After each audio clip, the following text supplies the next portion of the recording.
This is Artemis Launch Control. We are currently 8 hours and 45 minutes and counting from the opening of today's launch window for NASA's Artemis II mission.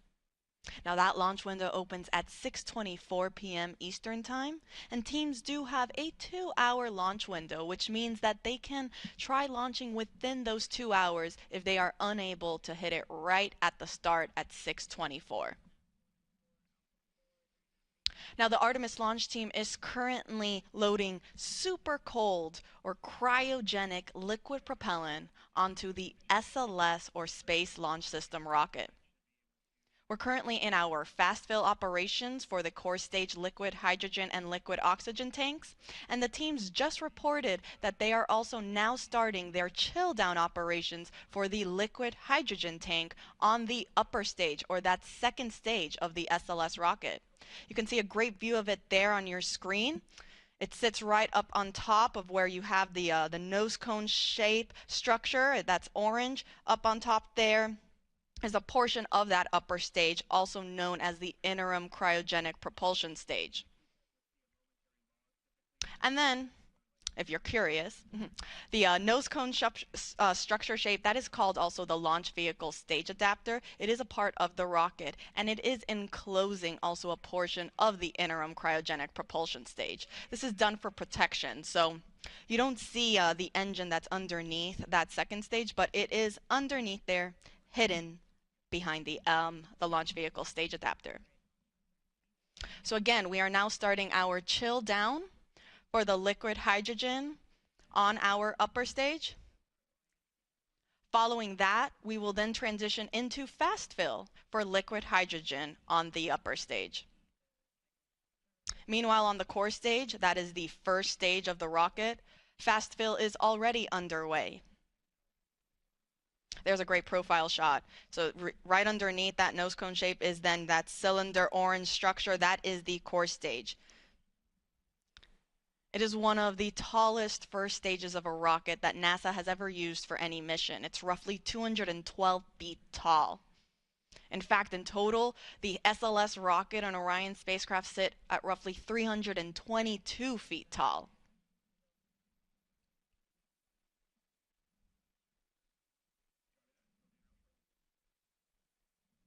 Now I'll report out once chill down is complete on the upper stage and we have transitioned into fast fill.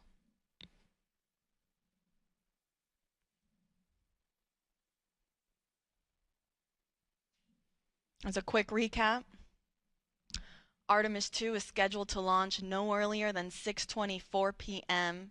Eastern Time this evening. Teams do have a 2-hour launch window.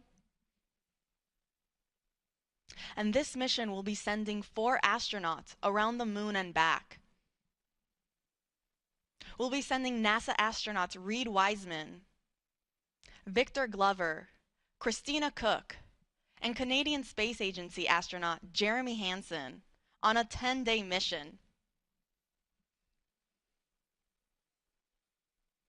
They actually just got the go not too long ago to actually start waking up and officially start their launch day. Now that's a great view of our SLS rocket at Launchpad 39B. Oh, we just switched it, but as you saw there, it's a gorgeous day here on the Space Coast. We have some beautiful blue skies, some puffy white clouds. Our launch weather officers are predicting 80% chance of favorable conditions throughout our 2-hour launch window. Now, of course, if there are any changes or updates, we will make sure to provide those to you. In fact, NASA will be providing 24/7 live coverage of this entire mission, starting with our propellant loading operations, which is currently happening, and will continue all the way through our splashdown procedures.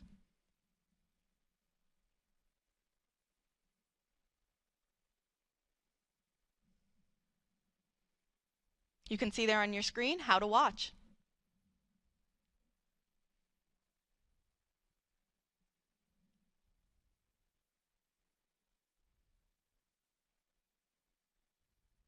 Now, lasting approximately 10 days, Artemis II will send 4 astronauts to test the Orion spacecraft in a high Earth orbit before becoming the first astronauts to fly around the moon since the Apollo 17 crew in 1972.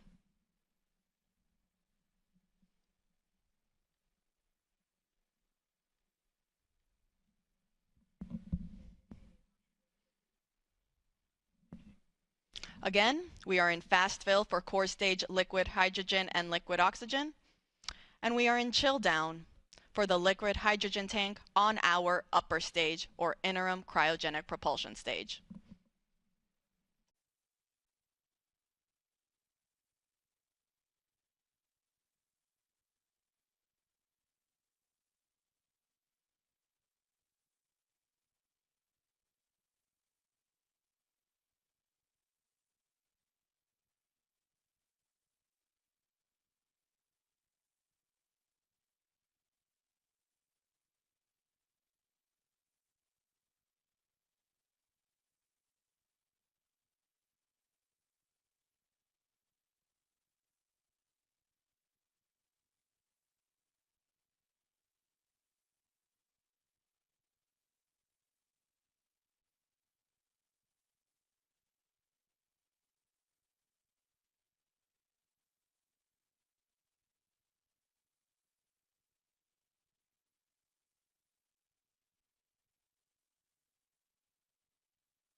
Good morning from Florida Space Coast. This is Artemis Launch Control. We are currently 8 hours and 30 minutes and counting from the opening of today's launch window for NASA's Artemis II mission.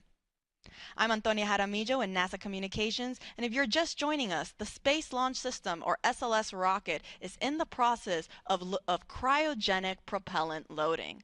That means the launch team that is currently in Firing Room 1 that you see on your screen there are loading the cryogenic or super cold liquid hydrogen and liquid oxygen on the SLS rocket, fueling it for flight.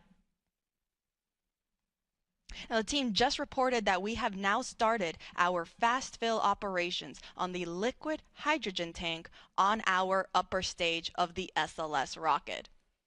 That is also called the interim cryogenic propulsion stage. It is the second stage of our SLS rocket. You have a great view of it there on your screen. Up at the top, if you see, you have the Orion spacecraft. Underneath there will be then actually the smallest section of the SLS rocket known as the Orion stage adapter. And then shortly underneath that is our interim cryogenic propulsion stage. Now, teams are now starting the fast fill operations for liquid hydrogen. Now, fast fill, as the name suggests, means that teams are just loading this propellant at a faster rate. Now, following the liquid hydrogen operations on the upper stage, teams will then also work on their propellant loading operations for the liquid oxygen tank that is also in there. In total, the SLS rocket has 4 tanks, 2 liquid hydrogen and 2 liquid oxygen, 1 of each on each stage. So you have there our upper stage, or the interim cryogenic propulsion stage, and then underneath sits the core stage. That is the first stage and the main stage of the SLS rocket. It is the orange segment that you see there on your screen in between the 2 solid rocket boosters. We are also in our fast fill operations for both liquid hydrogen and liquid oxygen on the core stage. So fueling is well underway, and everything is looking good so far for our 2-hour launch window that opens at 6:24 p.m. Eastern Time this evening. Now, Artemis II is scheduled to lift off from Launch Complex 39B. That's what you see there on your screen. That's where SLS is currently situated. And it is a gorgeous day here on the Space Coast. We have some beautiful white puffy clouds and some clear blue skies. We're looking at 80% chance of favorable weather conditions. And our astronauts that are getting ready to launch on this historic mission are now starting their day. They woke up not too long ago and will pretty soon go through all of the checkouts and steps that are needed before they're ready to get on their rocket. There's a picture of them on your screen there. From left to right, we have the pilot, Victor Glover. Then you have our mission specialist, Jeremy Hansen, and right next to him is our other mission specialist, Christina Cook. Next to her is then our commander, Reed Wiseman. These 4 astronauts will go on a 10-day mission around the moon and back on board the Orion spacecraft.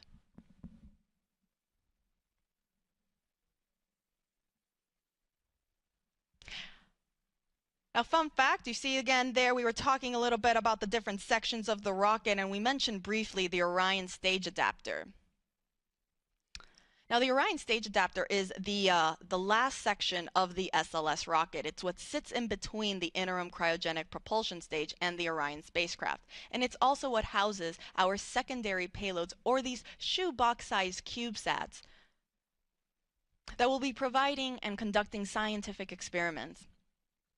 They'll be deployed shortly after separation from the upper stage and the spacecraft, and they will go to their specific destination in space to conduct scientific data.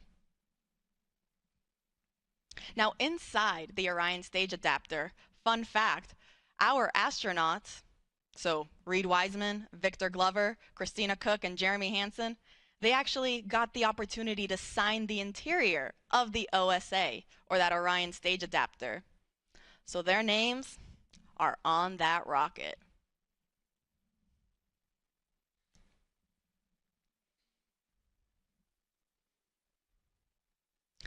It is fully built by NASA at Marshall Space Flight Center in Huntsville, Alabama.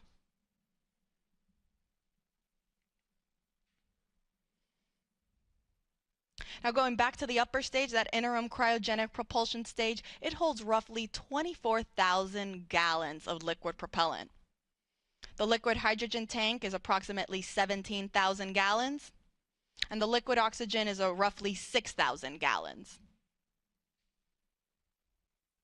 Much smaller in comparison to the core stage, that holds roughly 733,000 gallons total.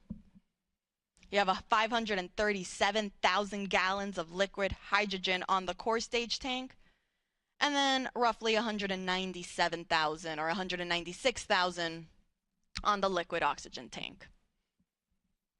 Fully fueled, SLS weighs about 5.74 million pounds of thrust. And now all these four tanks, the one on the upper stage and the one on the core stage, they feed, all those tanks, they feed into the engines at liftoff.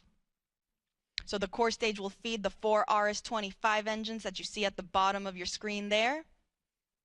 And the upper stage, meanwhile, will feed its one RL-10 engine that is actually enclosed by the launch vehicle stage adapter. That is the nose cone shaped orange structure that you see on your screen there. It is actually hiding the RL-10 engine from our view. But this is done on purpose to protect the upper stage. So to quickly recap, we are in fast fill for liquid hydrogen on our upper stage.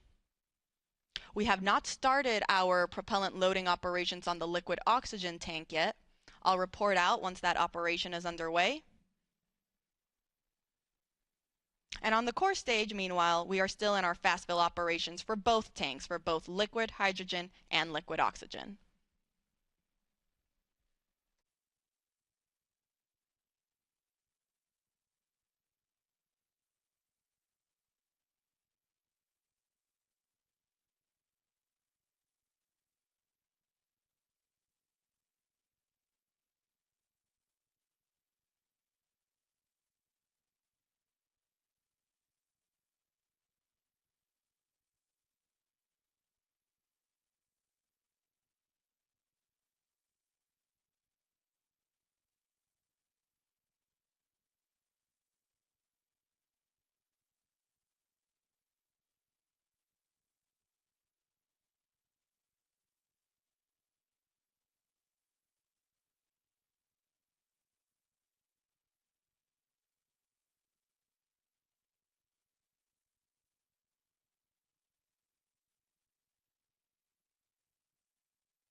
This is Artemis Launch Control. We are currently 8 hours and 6 minutes and counting from the opening of today's launch window for the Artemis II mission.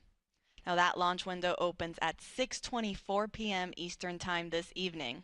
Teams do have a 2-hour launch window, which means that if we don't launch right at 6:24, they do have an additional 2 hours in which they can try to launch.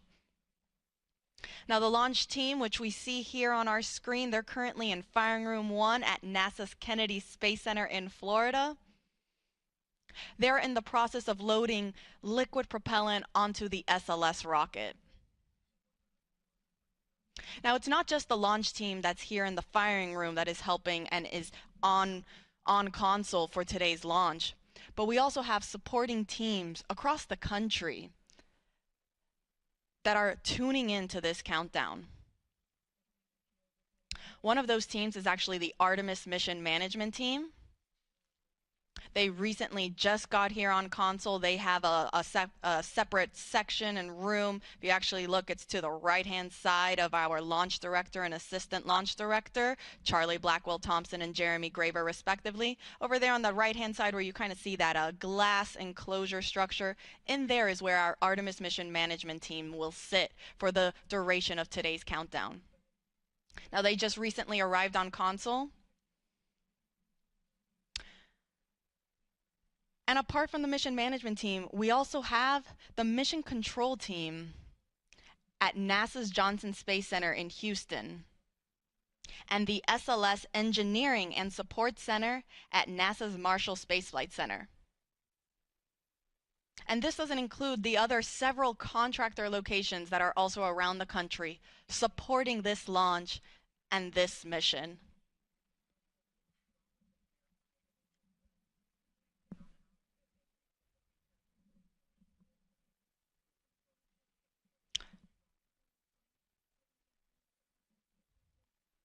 So again, you have our prime main launch team that is here in Firing Room 1, Charlie Blackwell Thompson. You see there she's wearing a green blazer. She's our launch director leading this team. But then there are also supporting teams that are also assisting the launch team throughout today's countdown. That includes the Artemis Mission Management Team, the Mission Control Team in Houston, and the SLS Engineering and Support Center at NASA's Marshall Space Flight Center, in addition to several contractor locations that are located around the country. Now, as we mentioned, we are currently in our propellant loading operations for the SLS rocket. Teams are currently in fast fill for both core stage liquid hydrogen and liquid oxygen. The core stage is the first stage of the SLS rocket. Here's a great graphic where you can see where we currently are at in our tanking operations. And you'll see above the core stage, we have also started our loading operations in the interim cryogenic propulsion stage. This is the second stage of the SLS rocket.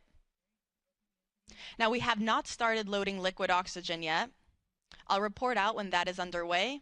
But in the meantime, we are good with we are in the process of loading liquid oxygen and liquid hydrogen on the core stage and liquid hydrogen on the upper stage. I'll report out when we are now starting our liquid oxygen operations on the upper stage.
Welcome back. This is Artemis Launch Control. We're currently 8 hours and 1 minute and counting from the opening of today's launch window for the Artemis II mission. I'm Antonia Jaramillo in NASA Communications, and I, along with our fellow commentators, will be taking you through today's countdown. And actually joining me currently in the room here in Firing Room 1 is our Assistant Launch Director, Jeremy Graver. Jeremy, thank you so much for taking the time to speak with us today. No problem. Good morning, Tony. Happy to be here. You know, Jeremy, I think we recently heard the call out that our flight crew, our astronauts, they just got their wake-up call. Can you run us through kind of what the rest of the day now looks like for them? Absolutely, yeah. They were woken up just a little while ago. They'll get up as most of us do on a busy, exciting day.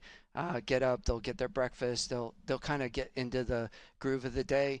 They'll go through multiple meetings and discussions just to understand where we are.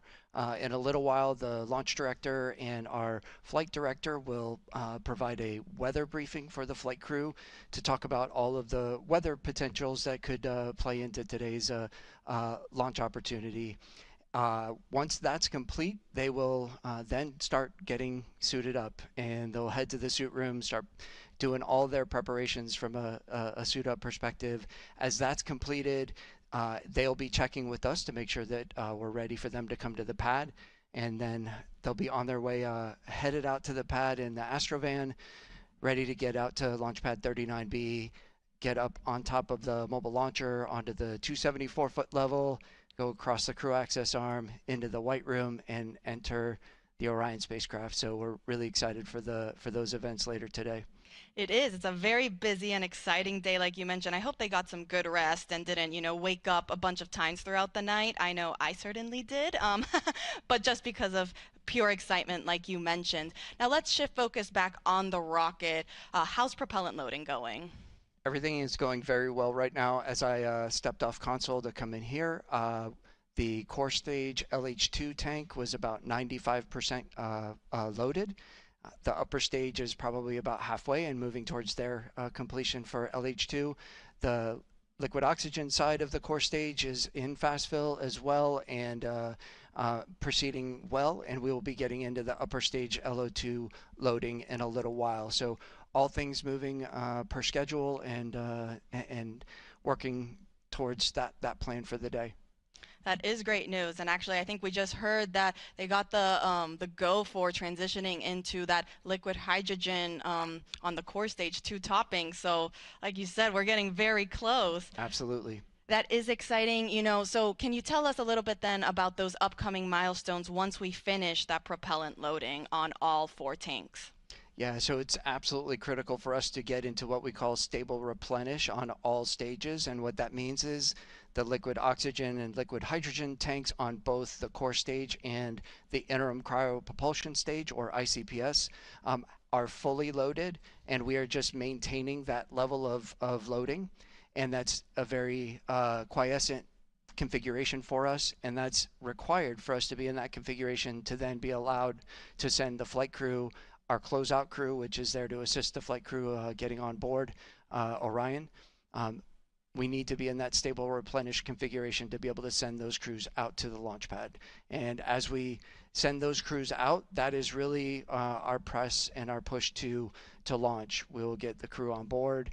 They go through a number of checks, communication checks, system checks, and then our closeout crew's job is to back out of the crew module, close all of our hatches, get us in configuration to be able to then the closeout crew to leave the pad, and that puts us in the configuration to allow us to proceed through the rest of launch countdown as we proceed down to our final hold at T-minus 10 minutes, where we do all of our launch polls and determine that we are ready to pick up with what we call terminal count, which is from T-minus 10 minutes down to launch at T0. And really excited to get to all of those milestones as we proceed through the day.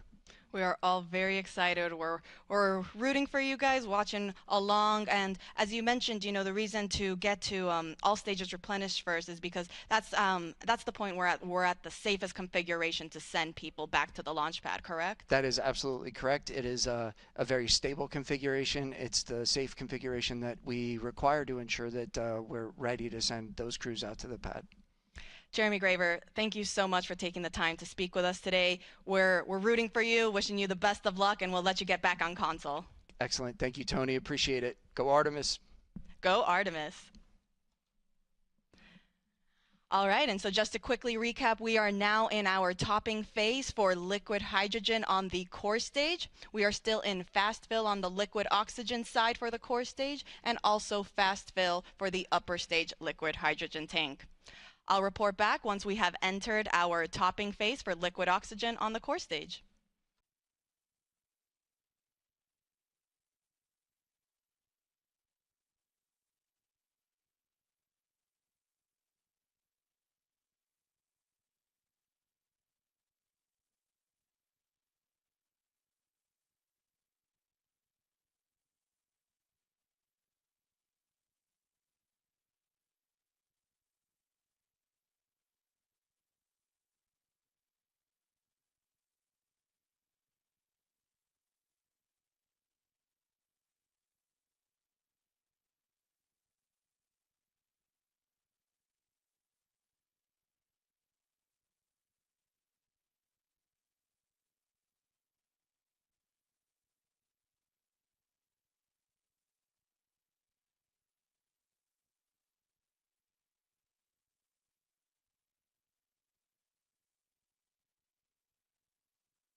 This is Artemis Launch Control. We are currently 7 hours and 47 minutes and counting from the opening of today's launch window for NASA's Artemis II mission.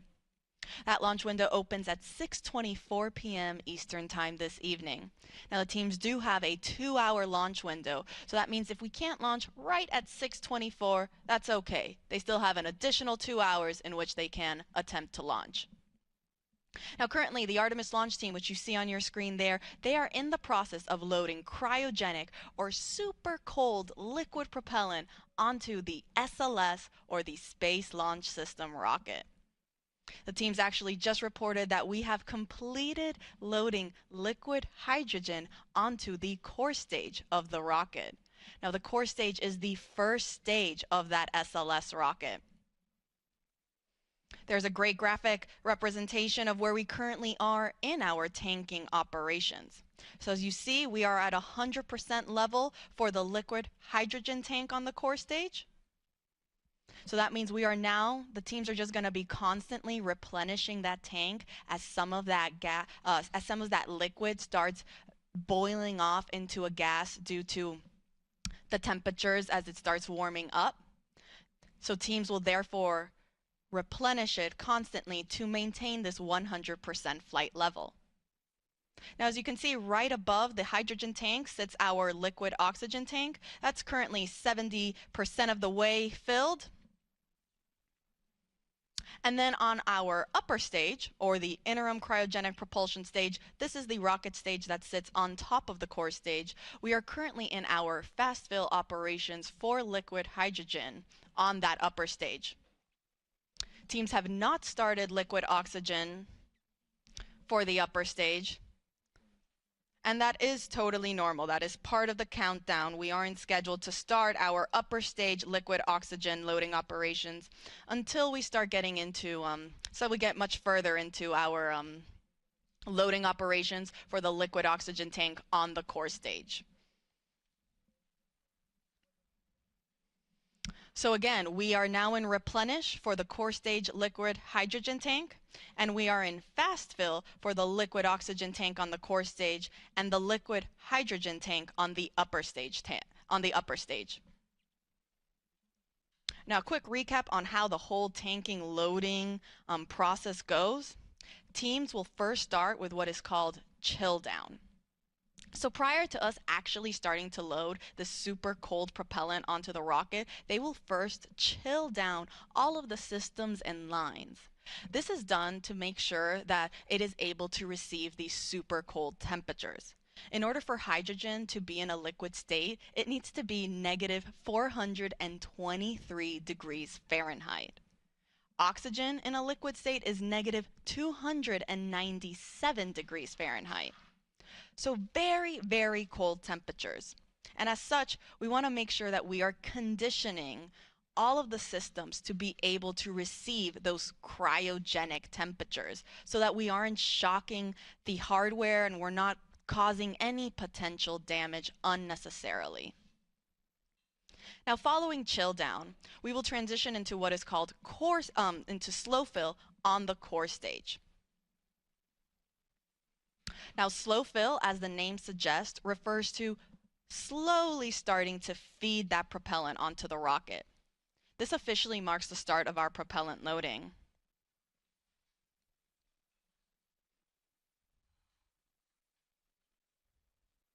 Teams actually got into slow fill for the liquid oxygen and liquid hydrogen tanks on the core stage earlier this morning, a little bit before 9 a.m. Following slow fill is then when we transition into fast fill. This is where we stay for the majority of our tanking loading operations. Similarly to slow fill, fast fill refers to loading propellant at a much faster rate. And that is currently where the liquid oxygen tank state is in. We are in fast fill for liquid oxygen tank on the core stage. Now, after fast fill, we transition into topping. This is the last little bit that is needed to fill the tanks to 100% level. Hence why we're topping it off. Following topping, we are now at 100%. And so now we transition into replenish mode.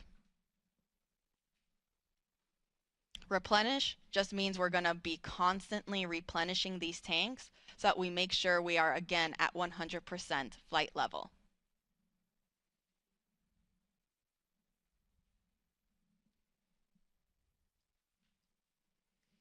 Now you see on your screen there, we can see some venting coming off the rocket. This is totally expected as we begin our loading operations. Some of that liquid propellant starts warming up. It'll start to boil off and vent outside of the rocket. Hence why we see some of that gas getting expended from down underneath where the engines are at the bottom, and also a little bit at the top where the upper stage is located. So again, an expected condition.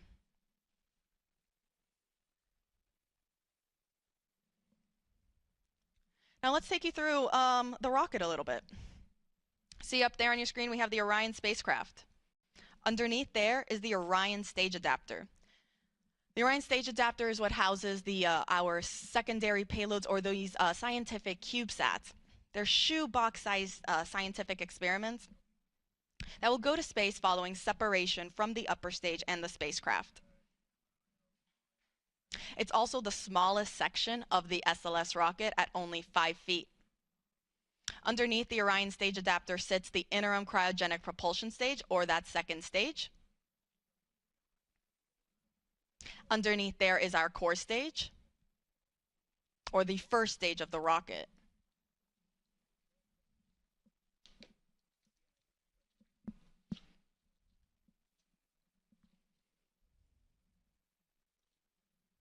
Now the core stage, it consists of the propellant tanks, the ducts, the valves, avionics, and it also houses the 4 RS-25 engines that are down there at the bottom. Next to the core stage, we have our 2 solid rocket boosters. Each is taller than the Statue of Liberty.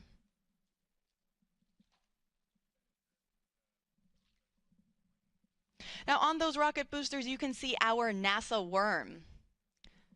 The worm logo spans 25 feet end to end, or roughly the length of 1 booster motor segment. Now we actually have 5 segments each on each booster, so 10 segments total. It's actually 1 segment more than what was used during the space shuttle program. Now you should also be able to see some black and white markings around the rocket. Now these are used for imagery for the SLS engineering and support team that's based out at NASA's Marshall Space Flight Center in Huntsville, Alabama. They use this for imagery to track and guide the rocket after liftoff and during ascent. And it will also be used in their post-flight analysis.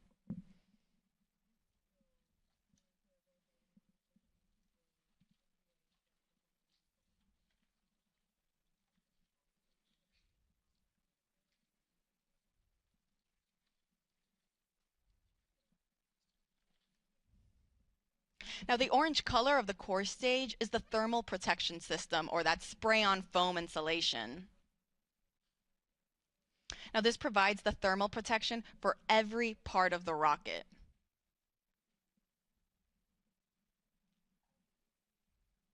And when the foam is applied, it gives the rocket this light yellow color that the sun's ultraviolet rays eventually tan, giving our SLS rocket its famous butterscotch color.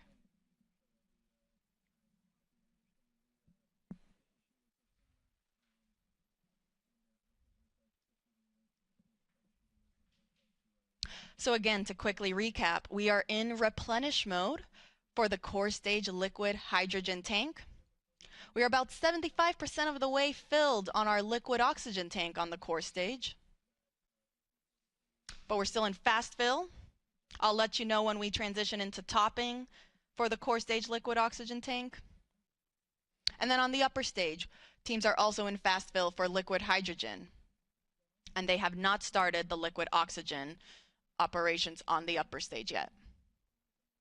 I'll make sure to report out all of these milestones as they're underway.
This is Artemis Launch Control. We are currently 7 hours and 30 minutes and counting from the opening of today's launch window for the Artemis II mission. That launch window opens at 6:24 p.m. Eastern Time, and teams do have a 2-hour launch window, which means that if we don't launch right at the beginning at 6:24, they do have an additional 2 hours in which they can attempt to launch. Our launch team is currently in Firing Room 1 at NASA's Kennedy Space Center in Florida and are in the process of loading cryogenic or super cold liquid propellant onto the SLS or the Space Launch System rocket.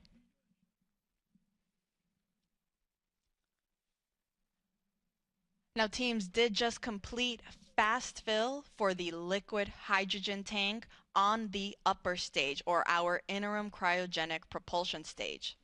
Now, fast fill refers to loading propellant at a faster rate. This is preceded by chill down, which gets the system ready to receive these super cold temperatures. And then following fast fill, teams will then transition into topping and replenish. I'll get more into those, but before that, again, we just finished fast fill for the liquid hydrogen tank on the upper stage, and teams are now performing, before they start topping, what is called a vent and relief test. This test is basically just pressurizing the upper stage tanks with heliums to test the relief capabilities of the tank pressure to make sure that it can handle that pressure capability during flight. So between fast fill and topping, teams will perform this test on both the liquid hydrogen and the liquid oxygen tanks on the upper stage. Following that test completion, we will then transition into topping, which just means finishing loading the rest of the tank to 100%. Following topping, we enter what is called replenish mode, which basically just means that now we are going to be replenishing these tanks at 100% level, because as we naturally get throughout the countdown, that propellant is going to start warming up and it'll start boiling and venting off, as you can see on your screen there what is happening. So because of that, and because the teams want to make sure that they still have 100% level in all 4 tanks, the 2 on the upper stage and the 2 on the core stage or the first stage of the rocket, they continuously replenish the tanks until the final 10 minutes of the launch countdown, or what is known as terminal count. Now, speaking of replenish mode, we are currently in replenish mode for the core stage liquid hydrogen tank. So we were just talking about how we finished fast fill on the upper stage liquid hydrogen tank. We are also then in replenish mode for the core stage liquid hydrogen tank. On the liquid oxygen side, we are still in fast fill for the core stage liquid oxygen. And then on the upper stage, we haven't started those liquid oxygen operations yet. The teams want to wait until we are a little bit further along in the core stage liquid oxygen loading operations before we transition into that upper stage loading operation.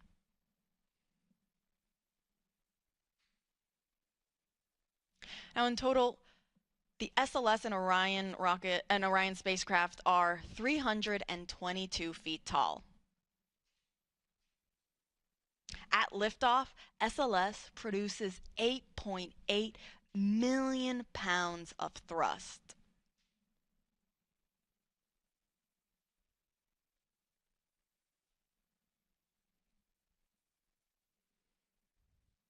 A little bit more than the Saturn V rocket that was used during the Apollo missions, which were roughly 7.5 million pounds of thrust to send those astronauts to the moon.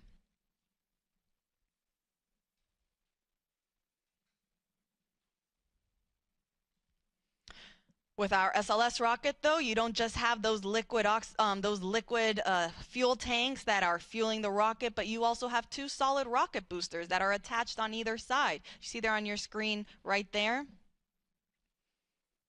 They also help provide that extra push and that thrust right at liftoff.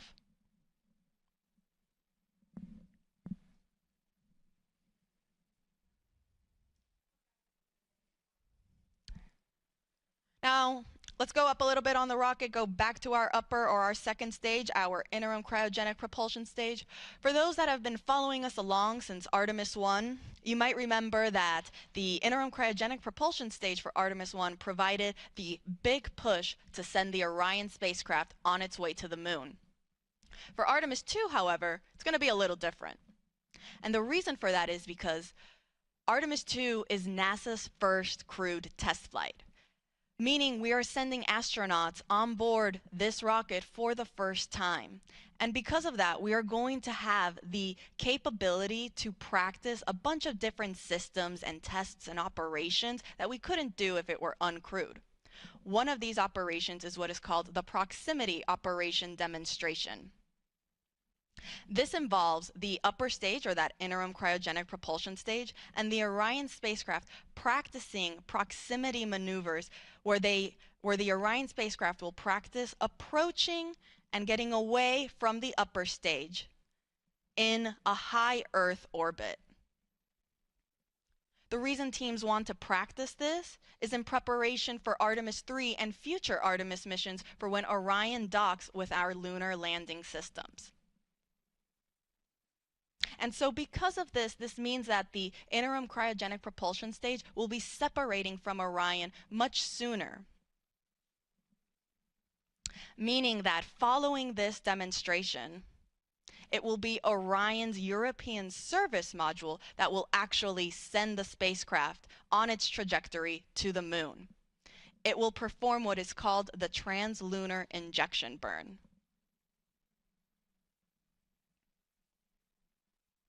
Now, this proximity operation is scheduled to happen during the first day of flight, so pretty soon. And NASA will be providing you with 24/7 live coverage starting right now as we have been going through our propellant loading operations, and we will continue throughout the course of the entire mission, including all of the splashdown operations.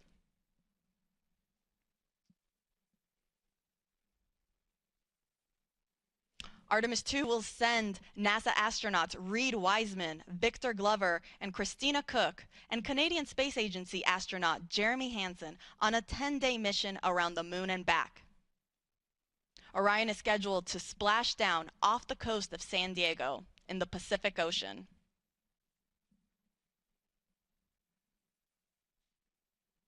So to quickly recap, teams are in the process of performing a vent and relief test on the liquid hydrogen tank on the upper stage, following finishing their fast fill operations. Again, this test is to just test the tanks that they can handle the pressure that will be happening during this first day of flight. Following this test, we will then transition into our topping phase on the upper stage liquid hydrogen tank, and it'll then transition to replenish. On the core stage, meanwhile, we are still in fast fill for the liquid oxygen tank, and we are in replenish for liquid hydrogen. Now, this is a very big and important milestone to me because, again, for those that have been following us along, especially with Artemis II, during our fast fill operations on the core stage liquid hydrogen tank during wet dress rehearsal 1, that was our first test of this Artemis II moon rocket where we tested loading the propellants on board. Teams experienced the liquid hydrogen leaks shortly after getting into fast fill during that first test. They then performed a second wet dress rehearsal where they did not see any major leaks. The tanking loading operations went very smoothly, and it was a very successful test. And so it's great to see that throughout today's countdown for launch, there also weren't any significant issues or leaks reported during our liquid hydrogen loading phase on the core stage. So we are now in replenish mode for liquid hydrogen. We're about 84% of the way on the liquid oxygen tank. And we're also almost there on the upper stage for liquid hydrogen. Now I'll report out once liquid oxygen operations for the upper stage are also underway.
Welcome back. This is Artemis Launch Control. We are currently 7 hours and 9 minutes and counting from the opening of today's launch window for the Artemis II mission. Our Artemis launch team is currently in the process of loading liquid propellant onto the SLS or Space Launch System rocket. Teams just reported out that we are in our topping phase.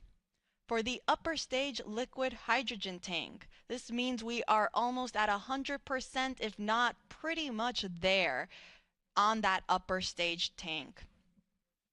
The upper stage is the second stage of the SLS rocket. Here's a graphic representation where we can see where we're currently at in our tanking operations. That means we have now finished loading our liquid hydrogen on both the core stage and the upper stage. As I said, we're in that topping phase to get us to 100%. And afterwards, we'll then transition into replenish mode to stay at 100% level. You can see on the core stage, we are already at the replenish mode, if you see that 100% level right there.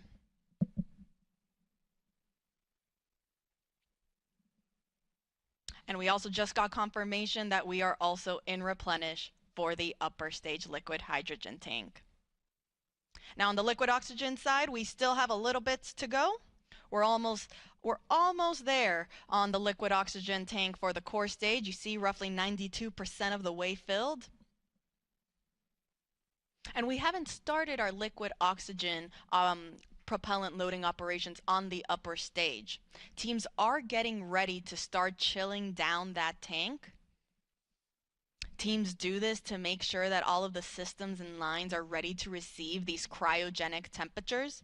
As you can see on your screen there, for hydrogen to stay in a liquid state, it must be negative 423 degrees Fahrenheit. Oxygen, meanwhile, is negative 297 degrees Fahrenheit. So these super cold temperatures, we want to make sure that the rocket is able to receive them without damaging any of the hardware on board. So we'll start with chilling down that liquid oxygen tank and lines before we actually start loading it onto the upper stage.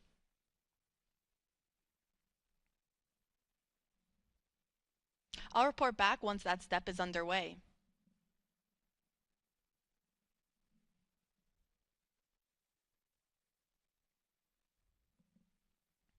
As a reminder, our launch window opens at 6:24 p.m. Eastern Time this evening. Teams do have a 2-hour launch window, so that means if we don't launch right at 6:24, that is okay. They still have additional opportunities throughout that 2-hour launch window. Now, NASA's providing 24/7 live coverage throughout this entire mission, beginning with our propellant loading operations that is currently underway. And as we continue our coverage this morning, we are also, and we continue monitoring all of our loading operations. We thank you for following us along. Part of our live coverage will, of course, include our launch this evening. That live launch coverage for Artemis II will continue right here at the beginning at approximately 12:50 p.m. Eastern Time. You can continue watching on our NASA's YouTube channel, as well as on NASA Plus and the other NASA social media channels. Again, we are providing 24/7 live coverage. So following launch, the show doesn't end there. We have a 10-day mission around the moon. And then following that, we're coming back home. And we will be covering all of those splashdown operations as well.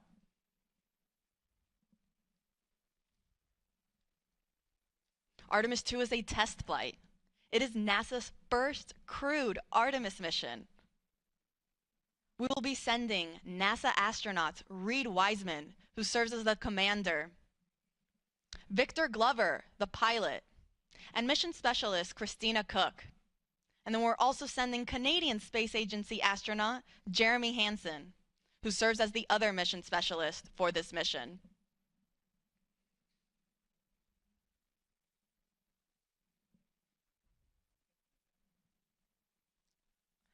So to quickly recap, we are in Replenish for both liquid hydrogen tanks on the core stage and the upper stage of our SLS or Space Launch System rocket. And we are getting very close to being almost all the way full on the liquid oxygen tank in the core stage.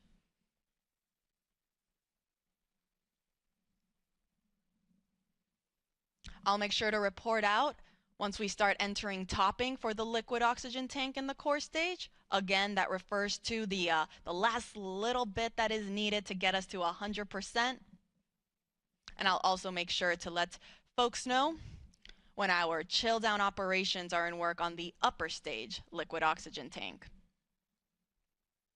As a reminder, all of this propellant that are on board these 4 tanks of these two rocket stages, they feed the engines that are underneath and then provide the power and the push to send the Orion spacecraft on its voyage to the moon.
This is Artemis Launch Control. We are currently 6 hours and 49 minutes and counting from the opening of today's launch window for NASA's Artemis II mission. That launch window opens at 6:24 p.m. Eastern Time this evening, and we do have a 2-hour launch window, which means that if we don't launch right at the start at 6:24 p.m., that is okay. Teams still have an additional 2 hours in which they can try to launch the SLS or Space Launch System rocket and the Orion spacecraft. Now, the Artemis launch team is currently in the process of loading cryogenic or super cold liquid propellant onto the SLS rocket. We are currently in what is called replenish mode for our liquid hydrogen tanks on board the SLS core stage and the interim cryogenic propulsion stage. These are the two stages on the SLS rocket. Now, replenish mode means that we have finished loading hydrogen on board both of these rockets. That means they are at 100% level. And teams are just constantly replenishing the tanks to make sure that they stay at 100%. Since, as throughout the countdown, that liquid propellant will start boiling off as it starts warming up, and it will then be vented out and released from the rocket, which you can see there on your screen.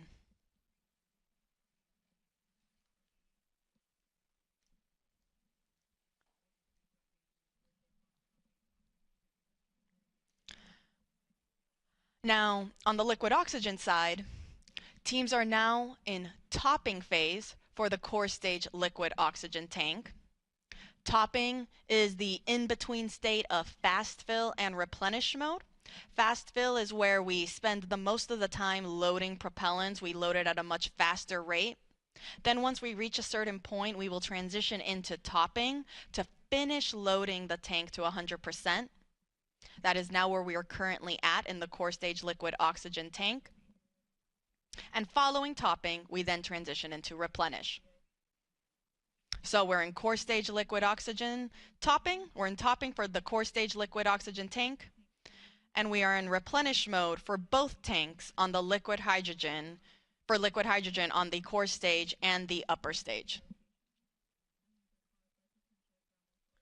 Now, meanwhile, on the liquid oxygen tank on the upper stage, teams just reported that they have now started chill down for that upper stage tank. This is the first step that is needed before we actually start flowing and loading that propellant on board. The reason this is done is to chill down the systems in line so they are ready to receive those super cold temperatures and not cause any potential damage to the hardware. For reference, oxygen needs to be negative 297 degrees Fahrenheit to be in a liquid state, and hydrogen, negative 423 degrees Fahrenheit. So very, very cold temperatures that the rocket is dealing with right now.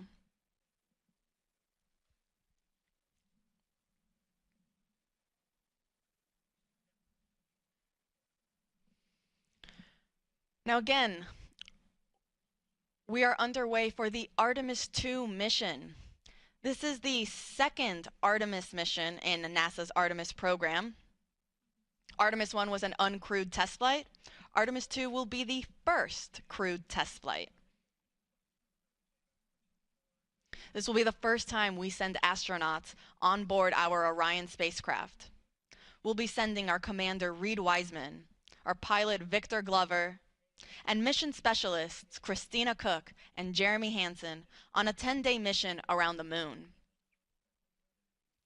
Now, from the rocket side, there aren't that many changes from Artemis 1 to Artemis 2. Most of the major sections of SLS really remain unchanged. Some of the differences are more in the details to really just provide our astronauts with a better ride in space. Some of those include some optical targets that are now on the upper stage as visual cues during the proximity operation demonstration.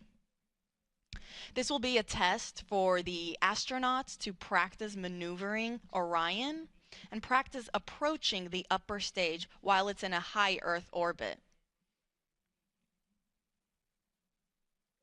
Another improvement for SLS was an improved navigation system.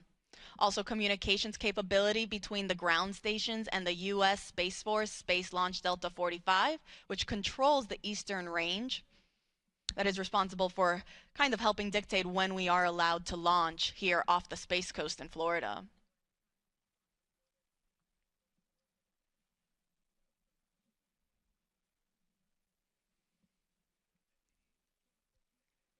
Now, all of the four tanks on the upper stage and the core stage, they feed the engines that are down below.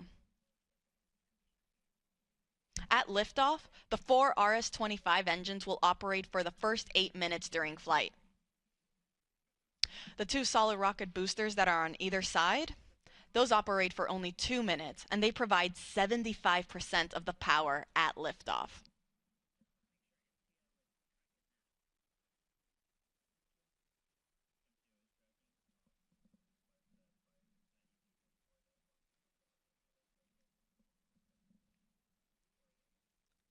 So to quickly recap, we are in Replenish for our both liquid hydrogen tanks. We entered topping for the liquid oxygen tank on the core stage. That means very, very soon we'll be in replenish mode for that tank as well. And we are in our chill down operations for the liquid oxygen tank on the upper stage. Pretty soon we will be entering fast fill. I'll report out when that is underway.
This is Artemis Launch Control. We are currently 6 hours and 38 minutes and counting from the opening of today's launch window for the Artemis II mission.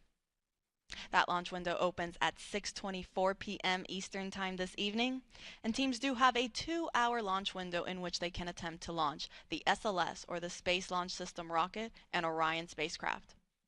The Artemis launch team is currently loading cryogenic or super cold liquid propellant onto SLS.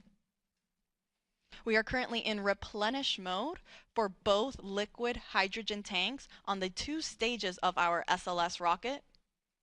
We're still in our topping phase on the core stage liquid oxygen tank. That means we're just finishing it up. You can see there it looks almost all the way full. And following that, it will enter into what is also into its replenish mode as well. The liquid oxygen tank on the upper stage, meanwhile, is now in fast fill. So that means all 4 tanks are now receiving propellant.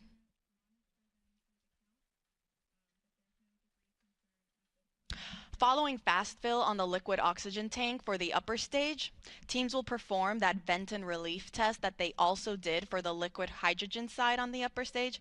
This test is again just to test the relief capabilities to make sure that the upper stage can handle the pressure that will be introduced at liftoff and during launch. Following that, it will then enter topping and will then go to replenish mode as well. Once we are in replenish mode for all tanks, that'll be the signal to the launch team to tell our astronauts that they are ready to start heading out to the launch pad and get on board their Orion spacecraft. Now, Artemis II is a test flight, and it is NASA's first Artemis crewed mission. That means this will be the first time that our astronauts, our Commander Reed Wiseman, pilot Victor Glover, and mission specialists Christina Cook and Jeremy Hansen, they will be the first to experience launch and flight atop SLS. The rocket hits a maximum speed of 22,670 miles per hour.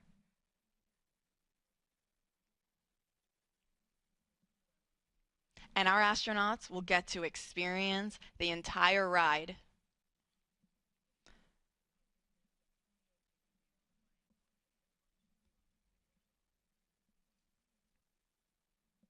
So to quickly recap, we are in replenish mode for both liquid hydrogen tanks. We are in topping, meaning we are finishing up loading liquid oxygen on the core stage. That is the first stage of the rocket. And we are in fast fill for the liquid oxygen tank on our second stage, or that interim cryogenic propulsion stage. I'll report out once we have also entered replenish mode for the core stage liquid oxygen tank.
This is Artemis Launch Control. We are currently 6 hours and 22 minutes and counting from the opening of today's launch window for the Artemis II mission. The launch team is currently in the process of loading cryogenic or super cold liquid propellant onto the SLS or the Space Launch System rocket. We're currently in replenish mode for both liquid hydrogen tanks on both the first stage and the second stage of the rocket. And then on the liquid oxygen side, we are in fast fill for the liquid oxygen tank on the upper stage. And then we are getting ready to get into our replenish mode for the liquid oxygen tank on the core stage. We are still in that topping phase. Finishing loading the propellant tank to 100%, at which point then teams will transition into replenish mode as well, which just means that we are going to constantly be replenishing these tanks at 100% level. Now today's launch window opens at 6:24 p.m. Teams do have a 2-hour launch window, which means if we don't launch right on time, they do have an additional 2 hours in which they can attempt to launch. For those of you just joining us, NASA will be providing 24/7 live coverage of this entire mission, starting with our propellant loading operations that are currently underway. Thank you so much for everyone that's been following along. Our live launch coverage of Artemis II will continue right here, beginning at approximately 12:50 p.m.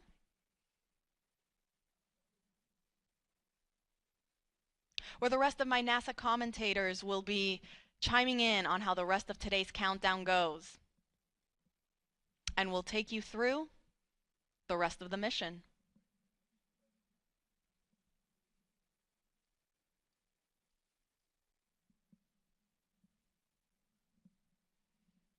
Now, Artemis II is a test flight.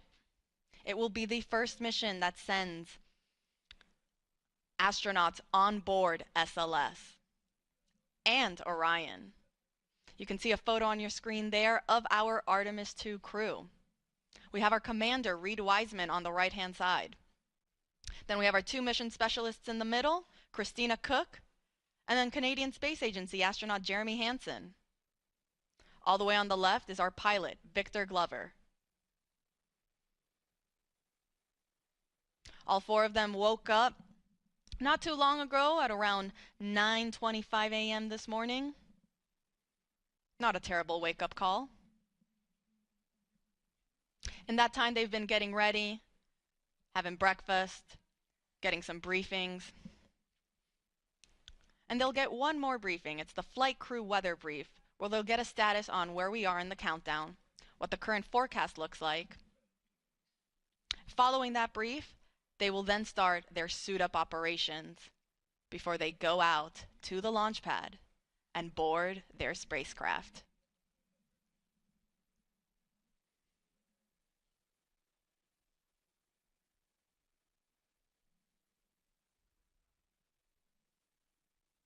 And teams did report that we have now entered replenish mode for the core stage liquid oxygen tank. So we are now in replenish for both liquid hydrogen tanks on the core stage and the upper stage. And we are also in replenish mode for the core stage liquid oxygen tank.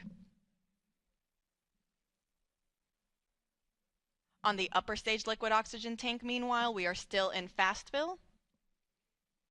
And I'll report out once then we transition from fast fill onto the next step, which will again be that vent and relief test. This is pressurizing the upper stage tanks with heliums to test the relief capabilities of the tank pressure to make sure that it can handle that capability during flight. Following that test, teams will then start topping on the liquid oxygen tank, and will then, after topping, will then transition into replenish mode as well.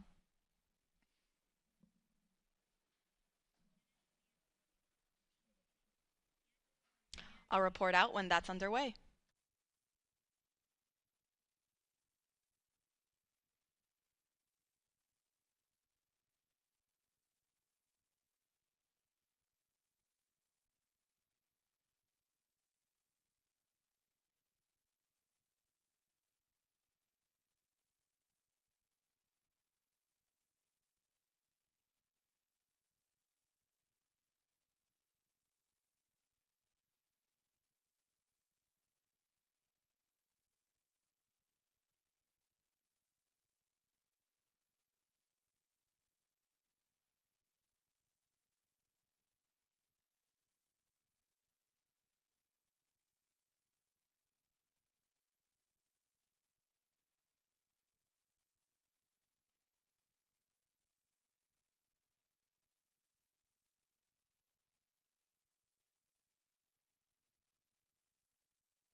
This is Artemis Launch Control. We are currently 6 hours and 8 minutes and counting from the opening of today's launch window for the Artemis II mission. Now the launch window opens at 6:24 p.m. Eastern Time this evening, and teams do have a 2-hour launch window, which means that they have 2 hours in which they can try to launch the SLS, or the Space Launch System rocket, and Orion spacecraft that will send NASA astronauts Reed Wiseman, Victor Glover, Christina Cook, and Canadian Space Agency astronaut Jeremy Hansen on a 10-day mission around the moon and back. Now, the launch team is currently in the process of loading cryogenic or super cold liquid propellant onto the SLS rocket. The propellants that are used to power SLS are liquid hydrogen and liquid oxygen. We are currently in our replenish phase for both liquid hydrogen tanks on the two stages of the rocket. That is both the core stage and the interim cryogenic propulsion stage. Replenish mode just basically means that now these tanks are at 100% level, and teams are going to constantly be replenishing them as they start to warm up and boil off. You can see some of that gas that's being vented off the rocket there. That's normal. Teams totally expect to see that, and because of that, we have then a replenish valve to constantly be replenishing the tank with that liquid propellant, so we make sure that we are 100% level and we're not losing any propellants in the tank. The reason that you see some of that venting happening is because as we get throughout the countdown and the temperatures start to rise, that liquid propellant will become a gas, and so it'll start boiling off and then it'll vent outside the rocket. Hence the need for a replenish valve. So we are in replenish for both liquid hydrogen tanks. We are also in replenish for the core stage liquid oxygen tank. And we are in fast fill for the upper stage, or that interim cryogenic propulsion stage, liquid oxygen tank. Now, fast fill is the main portion of our propellant loading operations, where teams are actively loading that propellant at a much faster rate. Now, following fast fill, teams transition into what is called topping. As the name suggests, it just means to top off the tanks. And then following topping, we enter what is replenish. So once we are at replenish for the liquid oxygen tank on the interim cryogenic propulsion stage, we're going to enter what is called all stages in replenish. This means that all 4 tanks on the SLS rocket are fully fueled, and our astronauts are ready then to go and head out to the launch pad when they get the go from our launch director, Charlie Blackwell Thompson.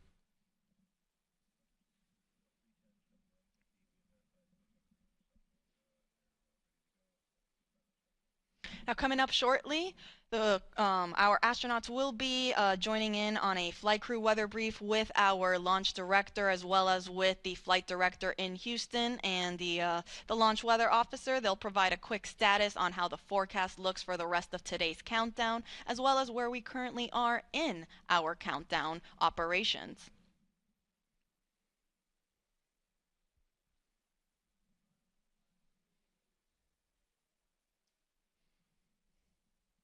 A little earlier, the launch weather officer did let our launch director know that we might get some showers in about 2 hours. However, there is no lightning threat, and they will plan on discussing this again during the flight crew weather brief. Currently, teams are forecasting 80% go for weather conditions during that 2-hour launch window.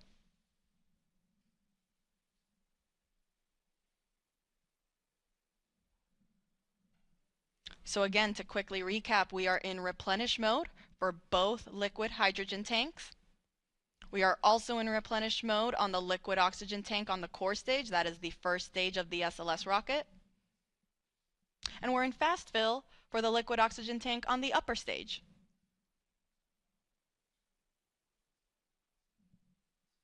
I'll report out when we have transitioned from fast fill and onto topping.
This is Artemis Launch Control. We are currently 5 hours and 42 minutes and counting from the opening of today's launch window for the Artemis II mission. That launch window officially opens at 6:24 p.m. Eastern Time, and teams do have a 2-hour launch window, which means that they have additional opportunities if they don't meet the beginning of that window.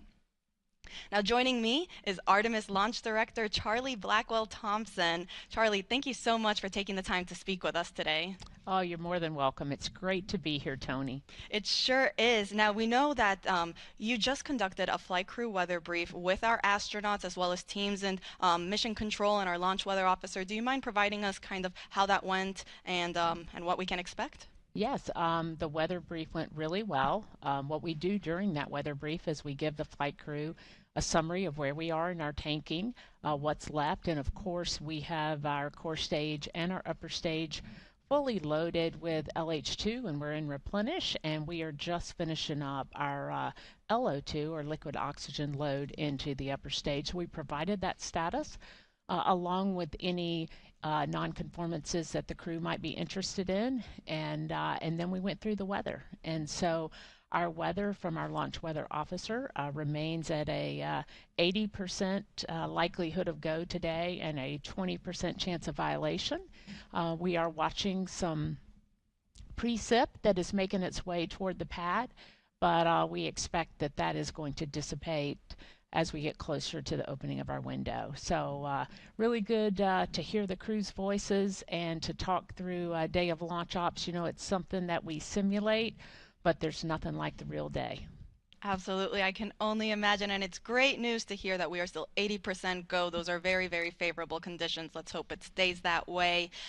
You mentioned we're getting closer to reaching what is called all stages in stable replenish. That means that we will have all 4 tanks at 100% flight level. Charlie, can you walk us through then what are some of those upcoming milestones once we reach all stages replenish? Absolutely. So one of the big milestones when you reach stable replenish on all stages is you begin to send the closeout crew into the pad, and so we're just a few minutes away from getting into that, and we'll deploy them to the pad and they'll start getting ready for the flight crew.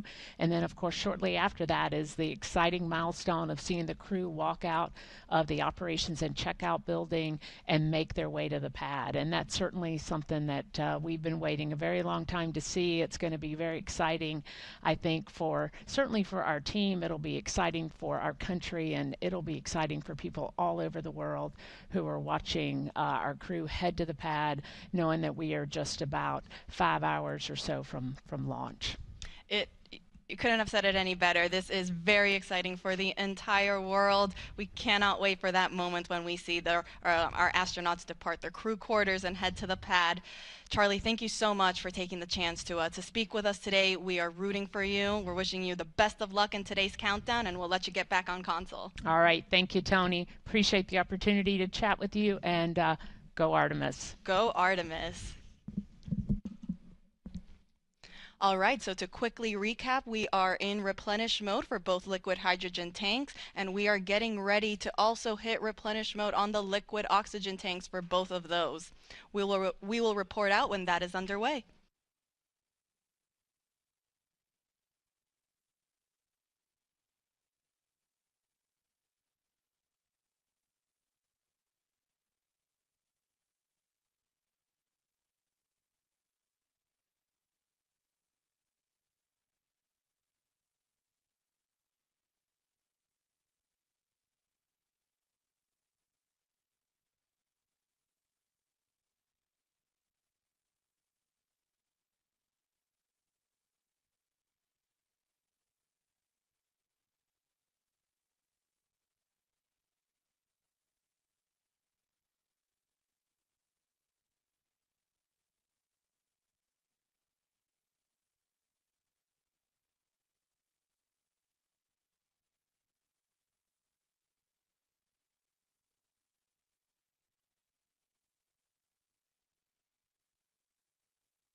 This is Artemis Launch Control. We are currently 5 hours and 37 minutes and counting from the opening of today's launch window for NASA's Artemis II mission.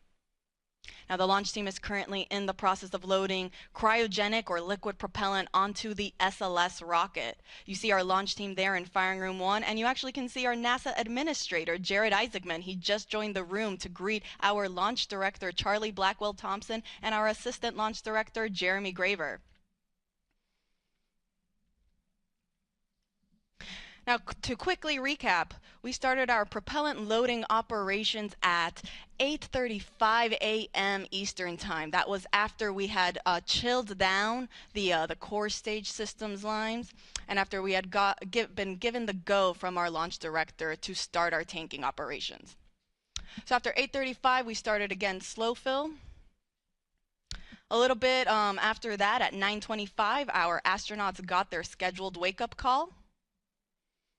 Following slow fill on the core stage, we then transitioned into fast fill.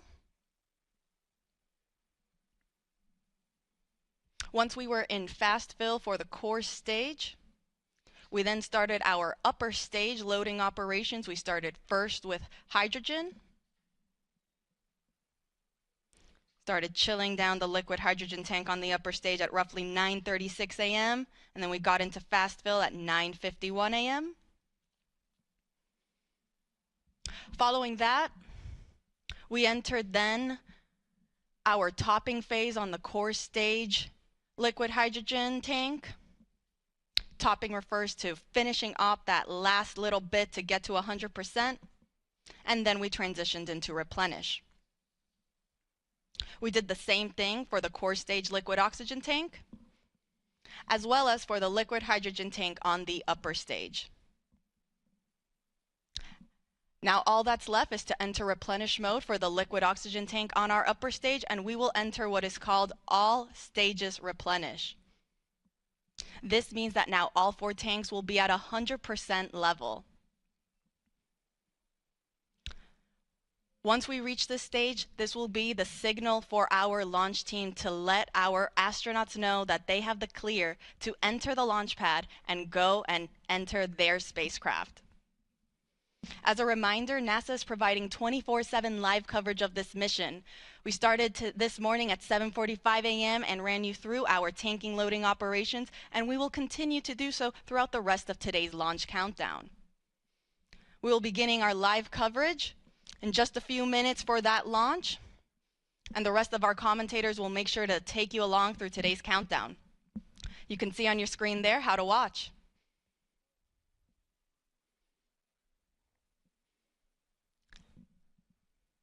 And as our launch director just recently said when she came on air, let's go Artemis II.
harness some the resources on the moon in order to get us onto Mars later. So we're going to use the moon as a stepping stone to get to Mars, but also we're going to use the moon to learn so much about Earth and about the creation of the solar system.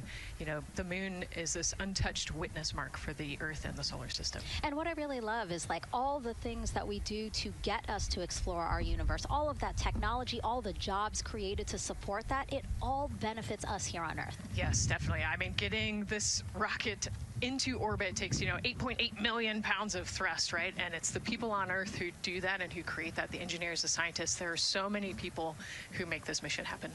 And so if all goes well, this crew could travel farther from Earth than any other humans before them and see parts of the moon no one has ever laid eyes on. And now, speaking of laying eyes, here we are in the suit-up room with the Artemis II crew. Yes.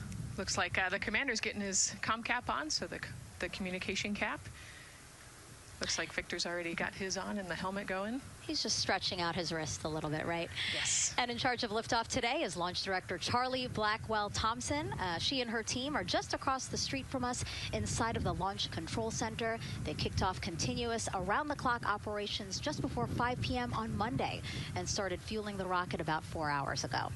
They have a 2-hour launch window that opens at 6:24 p.m. Eastern Time, which our clock in the upper left-hand corner is counting down to. And, we just heard from Charlie Blackwell Thompson in our tanking coverage, which was the broadcast just before this one kicked off. And basically, she said weather is 80% go.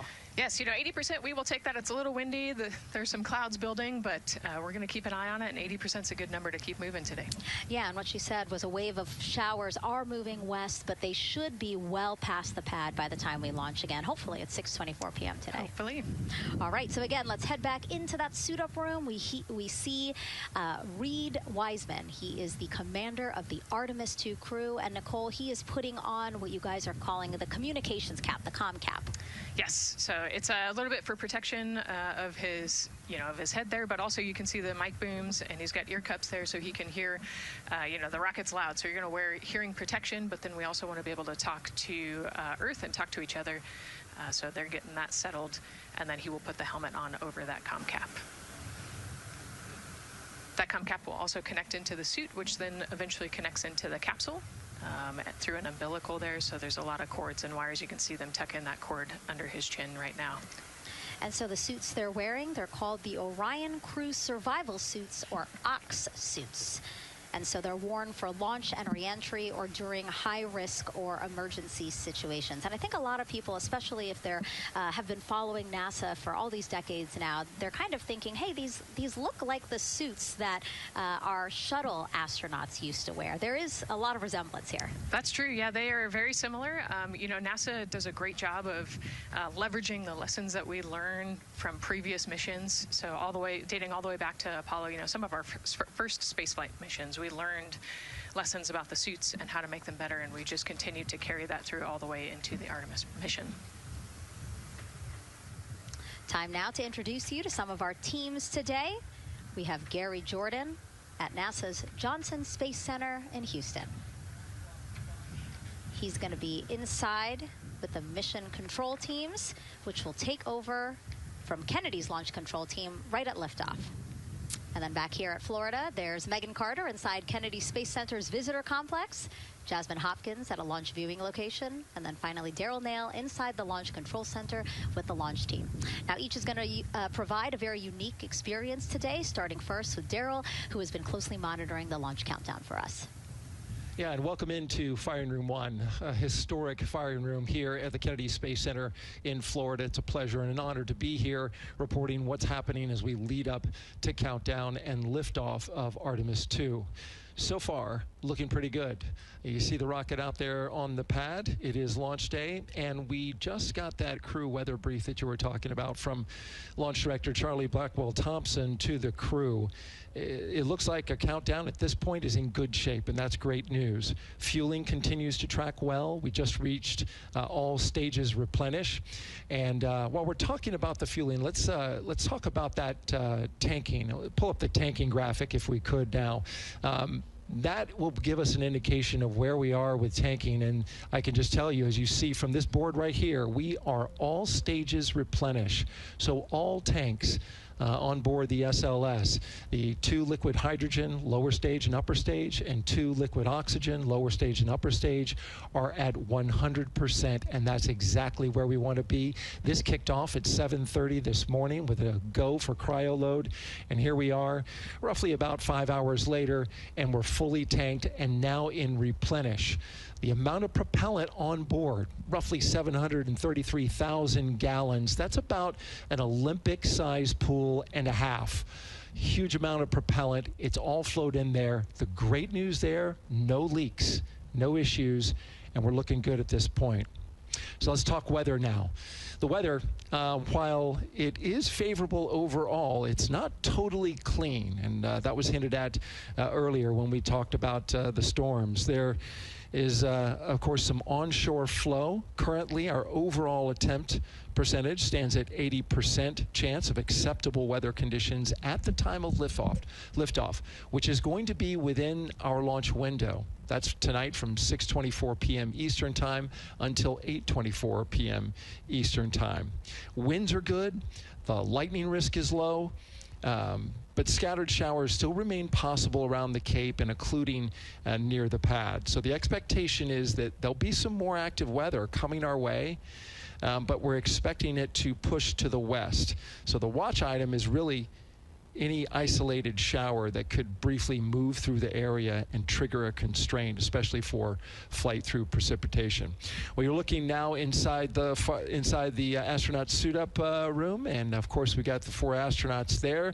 They talked to Charlie Blackwell-Thompson today, and you know, everything looks good there. We're tracking one minor NC issue at this point. We'll talk, it's a non-conformance. We'll talk about that a little bit later in our next hit. But for now, again, looking good. And of course, our administrator for NASA is here in the firing room. He checked in with the launch director, chatted with her for several minutes, and he's here in the firing room, which is a good positive sign, of course, for the day. That's it for the firing room. We'll send it back now to Megan and Nicole. Daryl, thank you so much. Yeah, let's get back into the suit-up room here, where we now have a shot of all 4 astronauts, and it appears all of them are undergoing their suit leak checks. Can you talk to us about what that is, Nicole? Sure, yeah, you can see, you know, as the suit expands, that we're going to pressurize those suits. So in the case that we need it, if we lose pressure in the capsule, those suits will protect the astronauts and keep them pressurized and keep them survivable. So these guys are going to hold their breath for about 10 seconds. You know, any movement in the suit could cause changes in the pressure, and so we want to get a really nice, precise, accurate measurement on the leak check. And so they'll hold their breath. You know, even just their heartbeat could potentially make some differences in those super sensitive sensors there. So you can see the red and blue valves there, the air in and air out, and it looks like Victor just had a good leak check. Yeah, and actually they do 3 leak checks, again, just to get an average reading to say, hey, you know, we have confidence that these suits are holding the right pressure. As Nicole said, that tube that's going in, that's putting air into their suits, and then there was that gold instrument that you saw on their other side. That's how they can control how much pressure is being released in order to do these checks. Yep, and they will do the leak checks here in the suit room, and then they'll do more actually in the capsule as well. They'll do another leak check. So we're going to make sure the suits are ready to go before we even step out the door, and then we'll check them with the entire system on the capsule once they get out to the rocket. And you might also notice that some of the astronauts, while they're doing their suit leak checks, you might have seen Victor gave an OK sign. You might also see a thumbs up, and that's because concurrently, while they're doing these suit leak checks, they're also doing comm checks. Yes, yeah, we talked about the comm cap earlier, and the umbilical and how they plug in. So yeah, they're going to test the comm, they're going to test the suit, make sure everything. They're actually probably testing the cooling system as well right now. You know, they're going to plug into the portable cooling system and make sure that all of that is working. So like I said, we want to make sure that we've got 4 healthy suits before we go out. Yeah, this suit, 3 layers, so obviously it can get hot. Yes. So one of the layers is a cooling undergarment, and basically they flow cold liquid through that undergarment to keep the astronauts cool and comfortable before liftoff today. Yeah, it's like a onesie with a bunch of tubes running around it, and the water flows through there to cool you down. All right, lots of information to share with you all today. If you have any questions, we'd love to hear from you. All you have to do is send your questions our way by tagging at NASA Artemis, and we'll try to answer as many of your questions live. And we'll also have some questions for you throughout the broadcast, so we hope you can participate in those opportunities as well. Okay, as we continue to be inside the suit-up room here, why don't we learn a little bit about each of our crew members? Right now, we are looking at pilot Victor Glover, but hopefully we can get a shot here of our commander, Reed Wiseman.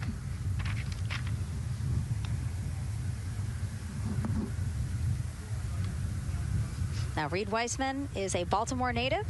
He's been in space once before as flight engineer for Expedition 41 aboard the International Space Station from May through November 2014. During the 165-day mission, Reed and his crewmates completed, get this, more than 300 science experiments in areas like human physiology, medicine, physical science, earth science, and also astrophysics. They actually set a milestone for station science by completing a record 82 research hours in a single week. He also served as chief of NASA's astronaut office from December 2020 to November 2022, and Reed has 2 daughters. Yeah, you know, I love, Reed is such a great leader. He was the chief of the astronaut office when they hired our class of astronauts. And so, you know, I think I have to publicly thank him for, for my job here today. But yeah, he's a family man, he's a good leader, and he's a great pick for the commander of this mission. Yeah, I think, you know, in talking through some of his other accomplishments, obviously he has leadership qualities that makes him prepared for commander of Artemis II. Yes, yes, he does. He's a well-experienced naval officer and now NASA astronaut. And so now here we are, pilot Victor Glover. NASA selected the California native as an astronaut in 2013. At the time, he was actually serving as a legislative fellow in the United States Senate. His first trip to space was in November 2020 when he launched as pilot of NASA's SpaceX Crew 1 mission. That was the first operational mission of NASA's Commercial Crew program, which resumed launching American rockets from American soil to the International Space Station at the end of the shuttle program. Victor is a U.S. Navy captain and naval aviator who served as a test pilot, racking up more than 3,500 flight hours in more than 40 different aircraft. He and his wife, Deanna, have 4 children. Yeah, 4 children, a lot of energy, but that checks, right? Because when I think of Victor Glover, I think of a lot of energy, smart guy who's always excited and ready to go. And there you go, he's smiling in the suit room this morning. Oh yeah, he's a great guy. All of them are. This whole entire crew, they're just a good group of human beings, of leaders, of friends, family. You know, I have never heard anybody say anything bad about any of these 4. They're also well accomplished, and they're also deserving of this opportunity to return to the moon. Yeah, and they're also humble, right? They're just standard humans going to the moon, but you would never know that when you talk to them in a normal conversation.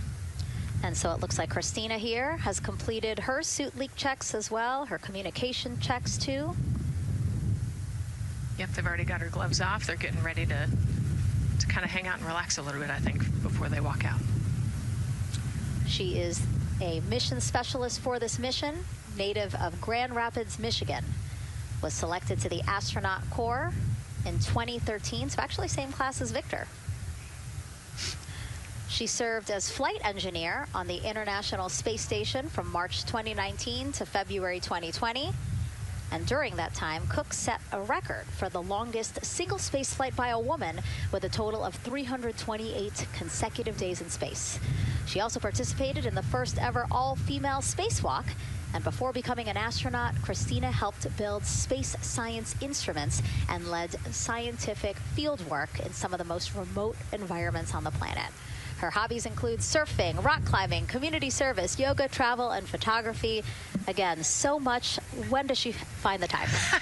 That's a great question. You know, one of the things I love about Christina is that she's broken records and she's achieved all these milestones. But one of the things that she talks about is, you know, she just wants people to set goals and go work hard and do something that's meaningful to you. And she really hopes that her records are broken as soon as possible. She does it for her family, and she'll talk about all of her nieces and nephews quite a bit. So just, again, another example of just a humble human who's got a great support system in her family and excited for the mission.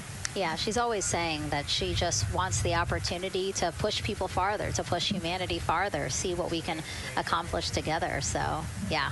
Again, all 4 of them say that. They're really in tune on what they think or what they feel like their role is in this mission. Yeah, I think their legacy is going to be, providing the shoulders for others to climb on. And last but not least, first-time flyer, Canadian Space Agency astronaut Jeremy Hansen will fly to the moon as a mission specialist on the Artemis II mission. The London, Ontario native was selected as an astronaut in 2009. After that, he worked as Capcom at NASA's Mission Control Center in Houston. Capcom stands for Capsule Communicator, and that's the sole direct voice communicating with astronauts in space. He also participated in training exercises such as living on the ocean floor off the coast of Florida to simulate deep space exploration for 7 days. In 2017, he became the first Canadian to lead a NASA astronaut class. He also enjoys getting out on a sailboat, rock climbing, and mountain biking. Jeremy and his wife, Catherine, have 3 children, and he actually got to hang out with them over the weekend. So the crew arrived here for launch at Kennedy Space Center on Friday, and then their family members arrived Saturday. Yes, yeah. They, as long as their family can quarantine with them, then they will stay, quarantined in Houston, and then they all fly down to Kennedy Space Center, and then you get to spend the last few days with your close family and friends. We actually do a behind-the-glass visit with some of those other maybe extended family members that couldn't quarantine with you. But yeah, it's a quaint time here once you get to Kennedy Space Center. A great sign here, all 4 astronauts have removed their helmets, and that indicates again that all 4 have completed suit leak checks. And so, Nicole, what they're doing now is they have these pockets on their forearms. That's just somewhere where they can put personal items that they might want, right? Yeah, just kind of stowage pockets. There's always something that you might need or want while you're in the capsule, and then also last-minute personal items if you want to put a couple things in there. So everybody kind of has their own unique stash in their pockets. And then another pocket has emergency equipment that they might need, right? Like a signaling mirror, things like that. Right, yeah, the suit is basically all in one. It's got the oxygen bottles there on their right legs. You'll see in a different shot, they've got pockets with survival gear in it, and that is to keep them safe. So if they had to egress the capsule, either from the launch pad or from the water, then they will have all of the survival gear with them. They'll have about 10 minutes of oxygen as well from that bottle so that they can get to safety quickly and safely. We are now 5 hours, 3 minutes and counting from the opening of our 2-hour launch window, and we have our first questions from social media.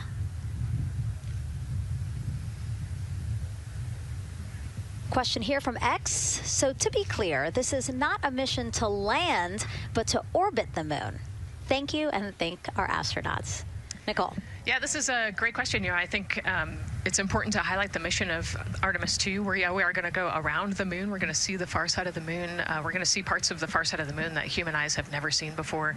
It's very similar to the Apollo 8 mission, right? We're also potentially going to be able to see the landing sites for the future Artemis missions and kind of provide the overall context of those landing sites amongst the entire moon site there. So it's an exciting mission. We'll get to learn a ton about there's so much science that's going to be on this mission as well, right? Where they're going to do some science experiments on humans, learn about the stress of the environment, and we're going to learn about the radiation environment. We're going to learn about the suits as well. We've got some technology demonstrations that are going to happen. So there's a lot going on this mission as we fly around the moon and come back. Mm-hmm.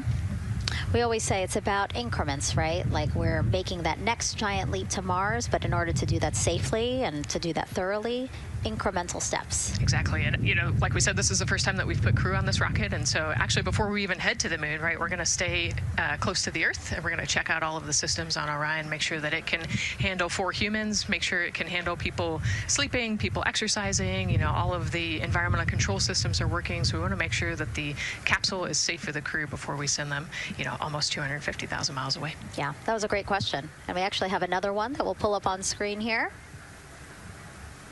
Another question from X. How long will it take them to reach the moon, and how long will the entire mission last? Another great question, right? So they're going to do a couple orbits around the Earth. They'll do a perigee and an apogee raise burn. What that means is that they're going to accelerate to get further away from the Earth, and they'll get into a really highly elliptical orbit first. And then once they get into the translunar injection, so they're actually on a free return trajectory, which means we're going to accelerate them, and then they're going to escape Earth's gravity, and then just based on orbital mechanics, they'll be able to come home without having to do another burn or acceleration. So it'll take about 4 days once they leave Earth's gravity to get to the moon. They'll fly around the moon, about 4 days back, and then land. So overall, about a 10-day mission. Exactly. Yeah, these are really great questions, guys. We know that, again, we are sharing a lot of information today, so please do not hesitate to reach out. Obviously, Nicole, very smart here, and we're happy to answer any of your questions. Again, tag at NASA Artemis wherever you're watching this coverage. And now we actually have a question for you. Who would you take with you on a trip around the moon? Would it be your bestie? Would it be a pet, family member, or a seasoned astronaut? Ooh, Think about that one. I know. I like that. I absolutely know what I would say. I think it would make my husband upset, but I have my answer here. But we'd love for you to go to NASA's Instagram or Twitch accounts to vote. Again, who would you take to the moon with you? Bestie, pet, family, or seasoned astronaut? Try to go vote, and then we will share your answers soon. Again, husband is not going to like my answer. And we're not the only ones with questions today. We will also hear from celebrities during our launch coverage. See what Stanley Tucci, Scarlett Johansson, and others want to know about NASA's Artemis II test flight. Plus, the surprise of a lifetime as kids marveled at the rocket and spacecraft rolling to the launch pad. Look at those cute faces there. Oh, I love that. Love those suits. And we'll show you how the astronauts will eat, sleep, and go to the bathroom while in space. Keep in mind, the Orion spacecraft is about the size of a 6-person tent. Yeah, not super big, but, you know, it's 10 days with your 3 best friends, so I think it's manageable for sure. But, you know, every ounce counts when you're trying to get to the moon. And as we continue to look into the suit-up room here, a fist pump for some of the folks in the crowd there by Victor. Why don't we take a look around the center here? We know that there are some folks who are already getting ready to check out the team here as they drive across KSC to their launch pad. Look at that. Oh, that's so awesome. That's a great crowd. They're waiting there in front of the vehicle assembly building. So actually, they're just down the road from us. This is a good crowd, as Nicole said. Oh, there they are. They just got their cue. Oh, now? Let me wave now. Oh, yeah, they are excited. That's amazing. So all of these folks, content creators that are getting behind-the-scenes access as part of NASA's NASA social experience here. So as you can see, very excited. The crew will get into their convoy and drive past them here pretty shortly. Yeah, what an amazing way to share the Artemis story, right? By inviting these social media experts out to share the story as they drive by. All right, again, let's take a look at the clock. 4 hours, 58 minutes and counting from the opening of today's 2-hour launch window. So why don't we check back in with Daryl with the launch team. Megan and Nicole, and inside Fire Room 1, I'm listening to Launch Director Charlie Blackwell Thompson greet the Ascent crew who just came on console over there at Johnson Space Center. So good to have the mission control team jumping on with us. So far, the launch team here in the firing room has had a really good morning. Really smooth tanking that kicked off at 7:30 a.m. this morning. They got to all stages replenish just before 1 o'clock p.m. Eastern time, and it was an incredibly smooth tanking. That's great as we look here watching the crew and also with an eye on the rocket. Weather, of course, we've talked a little bit about that. It's favorable overall, 80% go for our 2-hour window between 6:24 p.m. and 8:24 p.m. We don't have an exact T0 right now because that's going to come to us closer when we get closer to launch, roughly about 20 minutes before liftoff. But it's going to be within that window. And towards the beginning, rain, provided everything continues to go smoothly along the timeline. And so far, that's been the case. I mentioned that there was a small issue in my previous live hit. That actually was incorrect. There was no issue. I've gotten the good data now that I'm on the headset and listening into the loops. Avionics engineers are keeping an eye on a display unit inside Orion that's just running a little cooler than normal. It's not going out of limit. It's actually completely fine. But they just were noting the trend and reported that to the NASA test director. So they'll keep their eyes on that. But again, there was no LCC violation. And once they get the cover off Orion out there that's protecting it from the rain, they expect the temperatures inside the Orion crew capsule to stabilize. And with that, we'll send it back to the host desk with Megan and Nicole. Thank you so much, Daryl. Now, Daryl is inside Firing Room 1 in the Launch Control Center, or LCC, as you might hear it referred to, which was built in 1967 to support Apollo missions. In fact, Apollo 11, the mission that landed on the moon in 1969, that was called from the exact same firing room. NASA then upgraded the LCC to support shuttle missions, and now Artemis. You can see there a shot from when we supported shuttle. Now with Artemis, the primary launch team for today is in Firing Room 1, but there is actually support staff in Firing Room 2 as well. And together they will propel this ambitious test flight off Earth.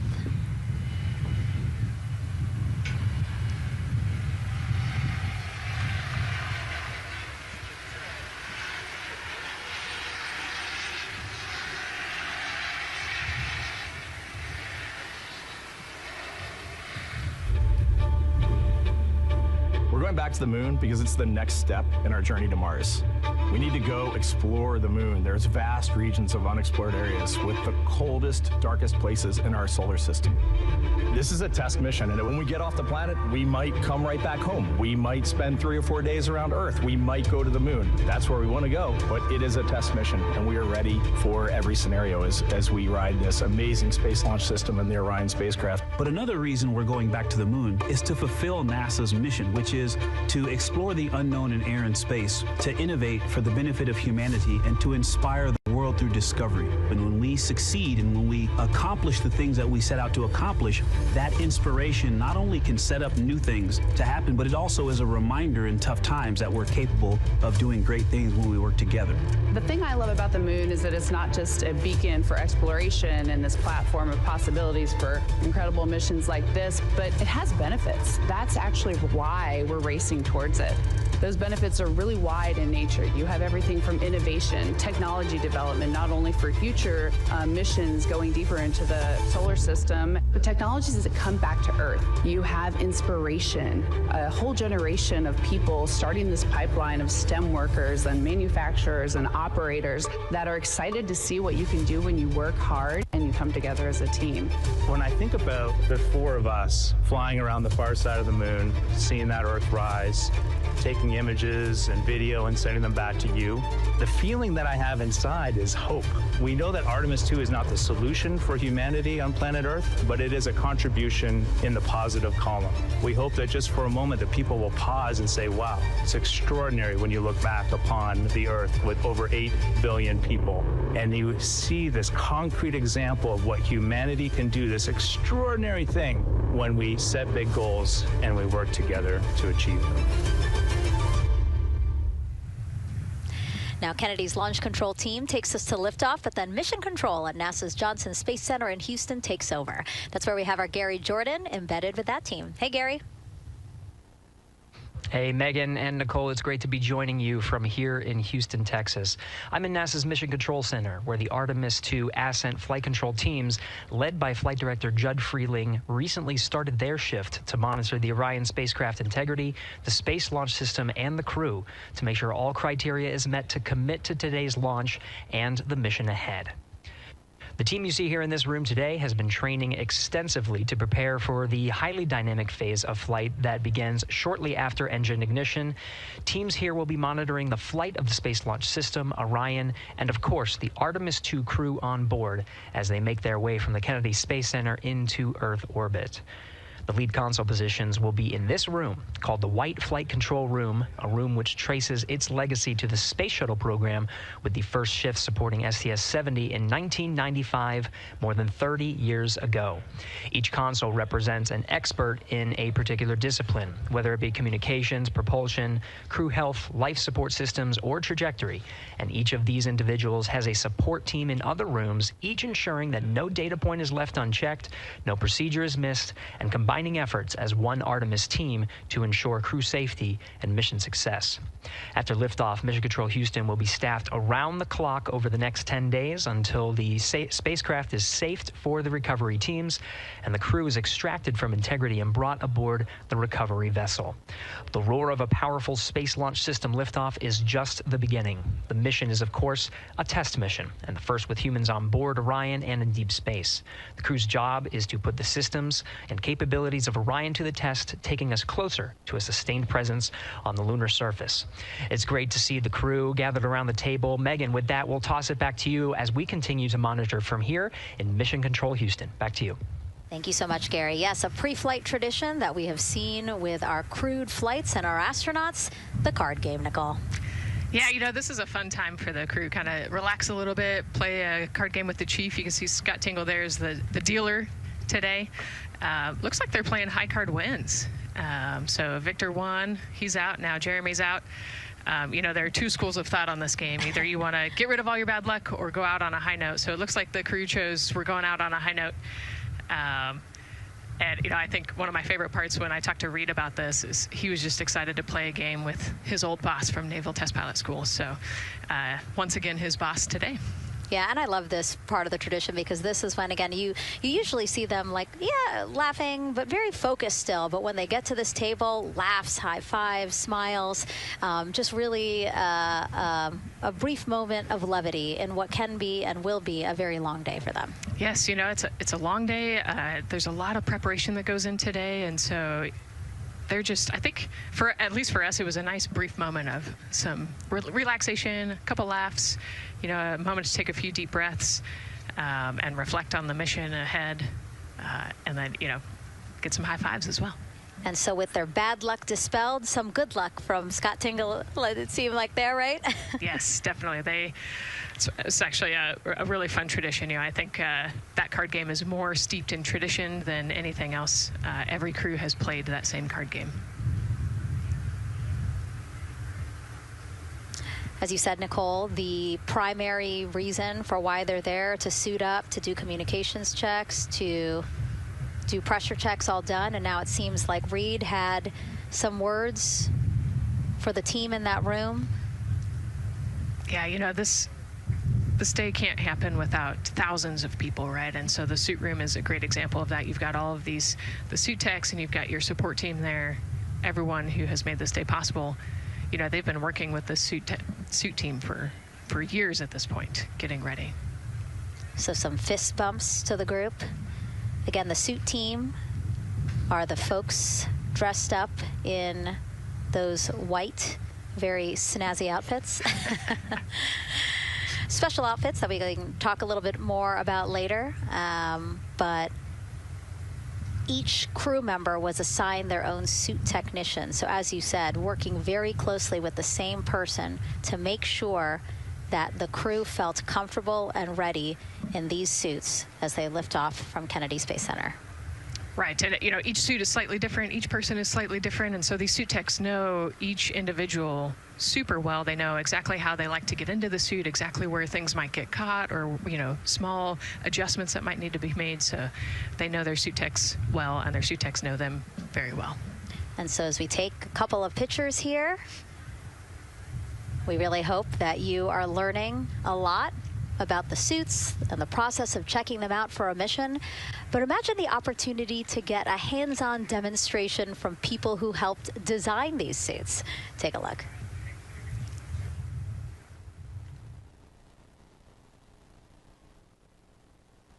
Does anyone want to try on one of the gloves? I love showing the kids the suit. I love how excited they get about space. Oh, So that would be... It just goes in there. We got to bring some stuff for them to actually put their hands in, and some of them were very excited because they want to be astronauts when they grow up. I would love to be an astronaut. That would be incredible. I'd like to be like an engineer that like maybe designs the suits. Whether it's the calm, the orange color, every aspect has an important function for our astronauts in space. It's going to be amazing seeing astronauts up close to the moon again. And that was a special event at Johnson Space Center. What we just saw there, obviously a big part of why this mission is so important to NASA, really just an opportunity to inspire everyone, especially kids, right, Nicole, to dream big and be curious. Oh man, yeah, the kids are so important, right? I love talking to kids. You know, they are the future of spaceflight. They are the Artemis generation. And, you know, if we could just inspire even one of them to go on to be a scientist or an engineer or maybe even an astronaut someday, that's a win. And now let's turn our focus to the rocket for a little bit. Powering liftoff will be, again, NASA's Space Launch System rocket right behind us. And to learn more about SLS, let's go to Megan Carter, who's at Kennedy Space Center's Visitor Complex at an exhibit dedicated to Artemis and the future of spaceflight. That's right, Megan. I am so excited to be over here at the Visitor Center, but not just because of launch. I get to introduce you to the moon board. This is obviously a very complex mission, lots of moving parts and pieces. So the moon board is going to allow me to break some of those things down for you just a little bit more in depth, starting with that SLS rocket. Now, the SLS, or the Space Launch System, very big, very powerful. It is going to be producing 8.8 million pounds of thrust at launch. And like I mentioned, very large, as you can see here, going to stand about 322 feet tall with Orion there on top, just a little bit taller than the Statue of Liberty. Now, there are many components that make up this rocket, so I'm going to point out just a handful that you're going to hear about a lot throughout this broadcast, starting with our boosters. These two twin solid rocket boosters are going to be very powerful. They are going to burn for the first 2.5 minutes of flight, and each one is going to stand 17 stories tall. They weigh in at about 1.6 million pounds each. Now, I am going to jump back out and I'm going to show you a little bit about our core stage. That's going to be known as the backbone, essentially, of our rocket, and it is made up of around 5 components, starting with this engine section down here. This engine section is where our 2 propellants are going to be funneled down through our pipelines, and they are going to be mixed at 2 different temperatures, very complex processing, and they are then going to go on to feed that fuel to our 4 very powerful RS-25 engines. These are going to produce about 500,000 pounds of thrust each at launch, and they will burn for 8 minutes.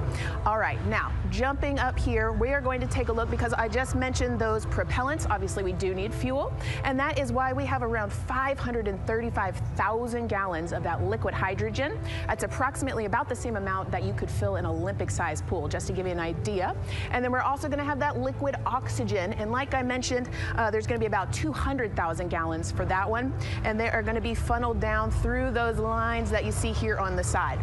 All right, jumping up real quick, this is going to be our upper stage. That is where our core avionics are going to be stored, essentially the brains of the spacecraft. And then jumping out super quick, let's see if we can zoom in here, and we can. Those propellants I talked about are going to be stored at cryogenic temperatures. That means thousands of degrees below Fahrenheit, so they have to be kept very cold. And that, all those bumps and ridges there that you see, those are actually going to be an insulation spray that's going to help keep that rocket nice and cool, keep the propellants ready to go, and get us set up for success. Now, obviously, that was a very quick overview of our rocket. I have so much more to show you here on our moon board, but for now, I'm going to turn it back over to you, Megan. Thank you, Megan. A very impressive demo of the moon board, but also an impressive system, obviously. She mentioned 4 RS-25 engines on the core stage, and actually we have one right behind us here, used during the shuttle program, and I got to get a closer look at it with Space Launch Systems Engines Deputy Manager Philip Benefield. Okay, so Philip, in terms of size, shape, and function, what we see here behind us, exactly what we see on the pad. Absolutely, Megan, absolutely. So this is the RS-25 engine. Impressive. We have 4 of these on the bottom of the SLS rocket to propel the SLS rocket in Orion into low Earth orbit. And we've been seeing views of the pad throughout this broadcast, but you mostly only see the bell here. What's happening over here? Right, so this is generally what we call the power head section of the engine. So the purpose here is that It takes in the propellants from the vehicle tanks, the liquid oxygen in minus 297 degrees, super cold stuff. The liquid hydrogen even colder, minus 423 Fahrenheit. There's 4 turbo pumps on the engine that pressurize that propellant up to 9,000 psi in areas. It is all directed into the main combustion chamber where it is burned into hot gas that then is accelerated out the nozzle to produce thrust. When you say hot gas, what are we talking about? We're talking 6,000 degrees Fahrenheit gas. Wow, so we're talking really cold as liquids coming into the combustion chamber, and then it comes out as really, really hot gas. How do you design, how do you engineer something to control both extremes? Absolutely, it's very technically challenging. One of the main things here with the nozzle is that since you have the 6,000 degree Fahrenheit gas coming out, you have to cool that nozzle so it doesn't melt. And so the way the nozzle is constructed with these 1,080 coolant tubes. And so each of these coolant tubes flows a small amount of hydrogen.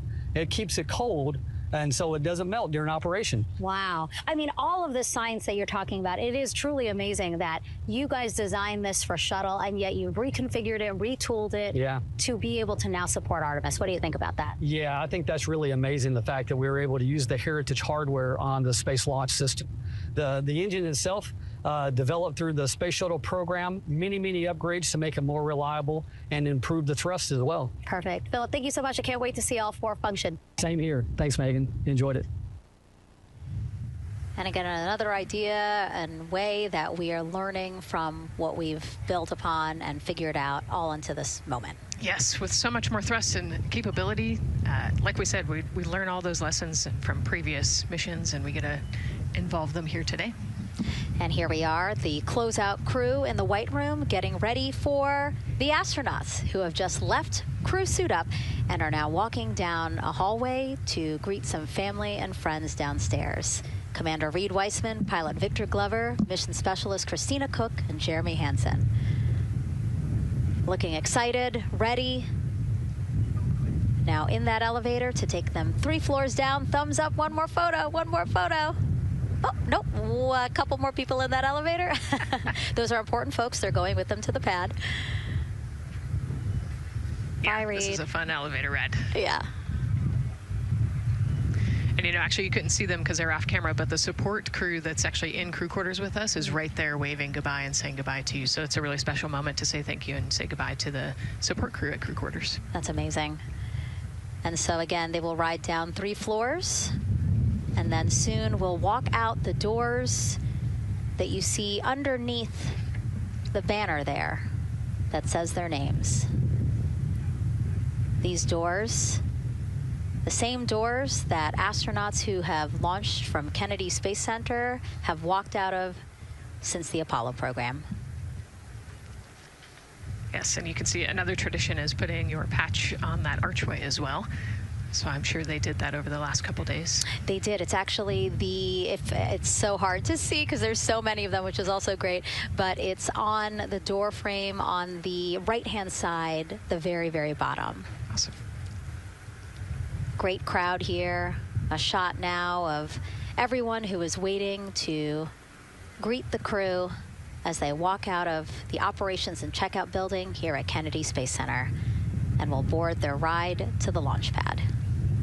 Yeah, this is a really great shot, right? Because you get to see a little bit of what goes on there. So you've got the close family that were in quarantine with them up close. They get to wave goodbye one last time. You've got a little bit of media in the background, and then you've got some NASA employees and a lot of the program managers off to the side as well to wave goodbye one last time and wish them luck. Yeah, it's a really nice moment. Again, they have had some quality time with family, but this is their final opportunity to say, see ya in 10 days. Yep, the last wave.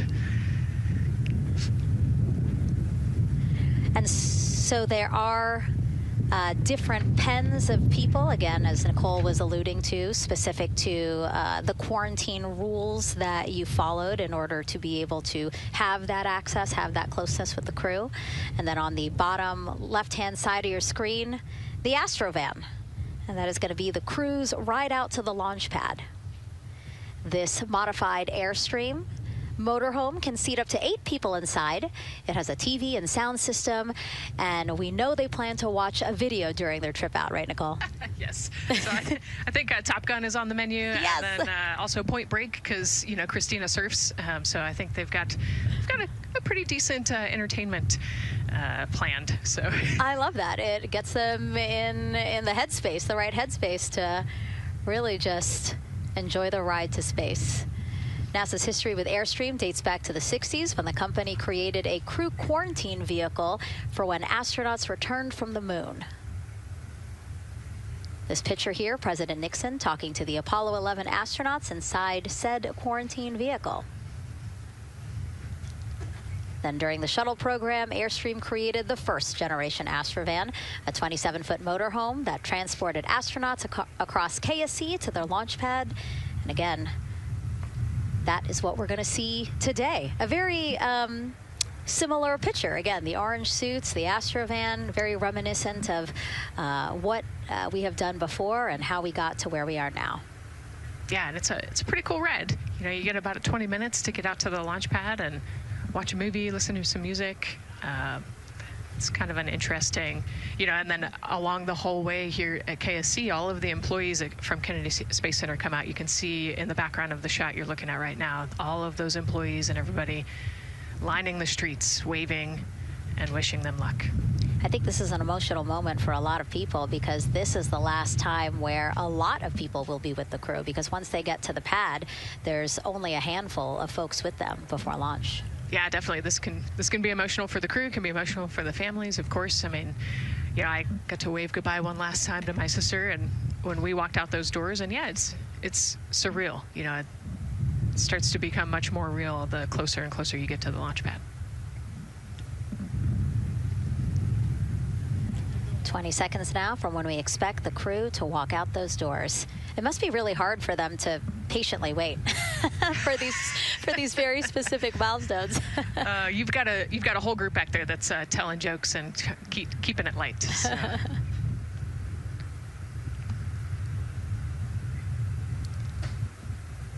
And here they are, NASA's Artemis II crew.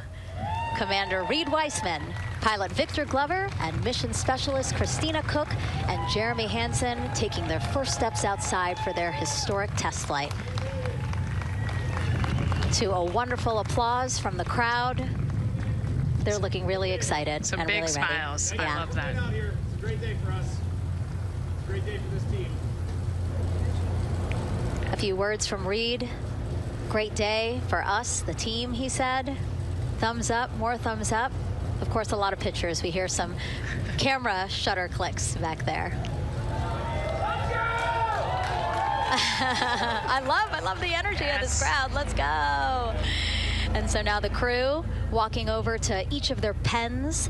The first people closest to them, of course, their family members who got to quarantine with them, correct? Yes. Yeah, so the ones that are close and waving, those are the immediate family, so spouses, partners, kids. And we're trying to give them some privacy so that they can have their conversations with their family members. Christina there, she has her husband. Victor has 4 daughters and his wife, they're there. Reed, his 2 daughters are there. And then Jeremy, his wife, 2 daughters and a son. When you were standing in their shoes, Nicole, when you flew for Crew 10, what were you kind of talking about? Like, did you really think about this moment and what you might want to say? They've all already done their real goodbyes, in person. And so this is more just kind of, again, that last chance to wave, last chance to get one smile. You see Christina there smiling. So this felt much less heavy and just, waving and maybe cracking a joke or something, saying hi. So this was a really, really great moment for our crew. Reed's 2 daughters there. Reed spoke about when he told them that he was selected to be the Artemis II commander. And he said he was worried. He's a single dad, didn't know how they would react. And actually, he said he was overwhelmed by their support. He woke up the next morning with cupcakes baked by one of the daughters, moon cupcakes. Yes, I love this story. Moon cupcakes the next morning. Like, how awesome is that, right? Everybody needs their support system, and clearly he has that in his daughters. Christina said she took a bike ride with her husband and wanted to tell him when the moon rose, but that it was too foggy. But she said he was still very excited and happy for her. Yeah, the moon's still out there.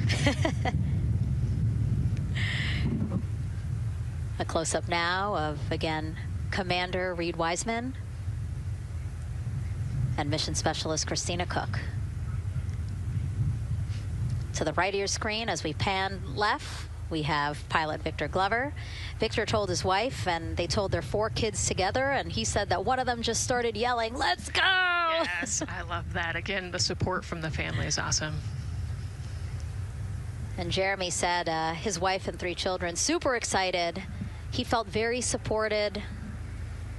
You know, he did have that tough conversation, obviously, of talking about the realities of this being a test flight, but he said they were super supportive.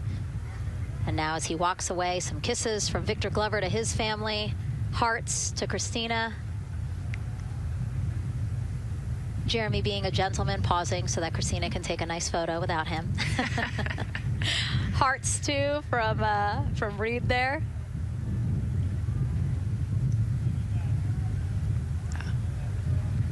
Hearing Victor saying, "Love you guys," saying that to some of his crew members there. Woody. Some more applause from the group. A quick wave to some of the NASA program managers, and I think Norm Knight's out there, the FOD Flight Operations Director.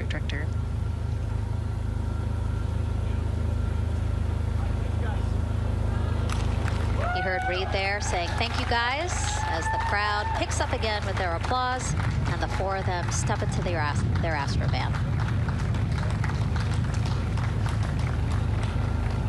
Looking at the clock, very on schedule right now.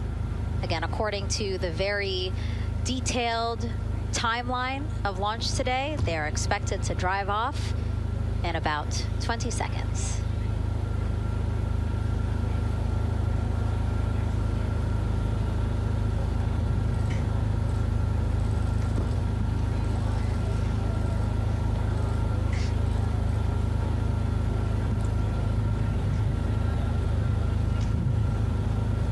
So far, we're marching toward the launch smoothly.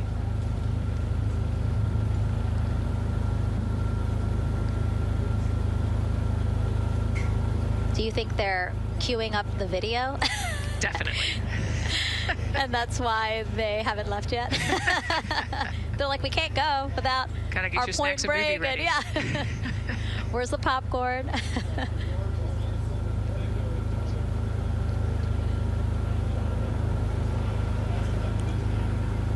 Again, good on the timeline. Of course, they do have these very specific milestones, but this is not one that has to be completely stuck to the second and the minute. Yeah, we will make up that time easily. They will get a full security escorted ride out to the launch pad. It's a quick trip, 15, 20 minutes.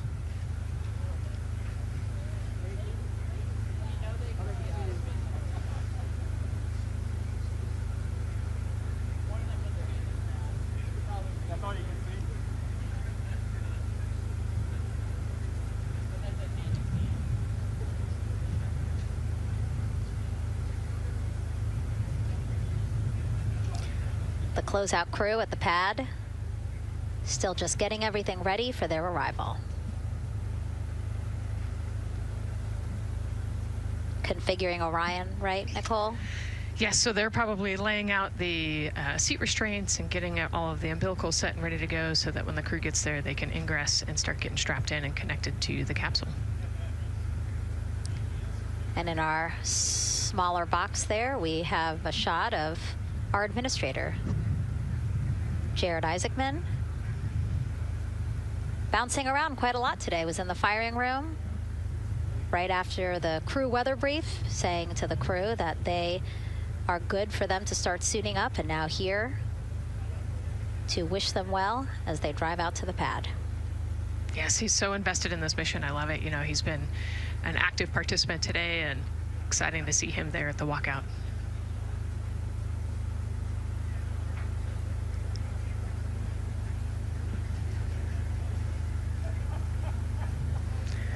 So in the van, they're probably getting hooked up to the portable cooling systems as well. So that would be my guess on the slight delay here, making sure everybody's situated, connected to cooling, and ready to go before they take off. Right, because the orange boxes, we didn't talk about it when we were in the suit-up room, but if anybody noticed, there are these orange boxes, and that's what provides the cooling to those thermal garments. And so those boxes have been staged inside of the Astrovan so that once they got there, they can connect up again so that they're cool and comfortable on the way out. Right, so they were off cooling from the walkout, you know, said hello to their families and the 80-degree weather here in Florida today. So it can get really warm in the suit quickly if you're not careful. So we want to make sure everybody's comfortable before we drive off. And then when they get to the pad, of course, and strapped into Orion, then they don't have any need for those cooling boxes anymore. They will get that cooling through Orion, through the different lines and umbilicals that they'll be connecting to there. Yep, that's exactly right. The Orion capsule and its environmental control system will take over once they're connected to the umbilical.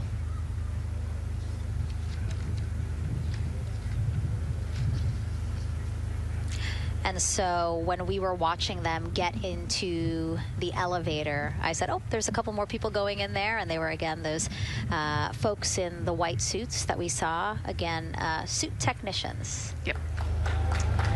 And there they go. And off they go. Reed, Victor, Christina, and Jeremy now on their way to launch pad 39B, where they will fly to the moon, something no human has done in over 50 years. They may also set a new record as the farthest humans have ever been from Earth, a record set by the Apollo 13 crew almost 56 years ago today. We still hear cheers as they drive away from the operations and checkout building here at Kennedy Space Center. Now, while the crew make their way to the pad, let's get to know each of them even better. First, Commander Reed Wiseman. The moon, to me, it's the thing that connects me together with all the other humans in my life. I remember being a little kid lying in bed at night and just looking out at the moon in whatever phase it was in, and I was thinking, man, my friends that live like 20 miles away, they can probably look out and see that same exact moon. And then when I was in the Navy and I would look out at the moon and I'd be halfway around the planet, I would think, man, my brother can see that moon where he is and he's halfway around the planet from where I am. To me, it's a connection of life on Earth. We can all look up and see that moon, and it's always changing. The moon is never the same 2 days in a row. I love that. My name is Reed Wiseman. I'm the commander of NASA's Artemis II mission around the moon. I grew up in a little town just north of Baltimore, Maryland, about 20 miles north of the city. There was a National Guard base nearby my house, and there were A-10 aircraft that would fly over every now and then. I just would look up at them and be like, man, I want to be up there. I want to go do that. And then my brother went to the Naval Academy, and I would go every year and watch the Blue Angels fly during commencement, and that just started to grow and grow and grow. For a while, I wanted to join the Air Force, and then I realized Navy flies as well, and they fly from ships in the middle of the ocean, and that was it, like, done deal for me. That is exactly what I wanted to do for my career. Flying is freedom to me, especially when you're in a jet aircraft coming off of an aircraft carrier in the middle of the Pacific Ocean. Nearest land is over 1,500 miles away. So when you come off of that aircraft carrier, you are truly just alone with yourself out there. It is a magical experience to be out there all by yourself in an aircraft over the Pacific. Just it's free. I think anybody who accomplishes something that they set their mind out to, there's no one thing that does it for them. It's a combination of everything. I mean, the way my parents raised me, the way my brother and I, the way our relationship developed over time, my friends, being in the marching band, going to college, setting my own course, learning how to live on my own, being mentored along the way, being, kept on the path to success, but being given the freedom to, make excursions and fail every now and then and regroup and carry on. I think all those things come together in the end to get you where you are. I've had to overcome, I'm a human being. I've had to overcome a lot of fears. I'm pretty scared of heights. I joked about that on the International Space Station, but it turns out I'm only scared like at the edge of a building. When you're up on the International Space Station, even though you're 250 miles up, I never had that feeling of falling or that I was, at risk up there. I just kind of loved the feeling of floating and looking down at Earth. There have been challenges all throughout my life. By far, the biggest challenge was losing my wife in 2020 to cancer, and now raising 2 daughters who are grown up now, but that's been the biggest challenge by far I've ever had to face. It is not easy. Being an only parent, trying to work a full-time job, and raising 2 kids is something that I think about every single day. I'm very proud of the work I've done. I haven't always done it well, but I've always shown up and tried as hard as I possibly can. And now Artemis II pilot Victor Glover and his journey to this history-making moment. I do wonder what it's going to be like when we are really far from Earth and can see it. The sensation of being so far away from everything that you know. I had that sensation on the space station the first time I got to sit in the cupola for a really long time. So I can only imagine what that's going to be like from 200,000 plus miles away. My name is Victor Glover, and I'm the pilot for NASA's Artemis II mission around the moon. When I was in 4th grade, I was 10 years old, and that's when the Challenger accident happened. And it helped me understand how the general public felt about the astronaut corps, right? Like, these are the people that we want to be, and that just gave me an easy thing to strive toward. The biggest fear that I've had to overcome in my life is doubting myself. Going to college when no one in my family had gone to college was a huge risk. I had more confidence in my athletic ability than in my academic abilities. I could play football with those college students that I saw on TV. But my classmates that I saw in the lab and around the University Union, I didn't know if I had what they had. I think addressing that self-doubt was a part of, swinging for the fence and trying to go get an engineering degree, not just go to college, but get an engineering degree and then go do something challenging and technical like flying. Apollo is known for sending humans to the moon. Artemis has an opportunity to continue the Apollo story, but I actually think it's important for this story to stand on its own. Artemis is a new program, and we're trying to do new things. And it's great to compare and contrast. When you look at our spaceship, you can see parts that were designed, built, and integrated in another country. When you look at our crew, you see that our crew is international. There are also men and women. And I just think that comparing and contrasting makes the story even richer. The piloting role specifically, I will have an hour and a half or so where I get to fly the spacecraft by hand. We haven't flown that many spaceships. And so the ability to fly one actually in space on a test mission is just a really unique opportunity. I can't tell you how I'm going to feel when we fly by the moon and see the moon up close and the Earth from 250,000 miles away, but I don't use the word excited because I'm focused. What we do, this is very serious and it's very risky, and we are all intimately familiar with that risk. And so if we go out there and we're successful and we can pass that baton on to Artemis III, that's something to really be excited about. Great to hear from Reed and Victor in their own words about how they feel about this mission and their role in it as the convoy turns this corner here onto the road where the vehicle assembly building is and where the group that we showed you earlier today, ready with their flags. Wow, that group has expanded exponentially. Love this. Yes, this is great. So many people. Flags, oh my gosh, I love it. Oh, this must feel so special to the crew to see all of these people here to wish them well. Yes, this is heartwarming. Look at how many people there are. Everyone is so excited about this mission. Signs, people have made signs. I feel like the Astrovan has slowed down a little bit, to really take in the moment. Wow. That's amazing there. Again, crowds continue going as we are now passing the historic vehicle assembly building. This is where the Space Launch System rocket was assembled and stacked with Orion. Its history, of course, goes back to the Apollo days, but today it is home to the Artemis missions to the moon and beyond. Gosh, still people lining the route. Yep. I love that. I do too. It leaves me kind of speechless, you know, just to see all the support, all of the people who want to know that they're thinking of them, they're with them, and the fact that this crew specifically has always said we are going for all by all. this must be really special to them. Yes, and that's just here on Kennedy Space Center. Imagine the rest of Florida right now. Yeah. Mission Specialist Christina Cook, who holds the record for the most consecutive days in space by a woman. Let's take a look at what she has to say about this mission. I tell a story, which is one that my dad told me before the Apollo missions when he was just a very little boy. He was looking up at the moon with his mom, and his mom said to him, "Don't worry, Ronnie, we'll never get there." Fast forward maybe 70 years later, it's his daughter that's actually going there. And I think that long arc is something that we can all learn from. The idea that the seemingly impossible becomes possible if you just believe in it and are willing to work hard and come together to achieve it. My name is Christina Cook, and I'm a mission specialist for NASA's Artemis II mission around the moon. When I look back at my dreams as a kid, I definitely never thought I would actually get here. I was very pragmatic. Even though I'm a dreamer, I knew that the odds were way against me again, so I might as well do something I'm loving in the meantime. I definitely loved science and math in school and, did pretty well in those things, but I also loved being active. I was always outside. I loved things that made me feel small. I loved looking at the night sky, oftentimes between the pine tree branches, or I loved the ocean. North Carolina also has mountains, and when we go there, I just loved the vastness of all of those things. I loved how they made me feel and what they made me think about, and the vastness of the universe and how much out there was to learn.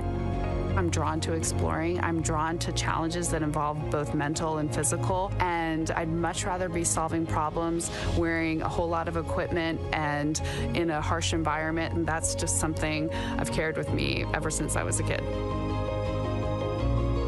Thinking about the fears or challenges that I've had to overcome, there are just so many. I mean, basically, that has been the journey. I always say to people, do what scares you, and that means I have to follow my own advice. So doing what scares me meant getting on a plane and going to the Antarctic, getting on a plane and going to study abroad in Ghana, applying to become an astronaut, opening the EVA hatch in the airlock and going out of it into the darkness, strapping myself onto a rocket.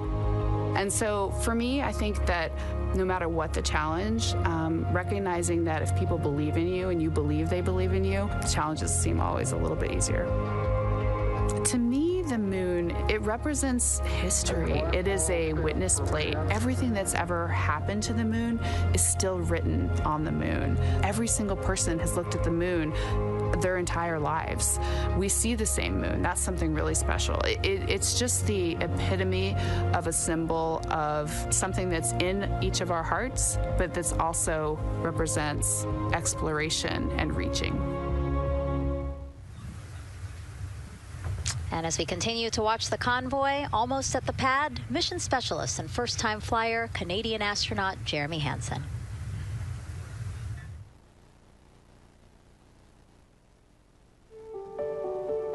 I have this very distinct memory of seeing an image of an astronaut standing on the moon. It's burnt in my brain because I went back to it so many times in my childhood, and I would look at that image, and I know it had a huge impact on me that humans had walked on the moon. My name is Colonel Jeremy Hansen. I'm an astronaut with the Canadian Space Agency, and I'm a mission specialist on NASA's Artemis II mission around the moon. My elementary school years, I grew up on a farm outside of London, Ontario. I spent as much time as I could with my dad on the farm. I learned the value of hard work, for example. If I wanted to go to work with Dad, it was going to be a long day, and I was going to have to not complain, or I wasn't going to get to go the next day. I had a treehouse. I had a vivid imagination. And I changed my treehouse into a spaceship. I made all these dials and controls. I had circuit breakers for switches that I found in the barn. And I was exploring space in my imagination. The most important thing I did to get to where I wanted to go in life, which was flying fighter jets and eventually becoming an astronaut, is I shared those desires with other people. And it turns out, just like you don't go to the moon on your own, if you could, I would have done it a long time ago in my treehouse as a kid. You have to go as a team. I think the biggest impediment to achieving my goals was, of course, myself. And I think that's a common human experience. There are many times where just little things would get in my way, and my immediate interpretation of that was, well, now that goal is out the window. People must have lifted me back up, and somewhere in the back of my head, that persistence came through. And I think that's a common human experience, to doubt ourselves. I've come to this, I guess, realization that I believe that we all have gifts to contribute, and the goal is to figure out how to use your energy towards adding positively to humanity's existence on this planet. But I love it when humanity sets big goals, like sending humans to the surface of the moon with an eye to eventually going to Mars, because when we do that, we can bring together genius from not just even in one country, but around the world. I've also learned from my indigenous mentors that they refer to the moon as Grandmother Moon. So you've probably heard of Mother Earth. They use Grandmother Moon because Grandmother Moon is responsible for the water in their community, just like the moon moves the water around the planet, affects the tides. And I think that's a really beautiful thing for us as we go back to the moon, to think about all the different cultures around the world and how they view the moon differently. And that's really neat because we all share that same moon in the night sky. What's really neat, too, was that drive to the launch pad, that point of view to see what the crew is seeing as well, as their Astrovan rides up the pad slope and are now on the surface, about to walk up to their vehicle. Yeah, we talked about how tall this rocket is earlier. Wow. Look at that. Yeah, look at that point of view, yeah.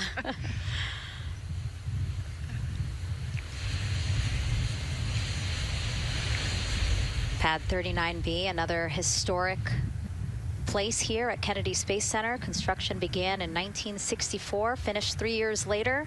Apollo 10, the full dress rehearsal for the moon landing. That was the first mission to launch from this pad. Yeah, we've used this pad for a lot of missions. We modified the pad in the 70s and 80s, and then the shuttle missions actually launched from here as well. And then, of course, Artemis I took off from this launch pad, November 2022. And now here we are about to see the Artemis II crew get out of the Astrovan and make their way up the mobile launcher to the 274-foot level, where they will embark on their first crewed test flight of the Artemis program. I think that button in the elevator actually says space when you hit it. It does? Yeah. Really? At least on 39 Alpha it does. So I imagine it says something similar here. Again, let's take a look at the clock as we wait for the crew to get out. 4 hours, 10 minutes and counting until the top of our 2-hour launch window today. Let's head back across the street to Daryl, who's following the launch team every step of the way. All right, thank you, Megan and Nicole. And here inside Firing Room 1, we had a nice moment. The launch director, Charlie Blackwell-Thompson, NASA's first female launch director, standing up from her console, taking her cell phone and snapping photos as the Artemis II crew that she had just given the go to leave the astronaut crew quarters, driving by, and of course going up the causeway until they got there to the pad. And now we see them coming out of the Astro van there and getting ready to ascend the launch tower. Well, we got a weather brief before they went out to the pad, and of course LWO gave a go. There could be some rain out there at the pad. It's already rained out there already. If you're in the area and you're watching right now, well, certainly you know that there's some rain in the area. There's going to be spotty showers that are going to be coming ashore here, and we expect that throughout our rest of our countdown. But we also are getting forecasts that there'll be some clearing as we get closer to our launch window. Big wave from Reed Wiseman there, and a thumbs up as the crew goes into the elevator to ascend the launch tower to go up to the level where they'll walk across the crew access arm and get into the white room. One of the things that you're going to start to hear now is from the crew themselves. We're going to be airing the Orion to Earth loop, which is the communications that's going between that crew and the launch team here as they walk them through configuring their various consoles as well as getting ready. A nice moment here, and I'll just pause to just look and see as the crew walks across the zero deck, as they call it, which is the deck that's right there even with the engines, and they're taking a moment to go over there and stand up and gaze up at the 322-foot tall SLS rocket. This was part of the plan for the Artemis II crew, and potentially a rocket that could help them make history to go farther from Earth than any crew has before.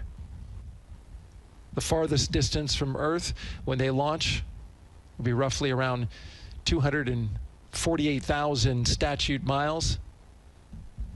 They're expected to go about 4,000 miles farther than the Apollo 13 crew did. And now they've headed to the elevator to go up. Again, I was talking about the loops. You're going to be hearing from the crew as they discuss with the launch team getting various systems ready to go. And then closer to liftoff, we'll hear the operational launch team loop brought forward ahead of the critical pre-launch polls and then the start of terminal count. And that should be right around L-25 minutes, right before the NASA test director gives their poll and the launch director gives her management poll, which happens at L-17 minutes. Right now, a lot of focus is on, of course, the closeout crew. They've made the way for the crew to get inside the spacecraft now and walk across that crew access arm, and there they are. They have been working on a tight timeline, but they are ready to go, and they are ready to receive the crew and start putting them inside their Integrity spacecraft. That's it from the firing room. We'll send it back to Megan and Nicole. And Launch Director Charlie Blackwell-Thompson, again, we mentioned her a second ago. Her team have been training extensively for this moment since Artemis I launched in November 2022. Today, they have a message for Reed, Victor, Christina, and Jeremy.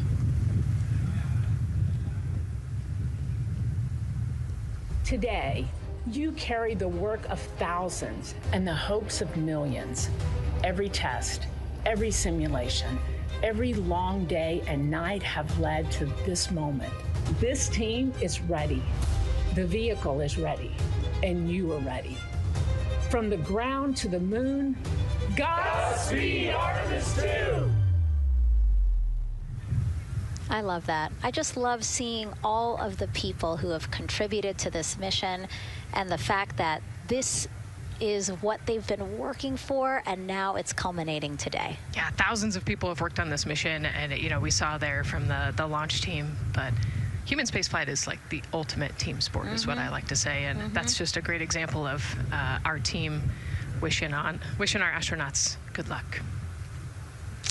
That shot there that we were just looking at was aimed at the elevator doors, again, to catch the astronauts as they make their way up to the 274-foot level of the mobile launcher. The mobile launcher is the structure you see there. It is not only a way for the crew to obviously access Orion, but also provides the fuels, communications, all that to the rocket. And now we're watching the crew walk across the crew access arm, getting a beautiful view of Kennedy Space Center. From 274 feet. Woo. Nicole laughs because Nicole is also, like Reed, does not like heights. I do not like how open that crew access arm is. But Reed made it across, so that's good news. It looks like they really enjoyed it. You know, they didn't just walk straight past. Christina and Victor, we definitely saw. Some thumbs up there, looking out, yep, that crew access arm. And then Reed, he knows where that camera is. Taking the opportunity to, again, just tell folks, hey, we're doing good. Ready for it. Yeah. And it looks like they're actually probably signing their patch. Yeah, there's a wall with patches there, and so each crew signs when they get up for their launch. And so this is probably actually the first time a crew is doing this in the White Room of Launch Pad 39B. Don't quote me on that, but I think the signing started with the commercial crew program. So there's a lot of that in the White Room over at 39A, but again, this is 39B. Yep. And so now in this room here, the White Room, again, we will see the crew don or put on their communication caps again, their helmets, their gloves, and remove coverings that they had on their shoes. Yeah, so they want to protect the suits while they're walking out and up to the White Room, and now they'll finish reassembling those suits. Put the boots on, put the gloves on. You can see they're working their comm caps now, and they'll work the helmets eventually as well. And so as we watch this process unfold, Why don't we take a couple of questions for you guys, from you guys. What is the most difficult thing about preparing for a flight? Nicole, that question's obviously for you. Ooh, this is a great question. You know, I think we get such good training. You know, this crew's been training for years. And so they know this rocket and this capsule inside and out. They know all the dangers. They know how to react to anything. So I actually think, you know, preparing your support system and your family, I think launch day is actually tougher for your family than it is for you. And you know, we've heard the crew talk about the difficult conversations that they've had with their family to prepare for this historic test flight. And so I think, you know, the closer and closer you get to the rocket, the fewer and fewer things from Earth you keep. You know, they left their suitcases at crew quarters this morning. They left their cell phones, their laptops, everything. And so you are just a human in a spacesuit about to get on a rocket with all of your loved ones watching. And I think that can be probably one of the most difficult parts about today. And while you were answering that question, Nicole, we did get a chance to check. Yes, this is the first time crew has signed the wall of the White Room, again here at pad 39B. Let's take another social question now. All launch windows happen to be in the evening. How come? Obviously referring to the April opportunities specific to Artemis II. Right. You know, this is a complicated answer. I don't know that I would have the exact mechanics behind it, but it has a lot to do with orbital mechanics and where we are in terms of the Earth and the Moon relationship. And, you know, like we said, we're trying to get on that free return trajectory. And so it has a lot to do with when we can do the perigee and apogee raised burns and the translunar injection. So there's a lot of math that goes behind these launch windows and why they shift and move and why we just so happen to be in the evening for the April launch windows. Yep. You did answer it well. All right. And before we asked you guys a question, who would you take to the moon with you? Would that be a bestie, a pet, family member, or seasoned astronaut? Overwhelmingly seasoned astronaut. So, Nicole, you and I are going to the moon. Was that your answer as well? That was totally my answer. Again, like I thought my husband would not like that answer because he'd want to come along too. But I think if asked, he would also say seasoned astronaut. So that's fair. You know, like we said, there's a lot of training that goes behind it. These guys can react to anything that comes their way. And so, yeah, if you don't have all that training, maybe you do want someone that's a little bit more experienced. Yep. So correct answer, everyone. And now we have another question for you. What do you want to know about living in Orion? What the crew eats, how the crew sleeps, how to fly the vehicle, or how free time is spent? Another great question. Yes, I'm excited to see what they say. Yeah, so head to NASA's Instagram or Twitch accounts to vote, and we'll share the results as soon as possible.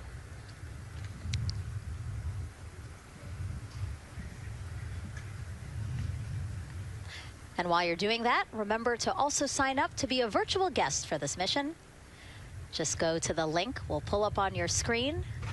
As a virtual guest, you will get mission-specific information, notifications of any schedule changes, and curated resources straight to your inbox. You will also receive commemorative stamps for your virtual passport after launch and splashdown.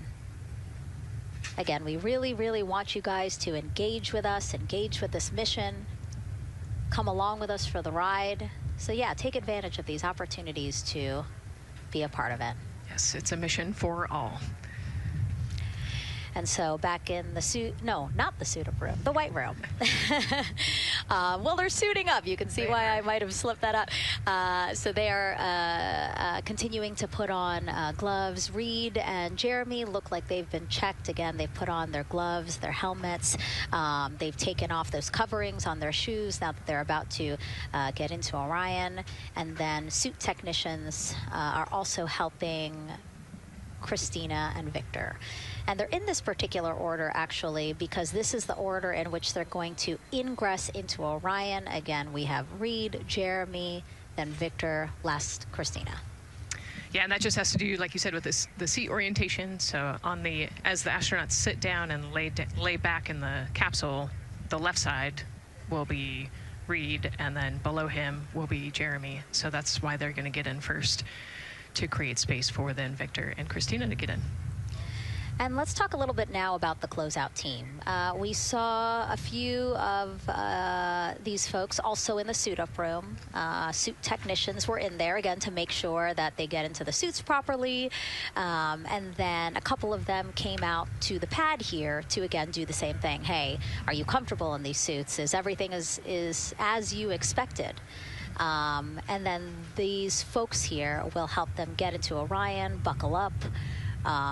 And so we were talking a little bit about their attire, specially made for what they're doing right now. Yeah, so these, they almost look like, you know, the equivalent of a flight suit, right? They're fire resistant. You know, they've got the straps on the back for emergencies that mimic the same straps that the astronauts have on their suits, so that you can use the same exact equipment in an emergency egress from the pad, for example. So we can use the same equipment to get everybody safely away from the pad as required or if needed. Yeah, always thinking about those contingencies, you know, how to very quickly, if there were an emergency, get everyone out, not just the astronauts, but also the closeout crew if an emergency was happening while they were still at the pad. And so those suits, flame retardant. Also, when we see them crawl into Orion, you will notice that they are on their knees quite a bit, so built-in knee pads. Really a thoughtful design for the purpose that they're serving today. Yeah, they're functional, which is exactly what we want, but also they're pretty classy looking, so we did a good job with the design. I was going to say, you know, they actually look like, you know, the outfits that car racers wear, right? Yeah. And then when I said that to the lead of the closeout crew, he's number one if we do see him, Taylor Hose, he said, well, actually, we are kind of like a pit crew, you know, like they're very quickly moving through the operations so that not a lot of time, not more time is spent at the pad than is needed, because this is a fully fueled rocket, Nicole. Right, yeah, we want to minimize the time that we have more humans up in the White Room, but also safely and efficiently get the astronauts ingress into the capsule. And so that's their main job. That's so yeah, I like the pit crew analogy, works great.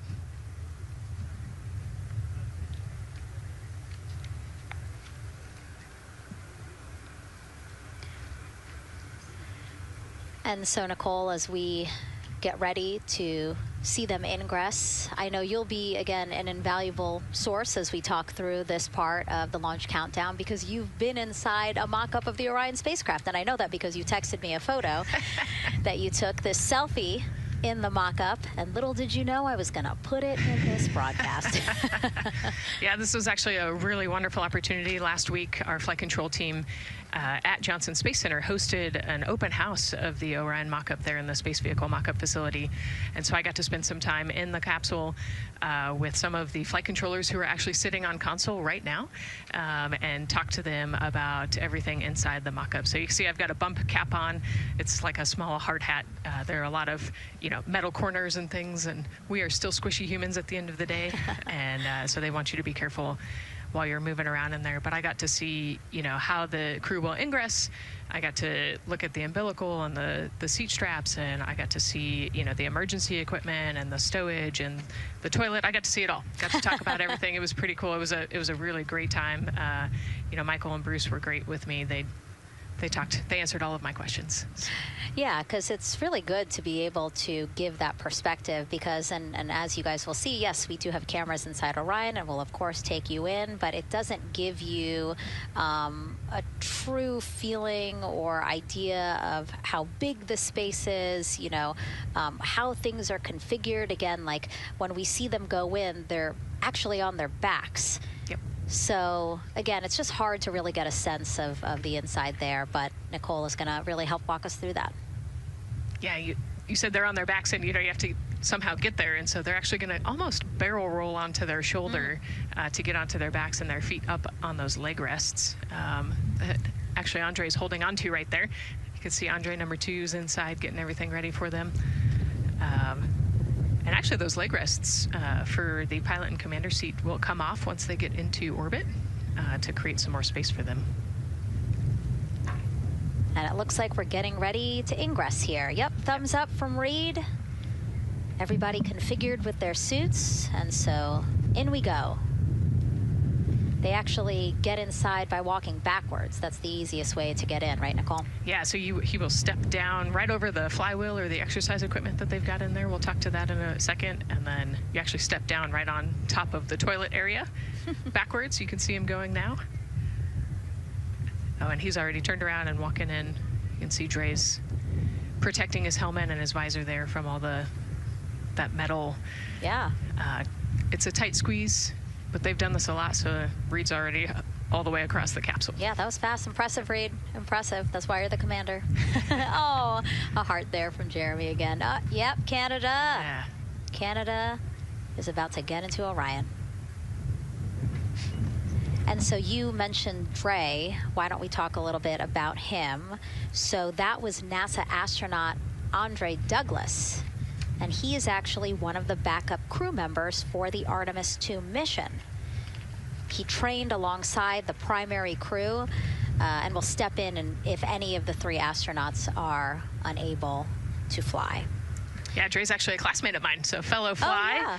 Yeah, so we've worked very closely together. It's exciting to see him in this role.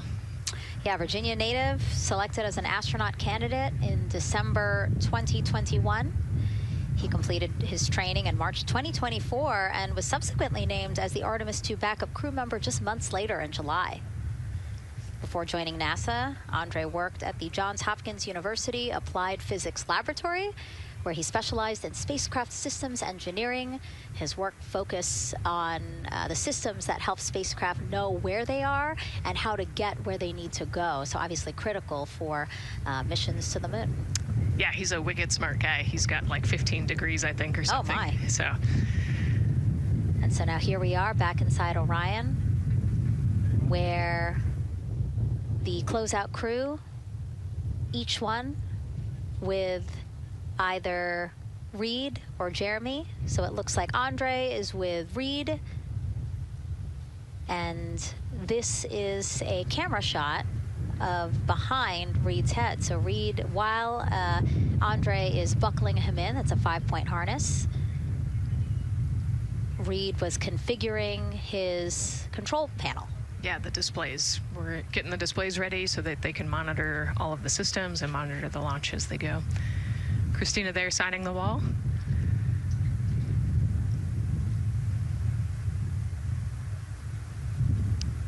Got to put away the pen. The pen could be foreign object debris or FOD, which is bad for NASA. We definitely want to make sure that we keep track of everything and we know where everything is, because the smallest thing could prevent us from launching or affect the equipment out there. Yeah, and you'll actually see that most of their tools will be tethered as well, so nothing can fall through a crack or drop.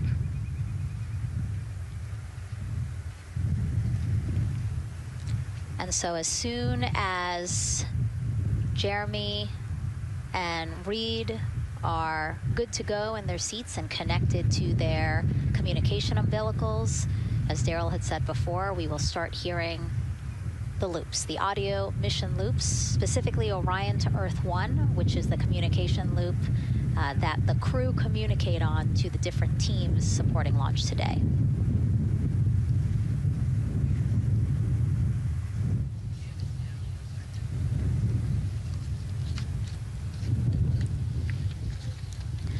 And as we said when we were in suit up, after they do communication checks, again, suit leak checks to make sure that nothing went wrong between the suit up room and here, and also to specifically connect them to the Orion systems. Yes, this will be an integrated test with Orion and the suits to make sure the entire system is working and ready for flight. And so you'll notice Reed and when Victor sits down, Reed and Victor are the only ones with the display panels in front of them. Jeremy and Christina will actually share a personal computer device, and that will be on Jeremy's leg, and that's how they'll continue to follow along with telemetry and data. Yeah, it's actually pretty cool. This is one of the technology demos that we're doing, and so they're going to plug into the system, and it'll be a screen repeater on that that device for them, so that they can see what the pilot and commander are seeing. OTC at MS2 is online for objects. This is OTC. Repeat. MS2 ready for comm checks. The MS2 ready for comm checks. MS2, OTC Orion Earth 1, comm check. OTC, it's MS2. Have you loud and clear on 1. You're welcome, sir.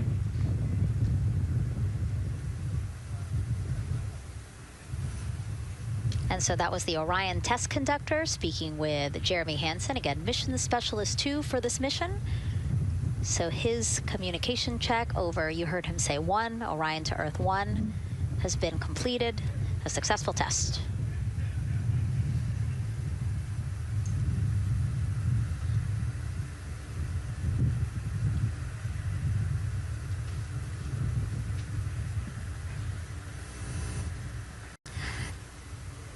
The rest of the crew here waiting in the white room. Again, as Nicole was saying, a little tight there for all of those folks. So Christina and Victor will wait until Reed and Jeremy are done getting buckled in. Yeah, I think 4 astronauts and 4 suit techs would be a tight fit in that capsule. Yeah, I mean, take a look at Bill. He's number 3 there, that the suit technician there. He is kneeling where Christina will be in order to get Jeremy situated.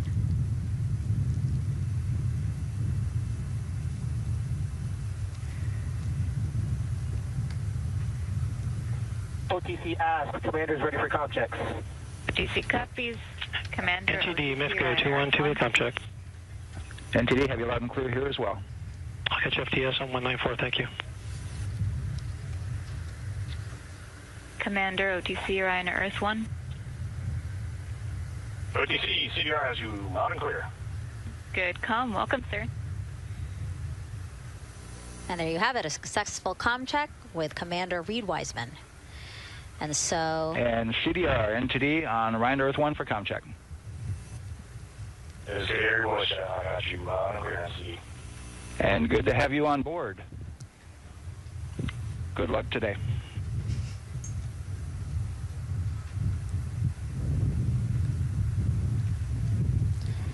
And so now these 2 closeout crew members will finish up what they're doing here. Again, Nicole, walk us through what is happening here. They're connecting umbilicals, is what we said. Yeah, they're strapping them in, so they're getting their restraints connected. It's a 5-point harness with a quick release, and then they're connecting the umbilical, which has 3 different, actually 4 different connections. So it's got the air in, air out, the water for cooling, and then the comm as well, the communication cable. So they're going to make sure that all of those connections are good to go, make sure the crew's receiving the cooling and the air, and then we heard the comm check as well. So they're just making sure the umbilical connection was good to go, getting them strapped in and ready, and then they will move on to Victor and Christina. And so while we wait for that to happen, why don't we get another check of the launch countdown milestones with Daryl and the launch team.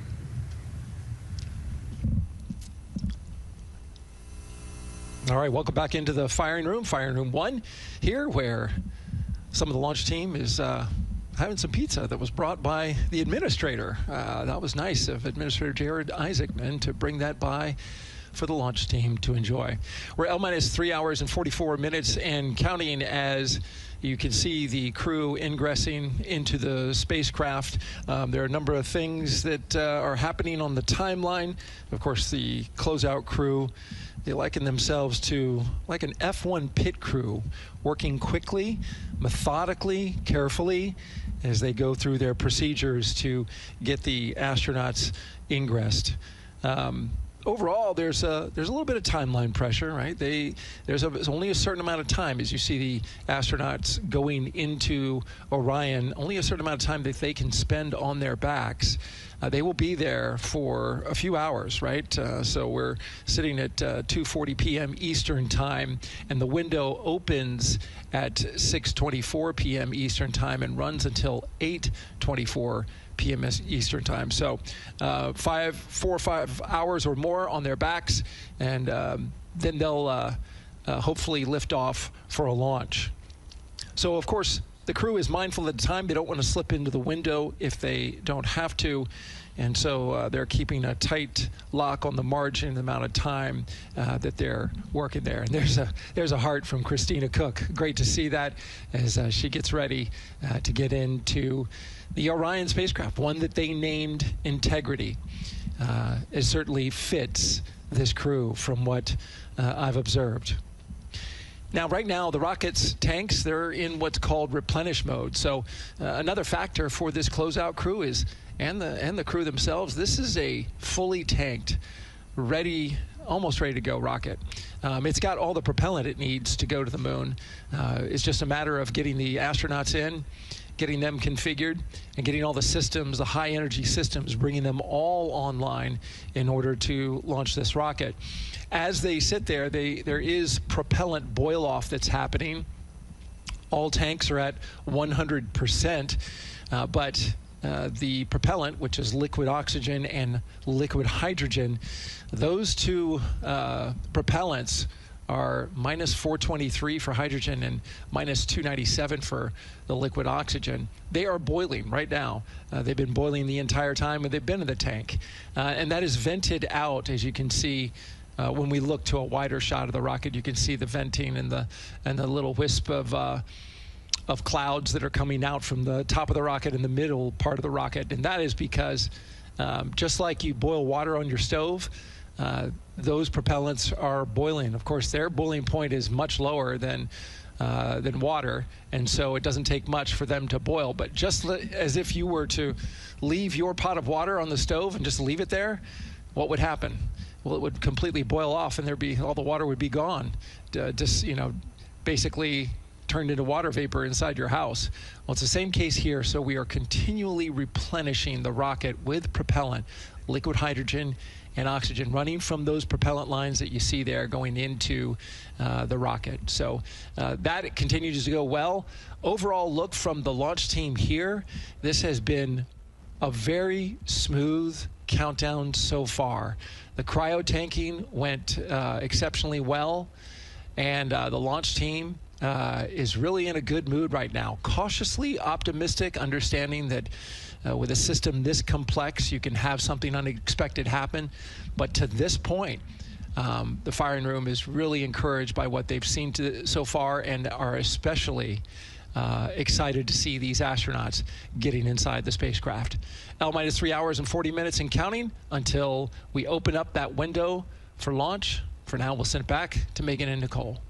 Thank you, Daryl. And, he mentioned that the crew decided to name Orion Integrity, and it was not something they came to easily. They really wanted to put in a lot of thought, and what they came down to is integrity is a value that NASA embodies, and also individually they felt like integrity is something that speaks powerfully to them. Yeah, and I think the other part of integrity, it just represents the humility and the professionalism behind the entire team that built this rocket and got us here today. And so it's a fitting name for this capsule. Yeah, like I said, I think the crew said it took them a little bit to decide on what they wanted, but I think they made the perfect choice. I agree. And so as the countdown to launch continues, we are reminded that this is an agency-wide effort to make today's launch attempt possible. We invited people across our NASA family to wish our crew a safe journey. Go Team Artemis! Go Team Artemis! 3, 2, 1, blast off! Have a great flight. Godspeed. We'll get you around the moon and home. If I had a message for the crew, be safe, to have fun, to remember that we're all down here rooting for them. I want to wish my friend and former student, Victor Glover, and the entire Artemis team best wishes and a successful flight. Have fun. Take some really cool pictures. Can't wait to see you when you get back. From the Earth to Sky team, connecting NASA science to public lands, go Artemis. We will see you in the Pacific, and you can count on us being there. Greetings from NASA Langley's historic gantry facility, where Neil learned to land on the moon and Orion learned how to swim. We are with you all the way to splashdown. Let's go fly from the Orion Human Engineering Team. Woo! Like a full moon, your future is bright. Have a safe journey from the multimedia team in Cleveland, Ohio. We hope to see you guys back safely in San Diego, maybe singing some karaoke. Yeah. Yeah, right, baby. He knows exactly what he wants to do. After he's like, yep, karaoke. I love that people submitted videos. You know, this is something that we actually asked as part of the broadcast. We were like, you know what, I think it'll be really fun. And the overwhelming amount of people who wanted to record something for the crew was really heartwarming. Yeah, you know, this is the first time in over half a century that we're sending people back to the moon, and everybody is excited about it. You know, kindergarten to congressmen and all over the world, everyone is ready for today and excited to see this launch. And so here we are again, still inside Orion with the closeout team, putting some final touches on, it looks like Victor's configuration there. Again, making sure that his harness is set and that he's connected to cooling, he's connected to communications, and he's connected to any other umbilicals that he needs to be connected to for Orion. Again, we are sharing so much information with you, and we hope you find it educational and fun.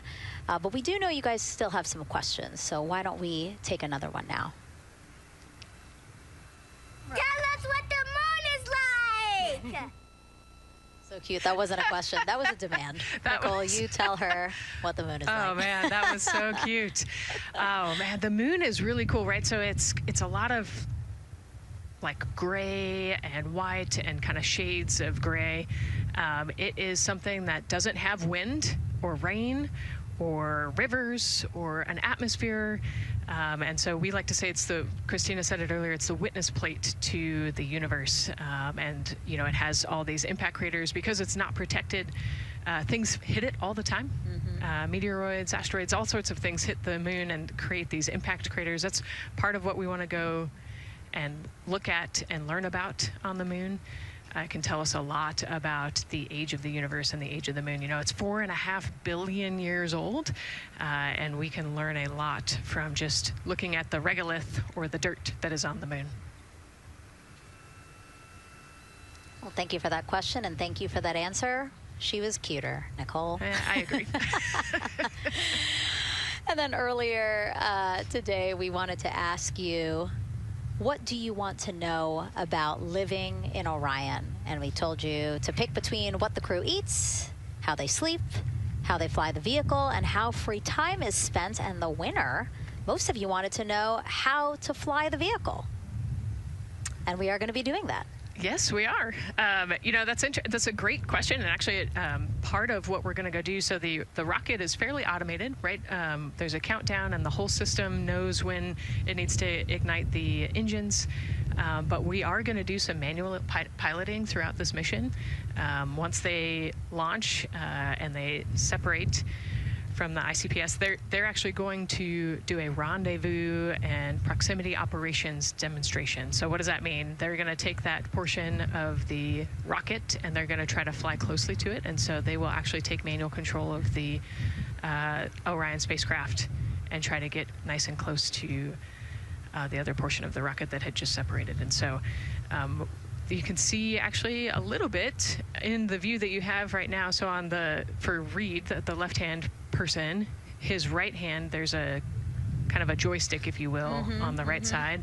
And then on the left side, there's something similar. And so they've got, you know, translational and rotational hand controllers in order to command the rocket in different axes. Yeah, it's really exciting. I mean, Victor said it himself, like one thing that he's really looking forward to is piloting Orion manually. So we'll get to see that during our continuous coverage. Again, we are covering this entire mission. We started with tanking, and we will go all the way through splashdown, so you will see what Nicole was just talking about, that proximity ops demonstration, where the crew will pilot Orion manually. And so, speaking of their 10-day mission, why don't we take a closer look at the crew's home away from home for the next 10 days. Here's Megan Carter again from the KSC Visitor Complex. All right, thanks, Megan. Yeah, it's getting real out there, so I am going to bring you back to the moon board so I can show you just a few things about the Orion. Obviously, it is going to be very compact, sitting up there on top of the SLS rocket. Very compact, like I mentioned, over 355,000 pieces. So let me show you a couple key components, starting with these three fairing panels right there. When the rocket blasts off, obviously it is going to get very fast. MS1, it's going to get hot on Ryan Earth 1 for and windy. And so we have these three fairing panels in place to help protect our astronauts. I am also going to take you into a little bit closer look and talk about the LAS, or the Launch Abort System. This is the one piece that is going to be in place to protect the astronauts should something happen to go wrong in the first few minutes of launch. They can actually hit those abort motors, and these can activate within milliseconds, basically faster than you can even blink, and that is going to pull the crew and the crew capsule away from any danger. Now, obviously, we hope that those are not needed, and if that is the case, then about 3.5 minutes into flight, the LAS and those fairing panels will actually activate and jettison away. They'll fall away from the rocket, because at that point, the crew can actually abort the spacecraft safely by themselves. Now, we've talked a lot about the crew capsule right here. This is where they are going to spend the duration of their flight. We're going to talk a lot more about that one in just a little bit, but for now, let me jump down here to the service module. This is the one, we're going to think of this as the powerhouse for the spacecraft. It's pretty much going to provide them with almost everything that they need for the entire mission. Temperature control, removing the carbon dioxide, providing them with oxygen, so much more. You can also do course corrections and things like that. So super quick breakdown, but as you can see, all of these components together are going to make the spacecraft one that is built not just to fly, but to protect, sustain, and bring those astronauts home. All right, lots more to come, but let's see where we are with the crew. Back over to you, Megan. Hey, thanks so much, Megan. A lot of useful information there, and we did want to point out that you did hear over and the PLT NTD on Ryan Earth 1 for ComCheck. NTD PLT, I have you loud and clear on OE1. And I have you the same. Welcome aboard. And so, again, we are now hearing mission audio loops, specifically the Orion to Earth 1 loop, the communication channel for the crew. Successful comm checks by both Victor and Christina.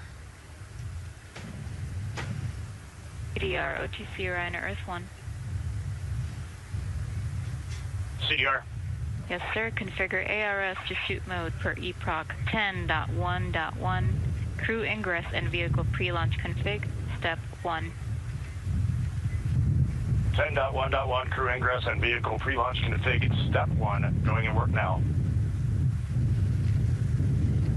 And so see, now we are privy to some of the countdown procedures that the team is asking for the crew to do.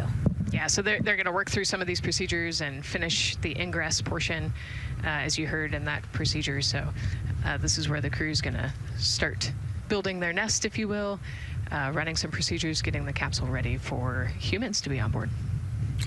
And now look at the clock, 3 hours, 30 minutes and counting until the opening of our 2-hour launch window, and we are pretty good on time. We are as we are expecting in terms of when Ingress will be wrapping up soon. And so now let's bring Gary Jordan, again, our commentator inside of Mission Control at Houston. Gary, let's check in with you about mission preparations. Hey, Megan, thank you. Yes, we're following along here in Mission Control Houston. OTC copies. And we'll stand by for those comm checks.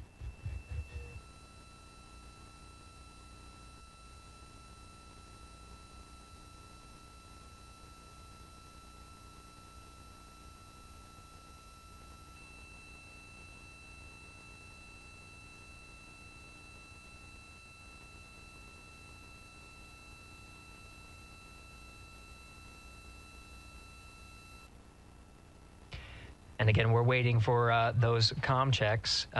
We did confirm from our IVA officer here in Mission Control Houston that all 4 suits have plugged in umbilicals. And CDR, NTD. Go ahead, NTD. Yeah, Reed, we're ready to proceed with the voice checks if you and everyone else is.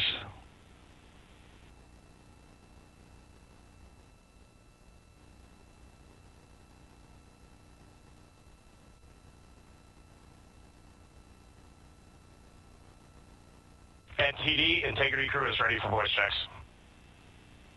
I copy that. And Integrity for the entire crew, ComCheck on Orion to Earth 1. CDR. PLT. MS1. MMS2. Good ComCheck by all. NTD moving to Orion to Earth 2.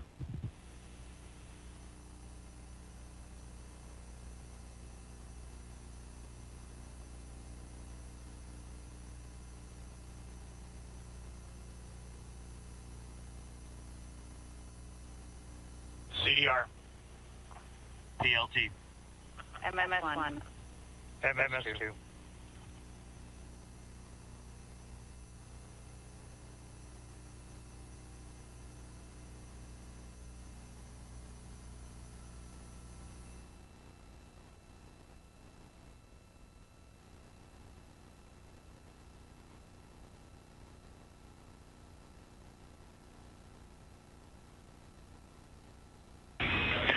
Integrity Houston on Orion to Earth 1. Voice check for the entire crew. CDR. PLT. MS1. MS2. Houston has all 4 crew loud and clear on OE1. Stand by for 2.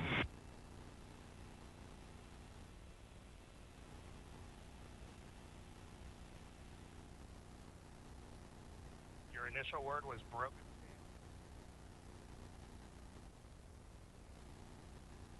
MS1. MS2. 4 crew loud and clear on OE2. We'll use 1 for the default. Houston out.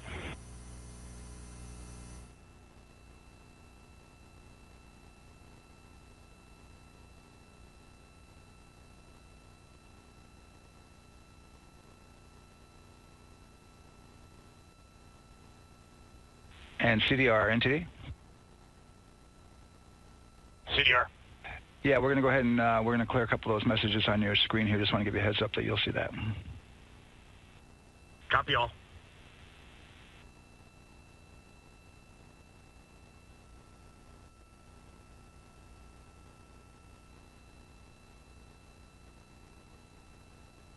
CDR, OTC, Orion to Earth 1.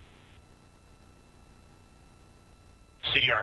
Yes, sir. Perform crew suit leak checks per 10.1.1. Crew ingress and vehicle pre-launch config steps 2 through 4. Annunciation of LCC O-ARS-001 will occur.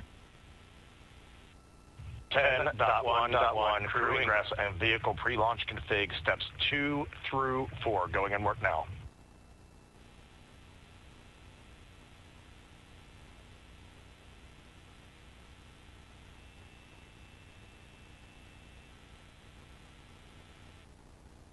This is Mission Control Houston. We are following along as the 4 crew members of Artemis II work through their voice checks, then the umbilical connections and various pathways to get communications from all of the... refresh on your screen. CDR. Yes, sir. We're going to look to do a quick refresh on your screen if you guys are okay with that. Hey, firm, just let us know when we can continue in 10.1.1. We'll go hands off.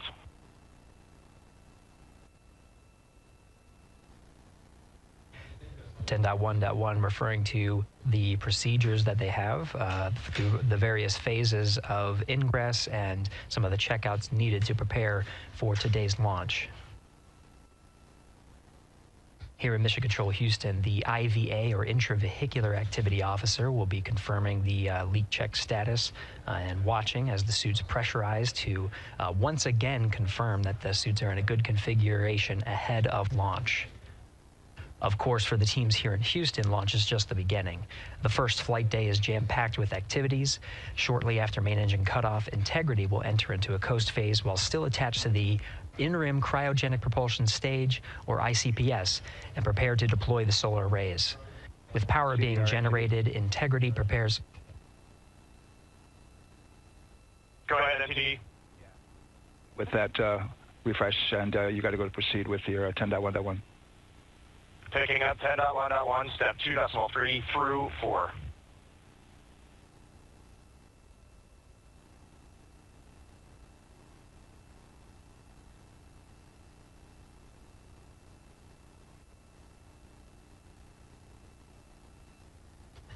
Picking up the procedures, the crew again working through the various steps to prepare for launch, standing by for seat.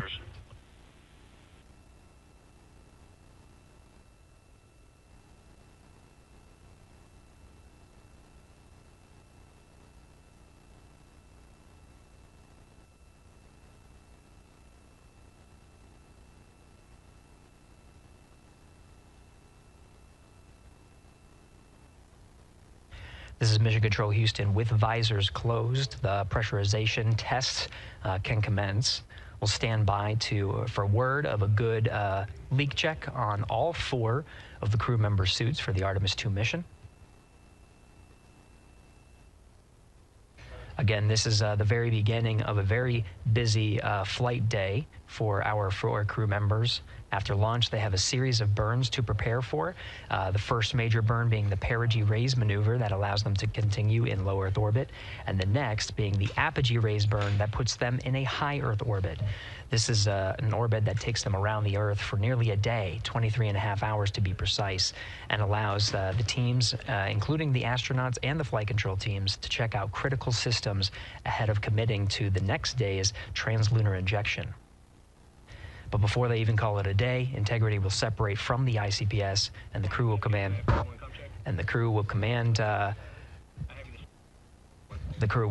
Command the Orion capsule to separate from the ICPS and turn around and approach the upper stage, but not dock.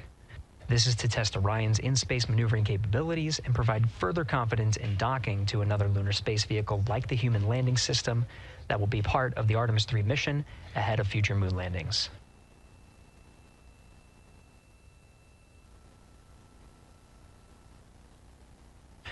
These are just a few of the highlights of the very first of 10 flight days as we await for confirmation of good leak checks inside the capsule Integrity.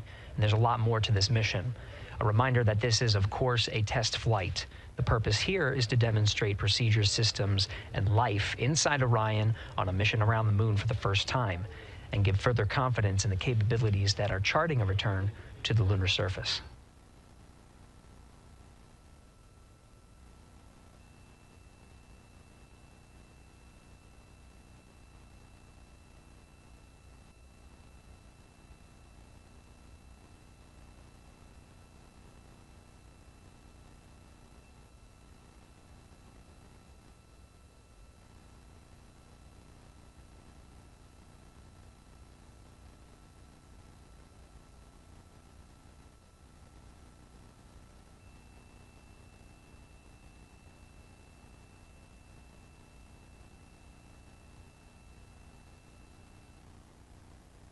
You may be able to see from this view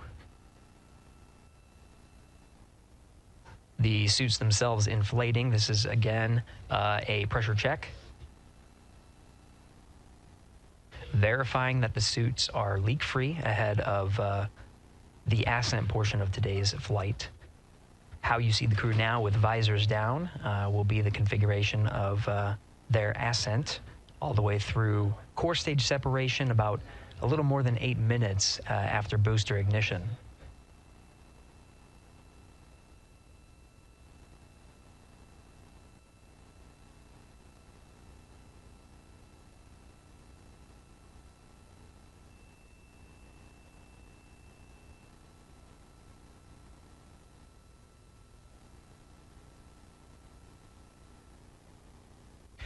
All right, here in Mission Control Houston, we are continuing to follow along, standing by for confirmation of good leak checks. In the meantime, there are no showstoppers here in Mission Control Houston.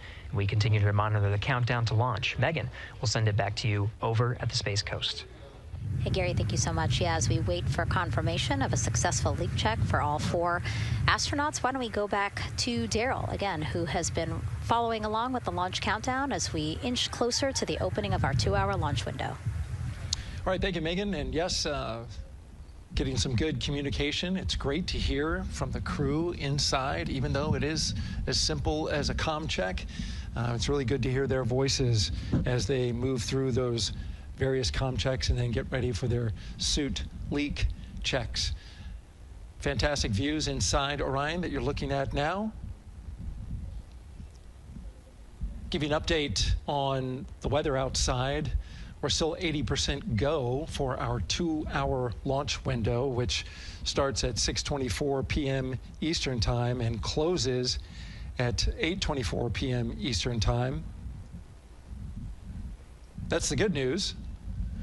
The bad news is that we've got some rain showers that are starting to head in. Looks like it may miss the pad. Wouldn't matter if it rained on it or not, though. It's received some rain earlier today. Water isn't going to hurt anything out there at this point. But the rest of the area might be getting a little bit wet, which may include the hostess, so keep an eye out for that.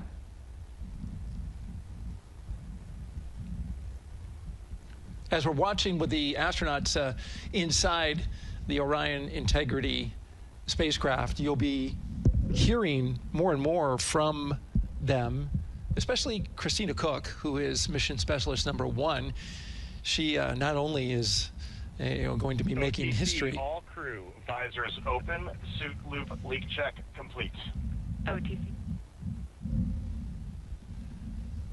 Okay, there you heard the suit leak check complete.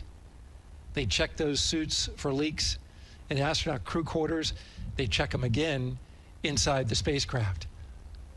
As you can see, the closeout crew, our astronaut support person moving around, turned off the camera, and so now we're looking from outside the Orion spacecraft, looking towards, oh no, let's see, get oriented here. Well, there we go. Back inside, we've got the view. But basically what I was saying about Christina Cook is that she will have the role of reading. CM is ready for closeout, performing video sweep using drag-on camera. OD.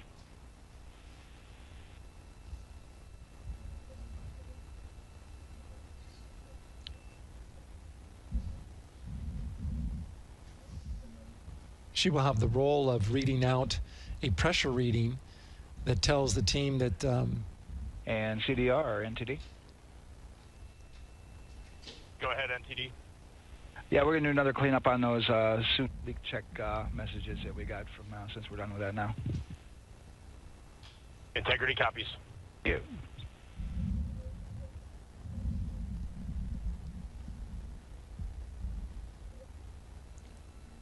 And that's communication going between Orion Commander Reed Wiseman and NASA Test Director Jeff Spaulding.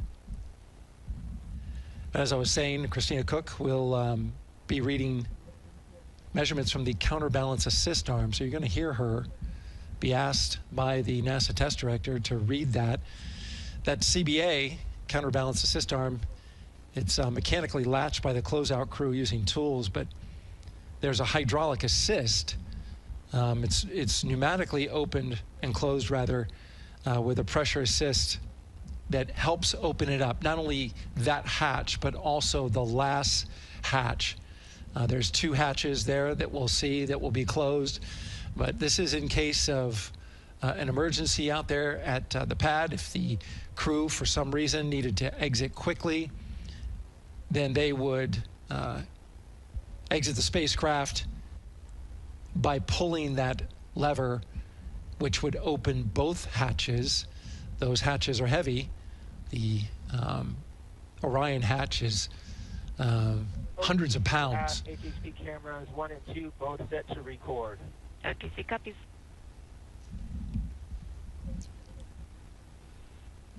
And just an update on the launch countdown, continuing to monitor the team's communications here in Firing Room 1. Everything going really smoothly so far. We don't have any significant open constraints to launch at this time, so we continue counting down. And for now, we'll send it back to the host desk with Megan and Nicole. Thank you so much, Daryl. And so we heard some of the communications over Orion to Earth 1, and it sounds like we are now moving into the hatch prep and closure phase. We will now start to see the closeout crew getting out of Orion soon so that they can start getting ready to, again, close up Orion, close the 2 hatches, and then get out of the pad.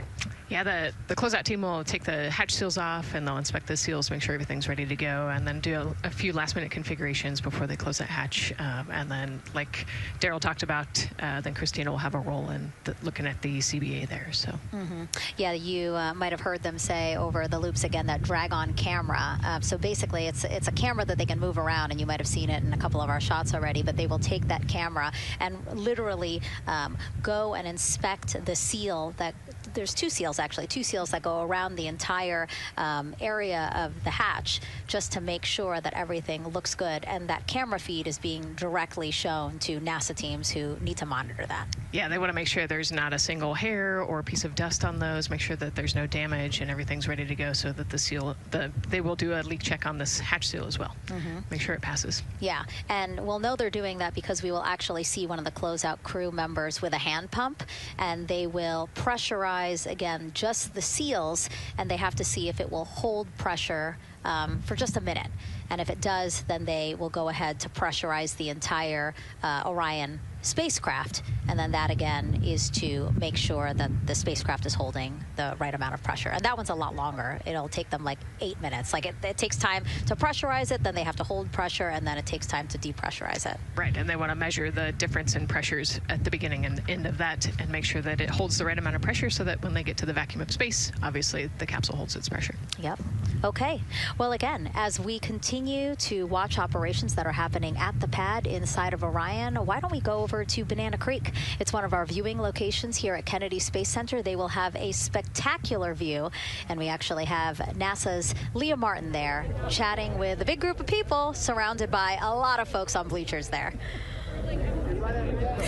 Hey, Megan, yeah, tons of people out here today, thousands of people gathering at Banana Creek to enjoy NASA's next big mission and humanity's next great leap today. It's a gorgeous day, and I'm joined here actually by some people who are probably the only people on center who are a little bit more excited than me to see this rocket lift off. Where are you from, and why are you here? So we're from the University of Tennessee, Knoxville. We're a group of 7 aerospace senior engineering students traveling here with Josh Dobbs, former quarterback of the University of Tennessee, with his extraordinary Dobbs Foundation.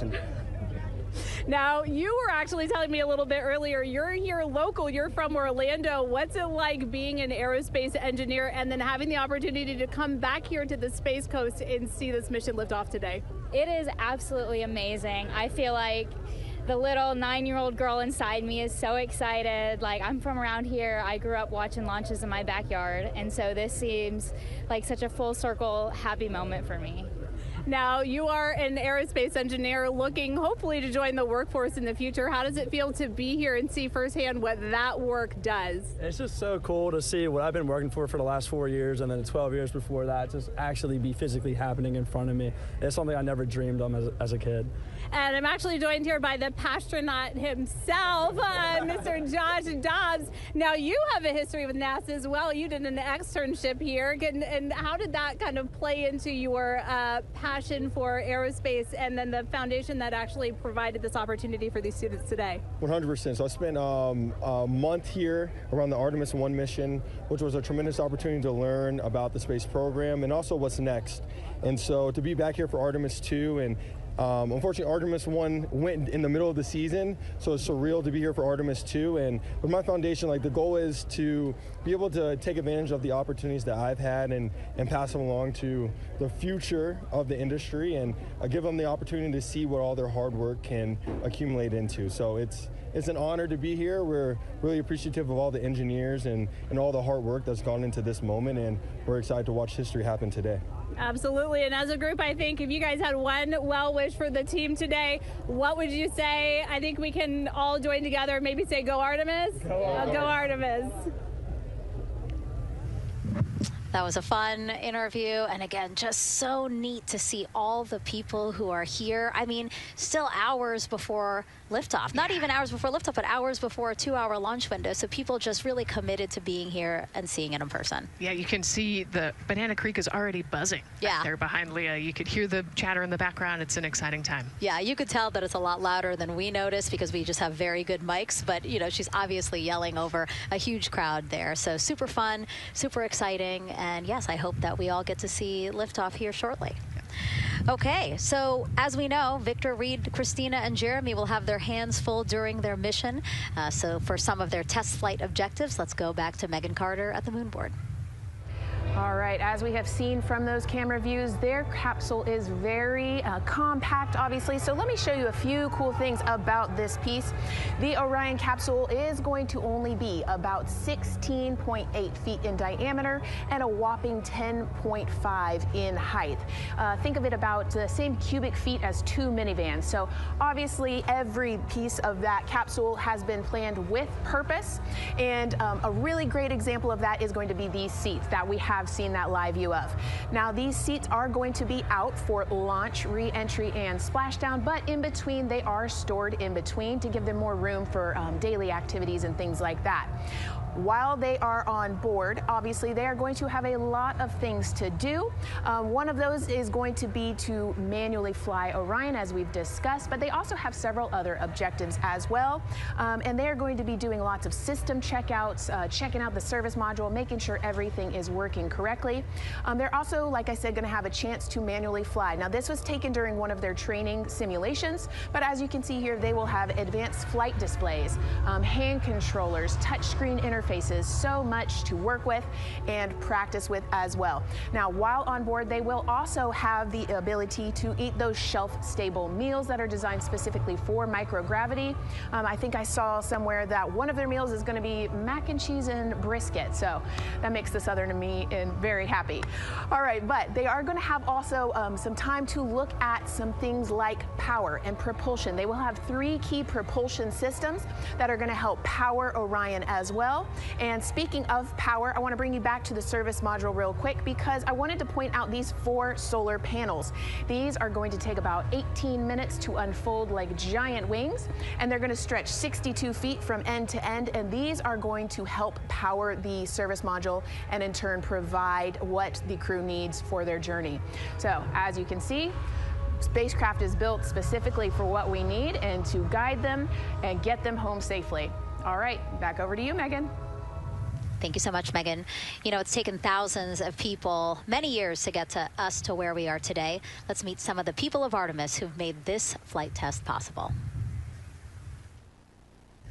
I am the Artemis Launch Director. I'm the Orion Crew Survival System Manager. I am the Artemis II Chief Training Officer. I'm the SLS Launch Integration and Mission Operations Lead. I am the Recovery Director. And I'm Boeing's Core Stage IPT Leader at Kennedy Space Center. I am the Artemis II Entry Flight Director. And I'm the Closeout Crew Lead for Artemis II.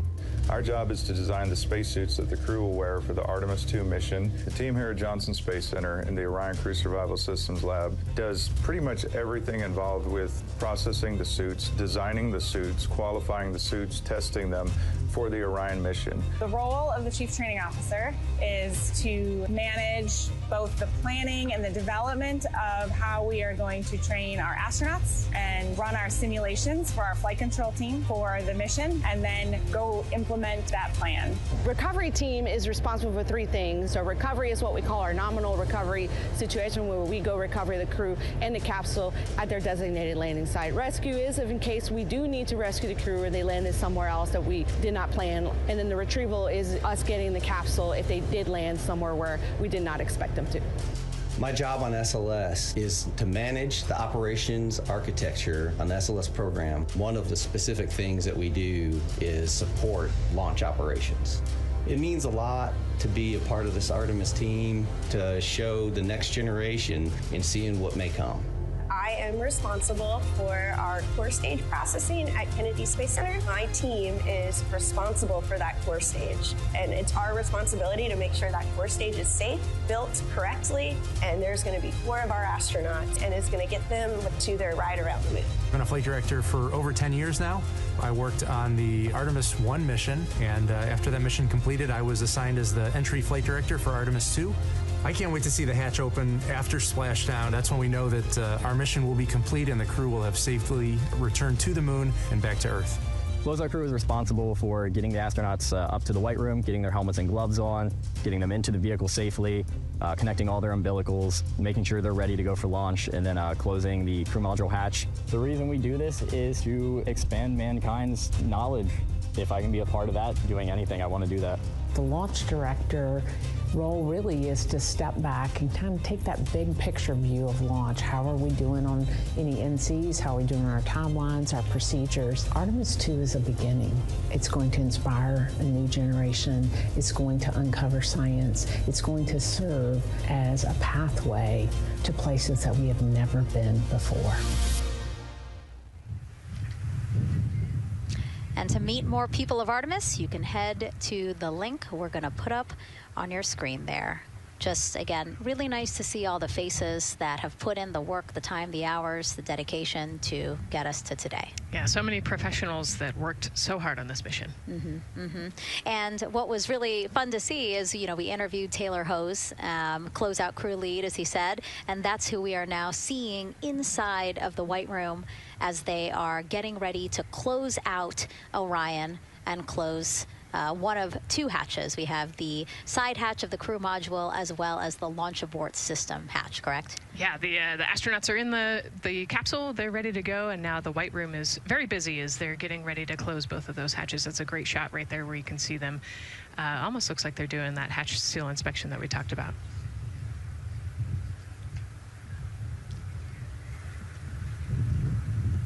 And so, Nicole, as we continue to see them get ready to close that smaller hatch, again, the crew module side hatch, let's take some questions now. Sounds good. A lot has changed since Apollo, and I have a few questions about what's next. What part of the moon are we exploring through Artemis, and what are some of the key points that NASA needs to consider when planning missions like this? Were you expecting to see Scarlett Johansson? I think that took you. Yeah, I mean, took you aback. We've talked about this, but everybody has an interest in this mission. You know, it's humanity trying to explore and go back to the moon. And I love this question. You know, what part of the moon are we going to? You know, eventually we want to get to the polar regions, the South Pole specifically. We think that there are volatiles there, so water ice, something that can be harnessed as a resource as we create the permanent base on the moon and then try to get onto Mars.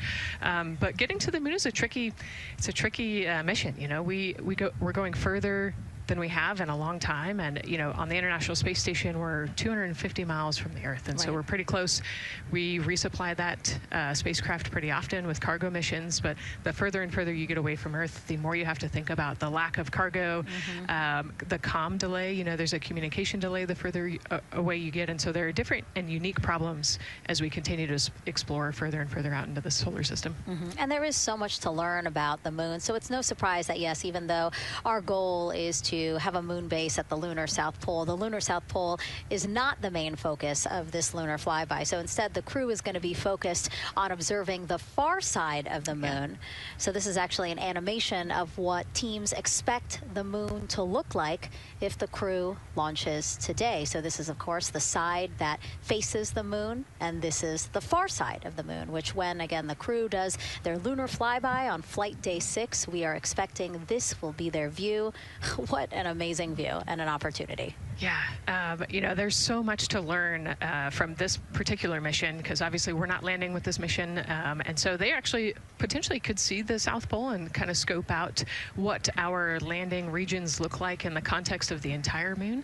But also they're going to see parts of the lunar surface that have never been seen before by the human eye, and so they're going to take these detailed notes. They're going to record themselves talking about what they see.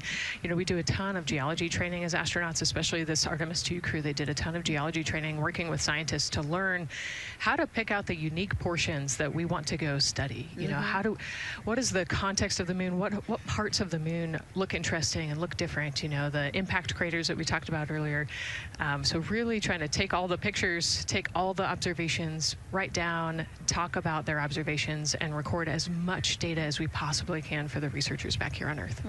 Yeah, it's so important to, yes, we're all talking about what they they hope to do during this 10-day mission, but you really do have to think about all the training that goes into this. I mean, you have 4 crew members who won't, you know, have the support the way that they've been having the support. I mean, they'll be talking through communications, but you know what I mean? It's just them and the moon, right? So they need to be fully aware and equipped with everything that they'll need to do to be able to accomplish the objectives that we hope to accomplish during this mission. Right, and their specific flyby around the moon, you know, the lighting will be different and the path will be different depending on when we launch. If we launch today, it would be different from tomorrow. And so, you know, they actually had to learn the geography of the moon so that they can orient themselves when they're on the backside of the moon, because they're not going to have communication. You know, they're just going to have a, I think, 45+ minute blackout while they're while they're on the far side of the moon. And so they themselves have to know what things look like on the moon, how to orient themselves, and how to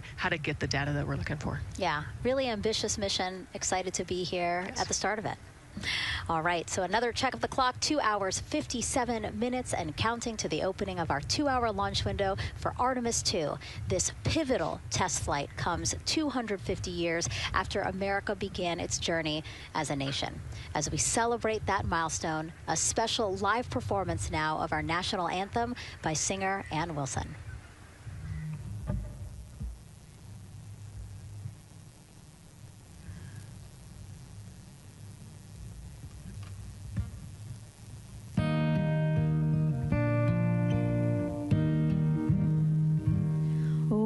Say, can you see by the dawn's early light what so proudly we held at the twilight's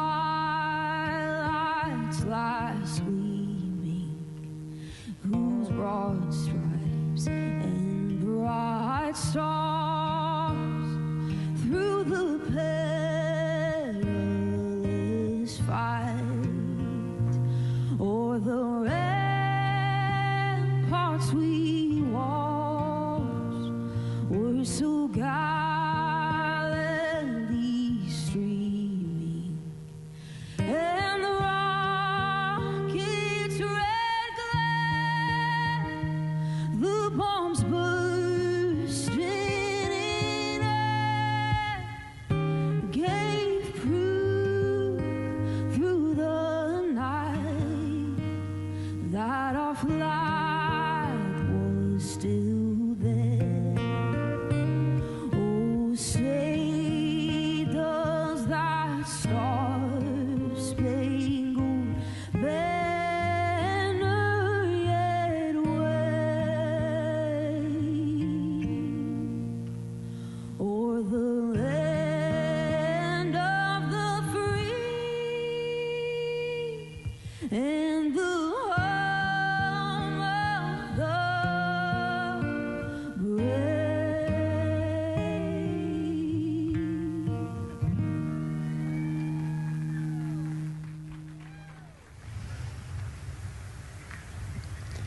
A beautiful rendition. Honestly, I'm a little emotional, a little speechless. Yeah, that was gorgeous.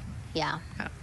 I mean, again, we are a nation of explorers, a nation of curious minds, and to see us again 250 years after our Declaration of Independence was signed to when we are trying to return to the moon for the first time in more than 50 years, really powerful. Yeah, leading the way back to the moon. It's exciting. And that's so important to us. You know, we do want to be the leaders in exploration, but we definitely know we can't do that alone. You know, we often hear NASA leadership say that, you know, this is not something one nation can do. This is something that is a collaboration of nations, and that's why we have European countries. We also have Canada, again, joining us on this ambitious test flight. Yeah, of course, you know, it goes back to the old proverb, if you want to go fast, you go alone. If you want to go far, you go together. And we want to go far. We want to get onto Mars eventually, and so we're going to get to the moon first, and you can't do that alone. So thank you again, singer Ann Wilson, for that beautiful rendition, again reminding us of what it is we are trying to accomplish for all, by all. We are now back inside the White Room with the closeout crew. Again, backup astronaut Andre Douglas, number 2 there, just outside in the white room, which is right outside Orion there, with the crew seated comfortably inside. As you can see, they've dimmed the lights a little bit. The crew has the opportunity to set the ambiance, if you will. They were given the opportunity to adjust the lighting as they see fit, again, just so that they can get comfortable. It's kind of like when we are on a plane and you get the opportunity to... Sure, yeah, you don't want the bright lights in your eyes. Also, you want to be able to see the screens well, or see the, the tablet on Jeremy's knee well, so they're going to adjust the lighting to what makes sense for the mission. And we saw in that very quick shot there, our best camera view of the two hatches is actually that drag-on camera, like we were saying, that kind of moves around, so sometimes it's hard to show that, so there you have it. You can see that the closeout crew has closed the side hatch. And so right now, that's a panel that they have to close out in order to then close the next hatch, which is the launch abort system hatch. And so, Nicole, can you just quickly, again, talk to people about the two hatches, again, crew module first, and then the launch abort system hatch? Yeah, so the crew module hatch is the one they're working on right now. They just got closed. You can see he's torquing those bolts down. And that is the hatch that completes the Orion capsule. And then you have the launch abort system, which actually is kind of almost a shell that goes around the capsule and holds onto the capsule during launch. And it has its own separate engines that can pull the capsule away from the rocket safely in the case of an off-nominal data point. So it's actually looking at roll rates and attitude and thrust and all sorts of different data in order to make sure the launch is safe. And if it's not, then the launch abort system will pull the crew module away and get them into a splashdown zone safely.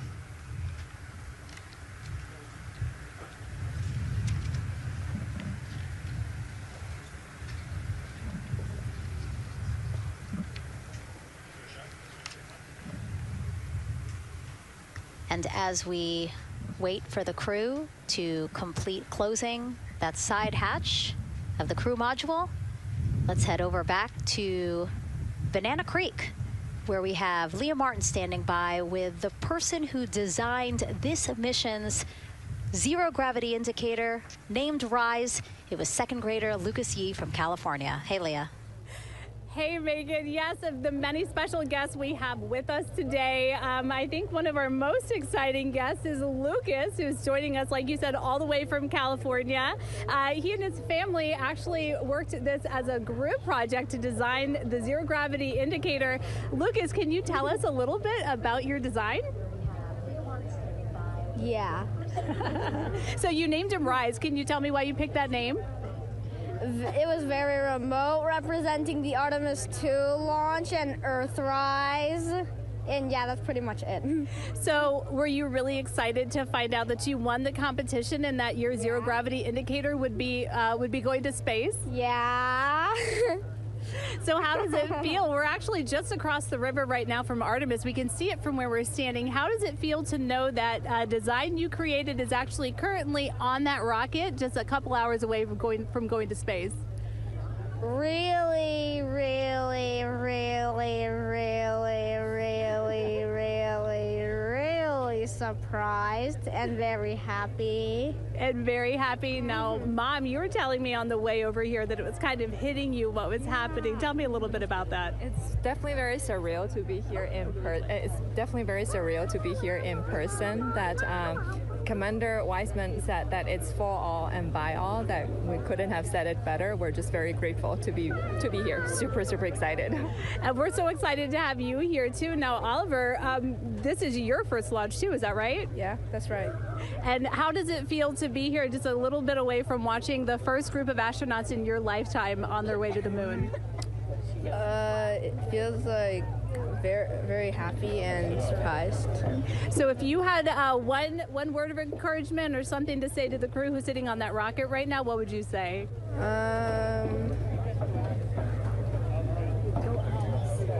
What? Go Artemis. Go Artemis. Go Artemis. Thanks so much, Megan. I would say have a nice trip. Yeah. You would say have a nice trip? I did hear that answer. I would say have a nice trip. You know, Leah, that was a hard question. You know, it's really hard to come up with the spot what to say to the crew who's about to make history today. Yeah. And so the Artemis II crew, again, ZGI, Zero Gravity Indicator. It's a plushie, a soft toy that is brought in to the spacecraft with astronauts so that it can be a visual indicator for when we have reached the weightlessness of space, right? Yeah, you saw a little replica there that Lucas had, and then in some of the views in the cabin view, you could see it swinging and hanging earlier. So I think actually Jenny was the one who installed it into the capsule. Oh, really? Yesterday, yeah. So. Oh, we have to unpack a lot here. We got to talk about Jenny, who we will get to here in a second. But then, yes, we will also go back into the capsule so that we can show you where the ZGI is now. But the ZGI was chosen by the crew after a contest where the crew asked for submissions. They got submissions from around the world to, again, design their ZGI that is going with them to the moon. It's kind of like any other road trip. You need clothes, food, a map, your favorite toy. Really.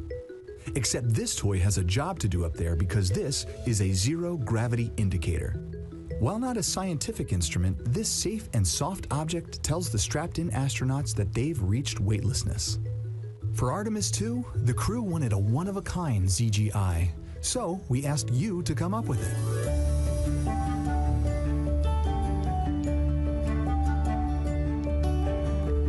Thanks everyone for sending in your entries from around the world. Over 2,600 of you submitted. And we loved seeing all of your contributions. It was a really difficult decision because each design had a unique quality that stood out to our crew.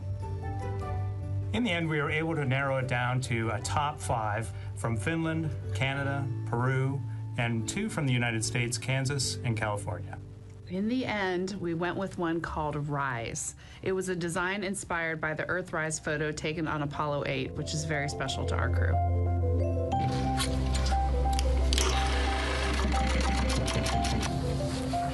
With the winner chosen, next came the task of bringing it to life here in the Thermal Blanket Lab at NASA's Goddard Space Flight Center.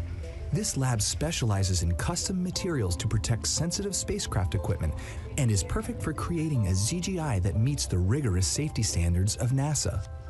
Because you have to be concerned with whether the thread's going to outgas or if it will hold up, if it's flame retardant. This is the Rise ZGI doll. All I have left to do is to close the opening here and hand sew the hat on, make sure its stuffing is stuffed in there, and we have our pocket here for the SD card.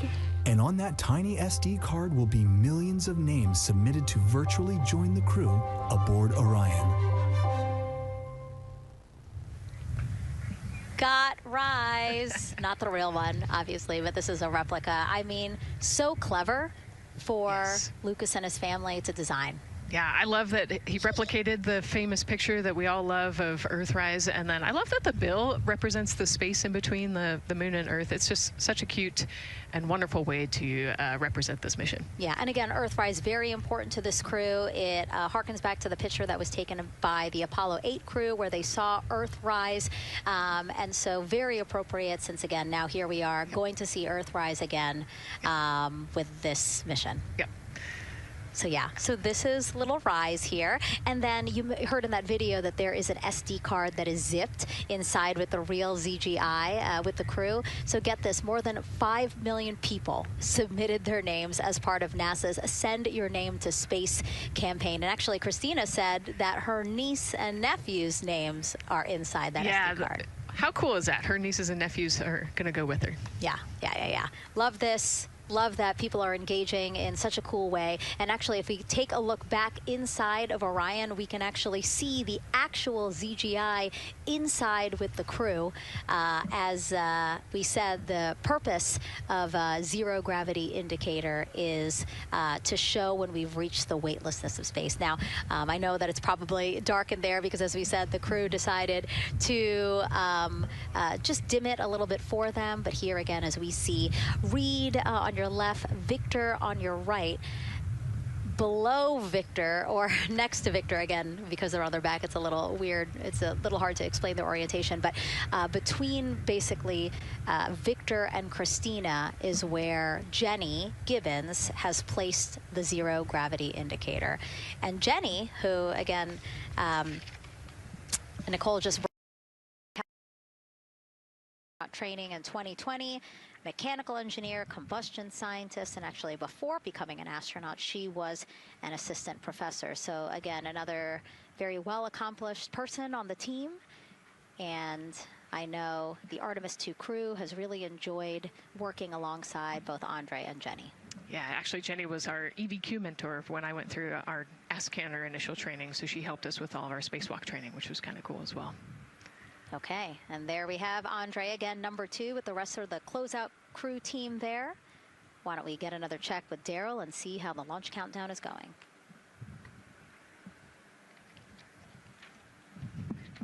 Still going quite smoothly here from firing room 1 here at the Kennedy Space Center.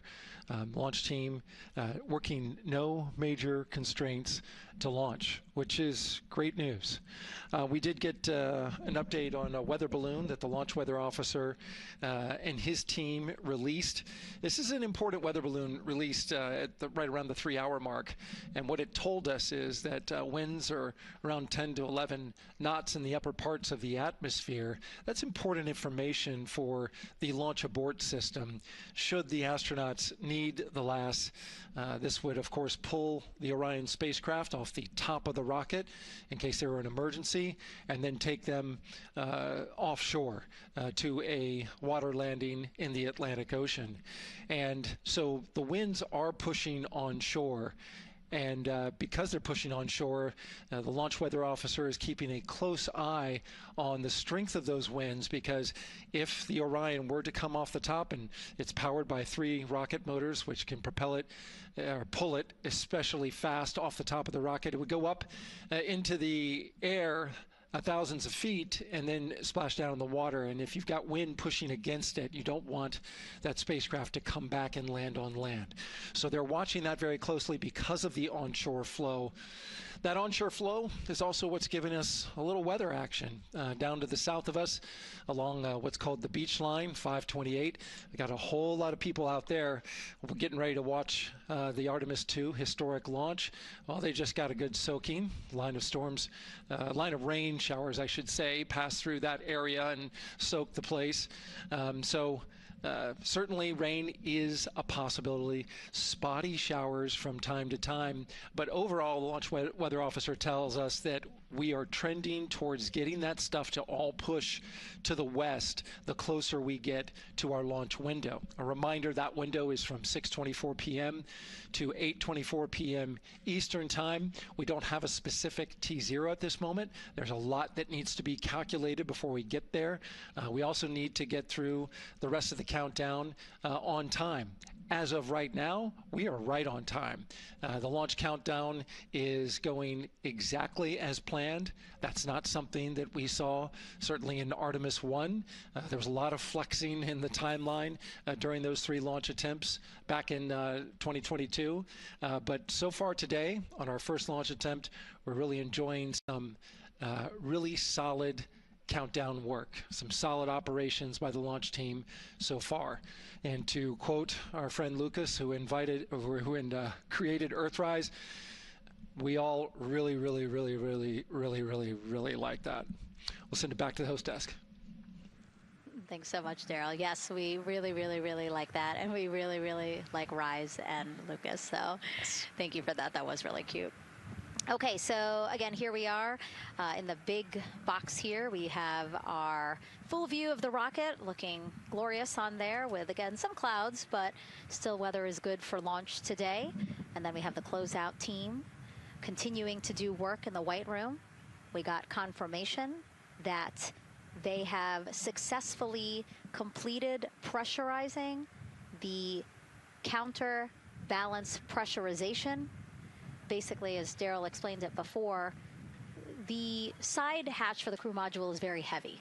So in order to open it, there needs to be pressure applied to it, and that's what we just completed, right? Right, that's exactly it. So the CBA, that counterbalance assembly that we're talking about, has to be pressurized. It's a pneumatic system to help. So in the case of an egress, you know, Christina's the one that has to open that hatch. So once she gets it unlatched and unlocked, then that pneumatic system will help move the hatch. It weighs a lot, and so the average human cannot open that hatch by themselves. And so that's why we want to make sure that the system is pressurized, that it's not going to leak, and that it is ready to go in case they need to open the hatch. So that is complete, and now what is happening are the seal leak checks. So that is in progress. Again, 2 seals go through the entirety of the hatch, and we will take the seals to pressure, hold it for about a minute, and just make sure that it is holding pressure. Again, we want to make sure that the crew has a safe, pressurized environment in any sort of situation while they're in Orion.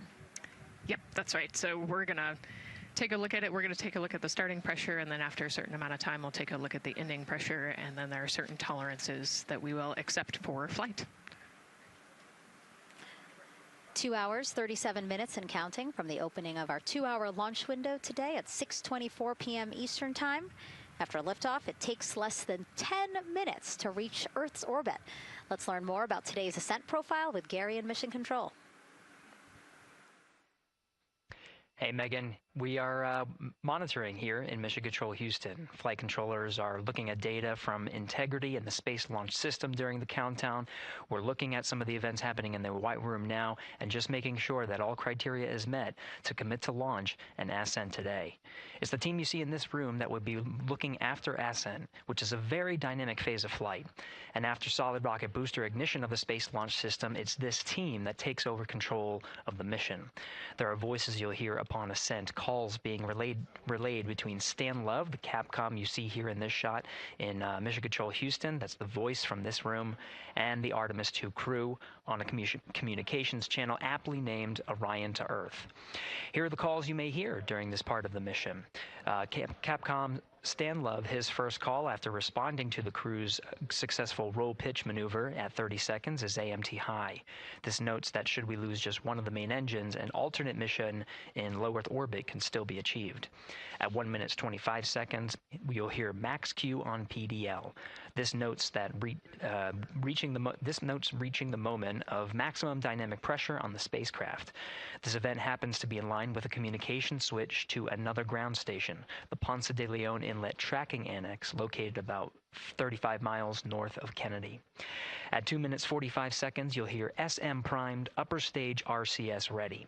This means that the European Service Module propulsion system that's prepared for the next phase of aborts after the launch abort system jettisons, and the reaction control thrusters on the inner rim cryogenic propulsion stage that enable pointing and maneuvering are ready. At 3 minutes 50 seconds, you'll hear voice check on TDRS at the Kármán line. At this point, the launch abort system has jettisoned and revealed the Orion capsule underneath. This check verifies that the now exposed Orion antennas have a good signal over the tracking and data relay annex, tracking and data relay satellites rather, which is part of a geosynchronous satellite network and the same assets that are used aboard the International Space Station. This communication switch happens to be at the Kármán line, a widely recognized boundary about 62 miles, statute miles, or 100 kilometers above the Earth's surface, where the air is too thin for conventional aircraft to fly and marks the point where our astronauts leave Earth and enter space. At 5 minutes 16 seconds, you'll hear the call 3-engine press. This notes that if one of the 4 main engines on the SLS core stage were to fail, 3 engines can carry the crew to a nominal main engine cutoff and proceed with the expected mission timeline. This is an important call that gives more assurance of continuing today's moon mission. At 7 minutes, you'll hear expect nominal shutdown.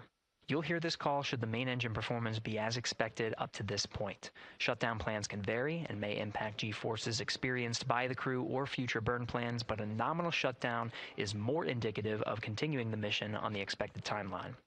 At 7 minutes 30 seconds, you'll hear AOA open. This notes crossing into a new abort profile. At this point, an abort would use Orion engines to escape the core stage, and the altitude and velocity are enough to make it one lap around the Earth and aim for a splashdown in the Pacific Ocean instead of the Atlantic. And then, of course, shortly after 8 minutes, you'll hear nominal MECO. You won't hear MECO right away. Teams here wait until the core stage has separated and the trajectory is confirmed as expected before that call to the crew. Now, this ascent profile is approximate, as there may be calls that move a few seconds depending on the trajectory, and of course these are the calls and times for a nominal trajectory. Teams in this room have been training extensively to prepare for any and all scenarios, and they are confident and ready to take this crew into space today. In today's pre-brief, the flight director, Judd Freeling, expressed his confidence to the team, citing the hundreds of simulations to prepare for this very moment. These are the calls you'll hear during Ascent less than 3 hours from now, but now we'll turn our attention to the countdown to launch and send it back to you, Megan, at the Space Coast. Thanks so much, Gary. Now, one of today's 4 astronauts, of course, Canadian Space Agency astronaut Jeremy Hansen. Let's go now to Jasmine with her next guest. Thanks so much, Megan. Yeah, we're joining you live now from the Operations Support Building here at Kennedy, where crowds are starting to gather, and we're honored to have Lisa Campbell of the Canadian Space Agency joining us.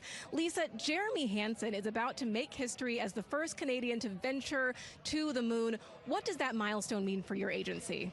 Thanks so much, Jasmine. It's wonderful to be here. It's such a special moment, both for our astronaut colleague Jeremy Hansen, but also for Canada.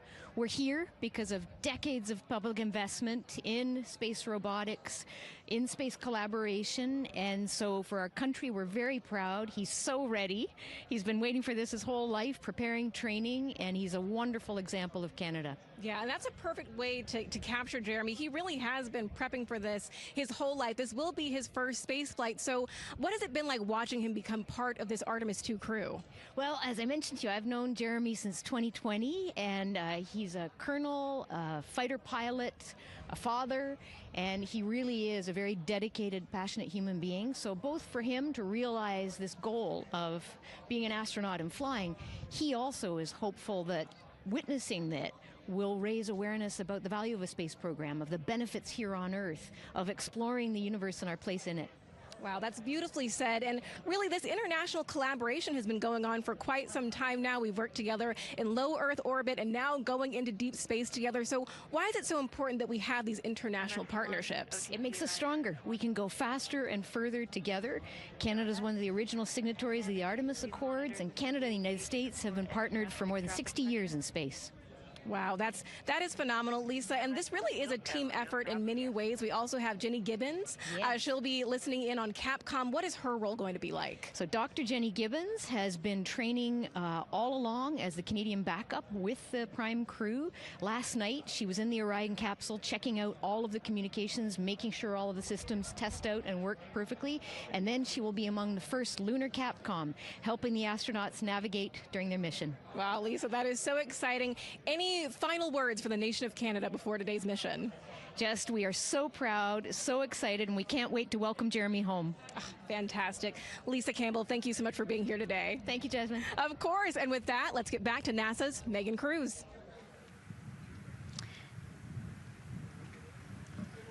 And right now, go ahead. Ma'am, CBA press has been completed. Did you see any drop in pressure? And MS1, we saw just a little bit. It is just over 2,600 now. Copy. Thank you, ma'am.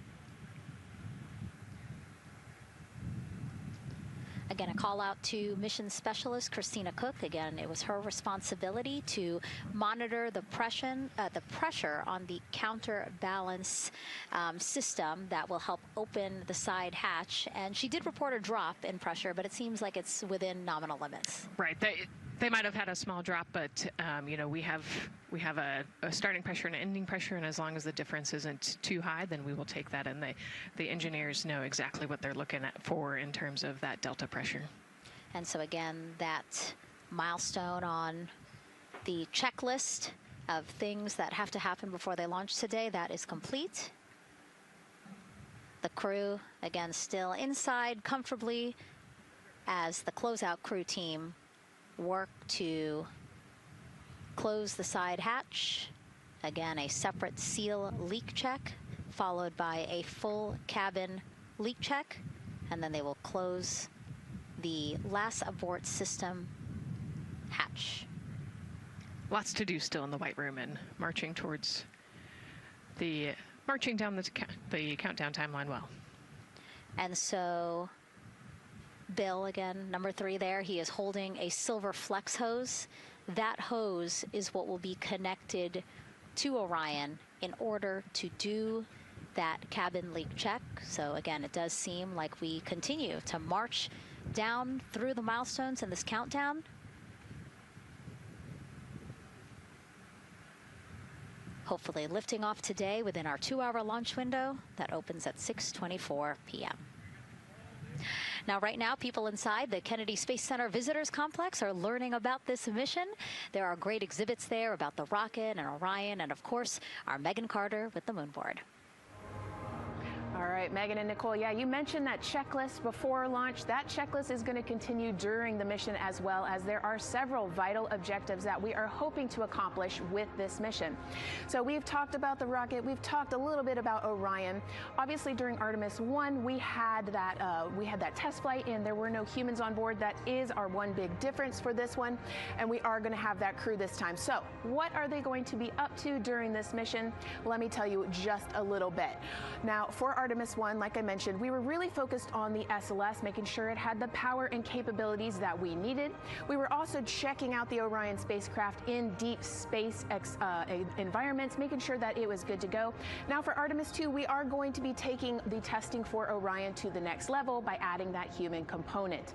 So those test objectives are going to start even before launch. Like you mentioned, they are out there making their way through that checklist.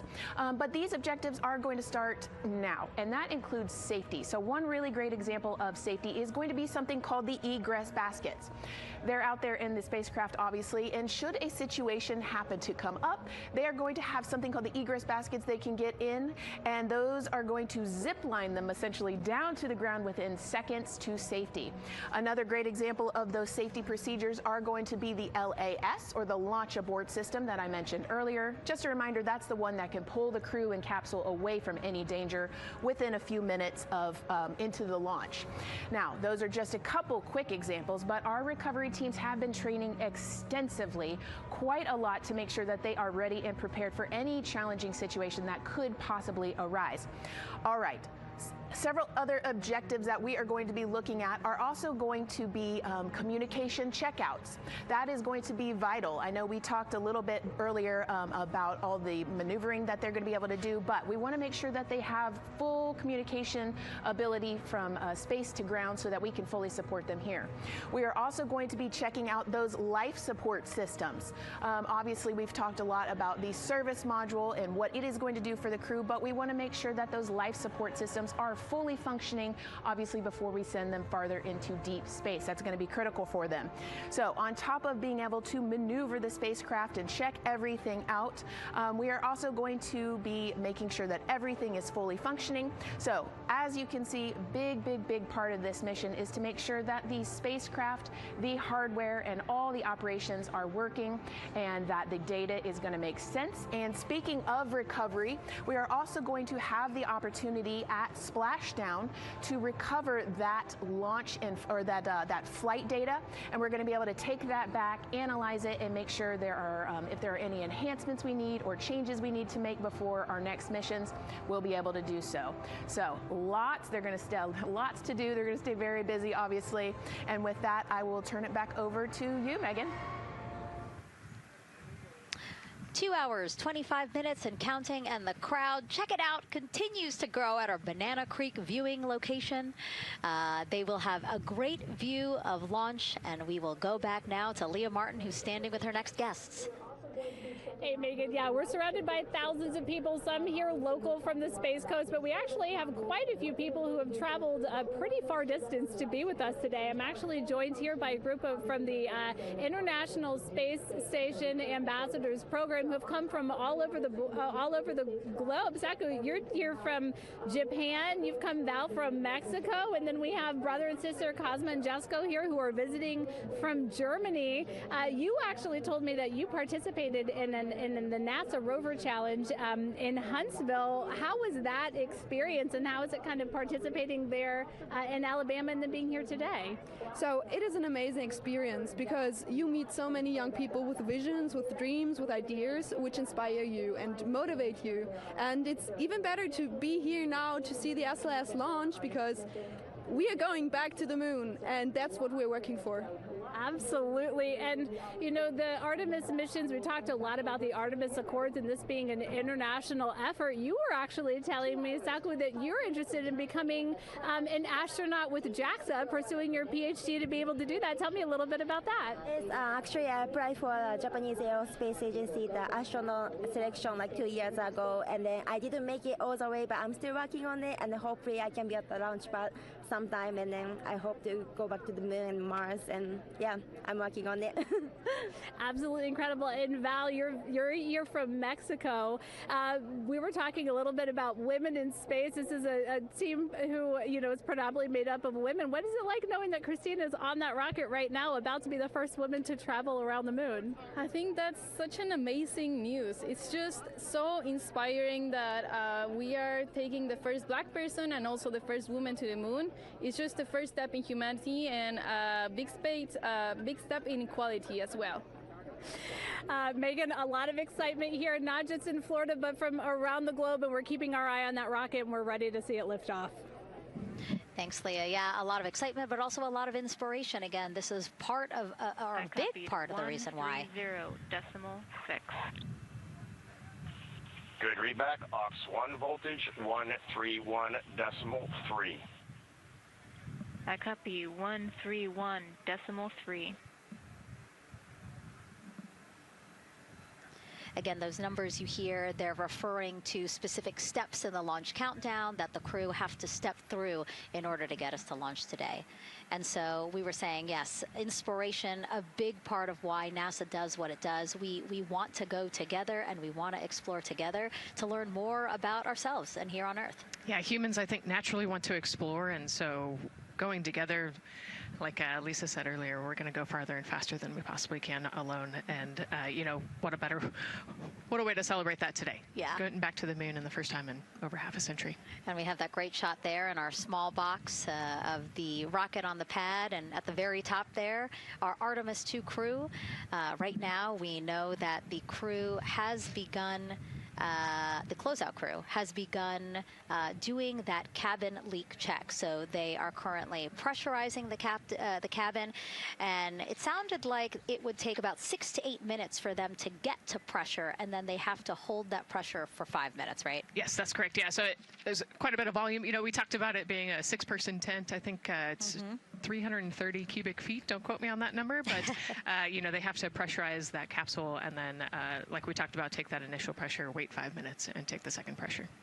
Yeah, and then it takes about 6 to 8 minutes again to depressurize the cabin. So this process will take a few minutes. Ascent switch configuration complete. OTC copies. Thank you.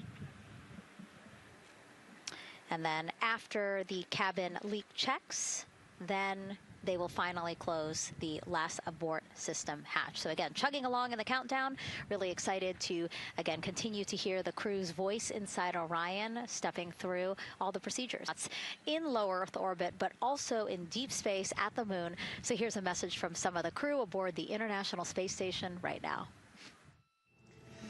Hello, Megan. And a big hello to everyone around the world, counting down together to the launch of this historic flight test. If we weren't in microgravity, we would also be on the edge of our seats. Here on the International Space Station, all of us are honored to have the chance to wish our fellow explorers Godspeed. Throughout human history, the moon has sparked our imagination, curiosity, and wonder. With our return to the moon, we're not only going to be learning about its history, the history of our solar system and of our planet, but also about our place in the cosmos. We are so proud of the Artemis team and so excited for what you will see and learn on behalf of all of humanity during your trip around the moon. As we push the boundaries of exploration and expand our knowledge with scientific discovery, we advance our collective civilization together as one. Test flights are crucial to the mission of exploration. We all learn in test flight schools that the more challenging the missions are, the more incremental the tests should be. This Artemis II mission is one more increment on the way to further exploration. Thank you to the crew, our friends, for your dedication. And from the entire Expedition 74 crew, thank you to all of the teams that had a hand in getting the Artemis II mission to where it is today. Back to you, Megan, as the countdown continues. Oh, I love that so much. I just love seeing them there. And again, you have to remember the International Space Station is an orbiting lab. We learned so much there, and we're going to learn so much more from Artemis II, because this isn't just a test flight. It's an opportunity to learn more about the moon, deep space, and how humans can live and work so far from home. So here are some of the science objectives that NASA hopes to accomplish with Artemis II. Artemis II is our return of humans to the moon, flying around the moon on board Orion. But along with that, we're doing a lot of great science. One of the exciting things about the Artemis missions to the moon is that science is actually a fundamental pillar of why we explore, why we're going, what we're doing in Artemis. I think it's incredibly exciting that not only are we testing the vehicle, but we're testing science on board. Science where the astronauts are conducting experiments, science riding along with the astronauts. We have astronauts looking outside the window and really observing the lunar surface. It will help us understand the deep space environment. It will help us understand how that environment affects our astronauts, our systems, and life in general. So deep space is a challenge for us because you have to leave Earth's protective magnetic field. Here in low Earth orbit, the crew members are protected from some of the harmful radiation. Going to the moon, they'll no longer be protected, so they'll have a higher radiation exposure. Much like Artemis I, we have so many radiation sensors and detectors that are inside the capsule so that we can fully understand and appreciate the radiation environment for protecting our astronauts.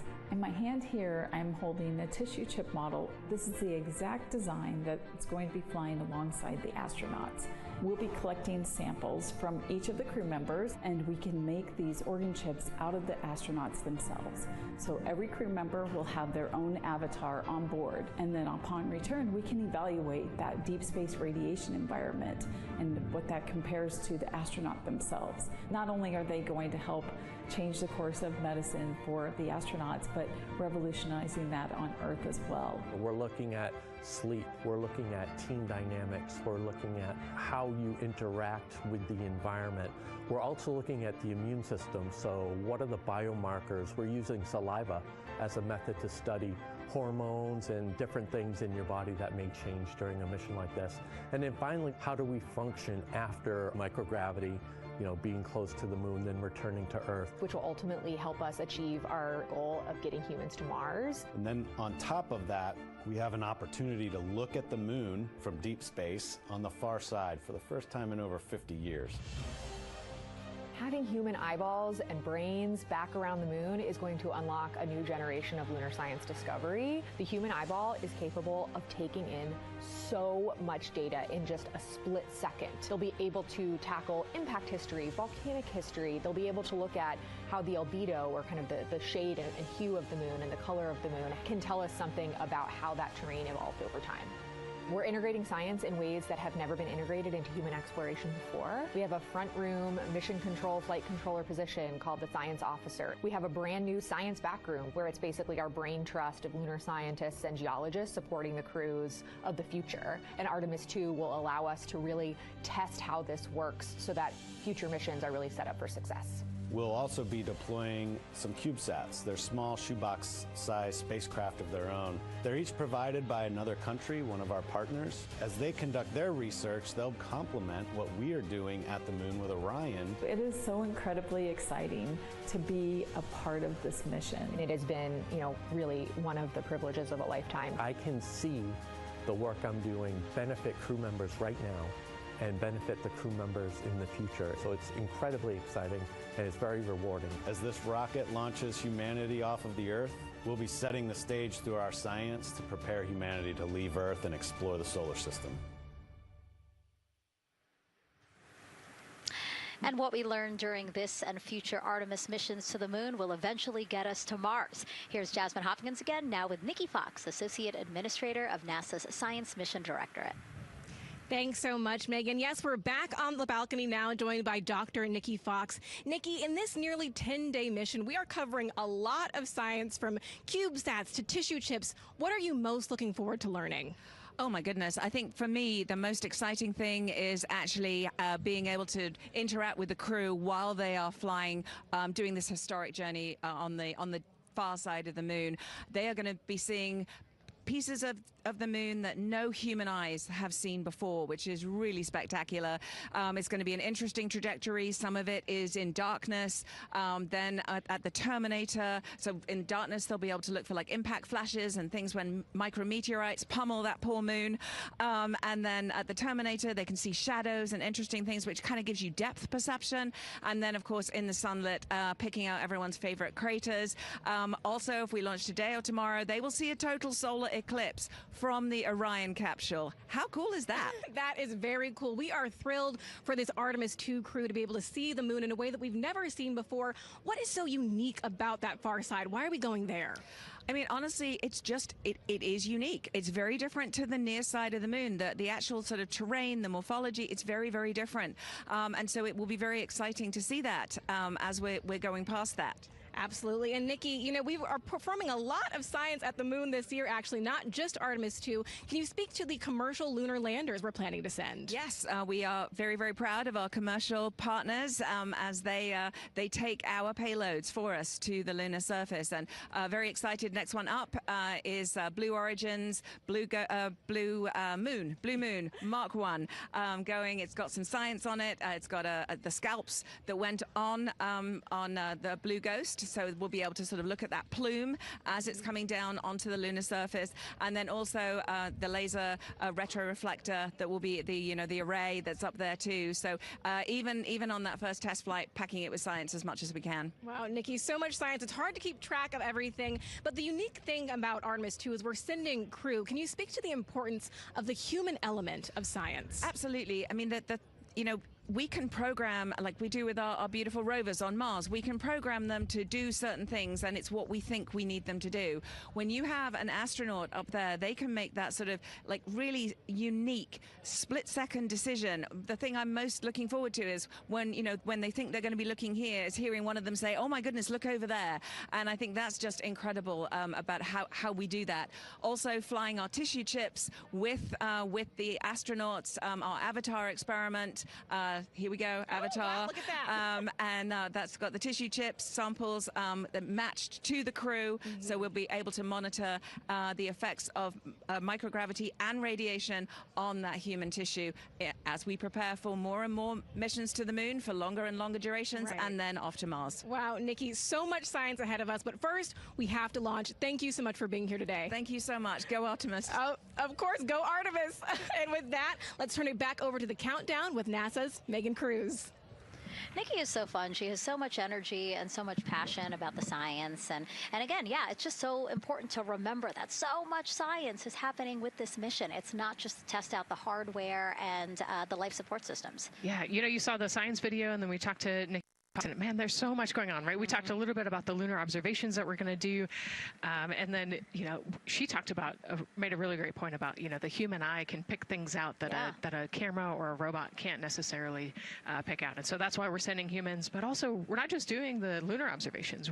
The Avatar, that's a really cool experiment. They took blood samples from the crew, and then they used those stem cells to make bone marrow and create those little Avatar chips, which is feels like scientific, sci-fi movie stuff.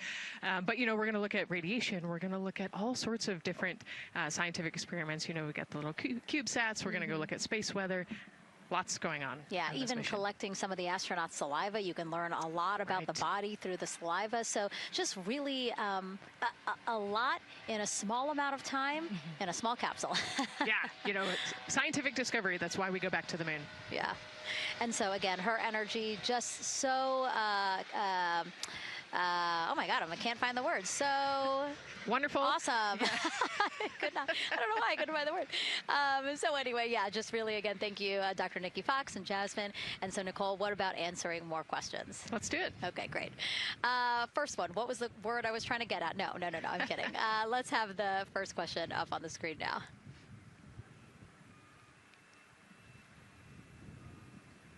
I know we got him. I see him being asked. And CDR OTC or Earth 1? Go. For your awareness, scrubber cycling is about to be restarted. Integrity copies.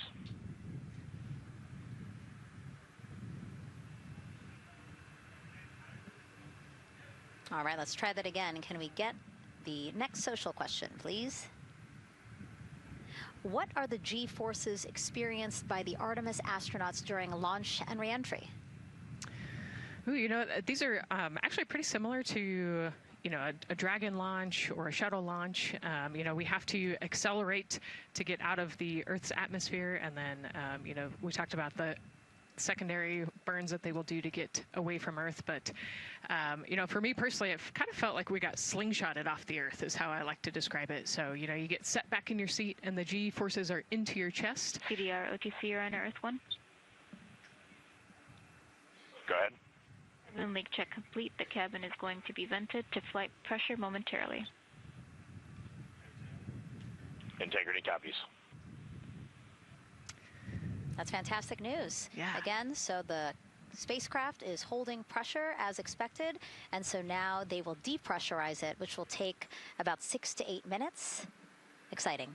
Yes. Yeah. Go ahead, Nicole. Like we sorry. talked about, continuing to march towards the launch. Yeah, so the G-forces are into your chest, and it's kind of a slow build, and you can get all the way up to 4.5 Gs into the chest during the launch, and often they have to back off on the thrust a little bit so that you don't get too high in the G-forces, and especially as we go through kind of max Q or that max aerodynamic force, so as they get through the thicker parts of the atmosphere. And then very similar G-forces on the way home, so slow, steady build up to about 4.5 Gs as the rocket actually decelerates. You know, you heard in one of the packages, when they come back, they're going to be going 7 miles a second. Gosh, that's and incredible. so you have to slow down somehow, and to do that, you have to actually, you know, when you brake in a car, you feel those G-forces, and so for the astronauts, it'll just be, again, into the chest based on the orientation. Great. Thank you so much for that answer, Nicole, and for that question. We're going to continue to try to take as many as possible. Again, you know how to send them to us at NASA Artemis. But now we again have another question for you, for our audience. We want to know, what part of Artemis II are you most excited for? Liftoff, Earth views from Orion, lunar flyby, or splashdown? Tell us again on NASA's Instagram or Twitch accounts, and we'll share your answers a little later in the broadcast. That's a tough one. I don't know what my answer would be.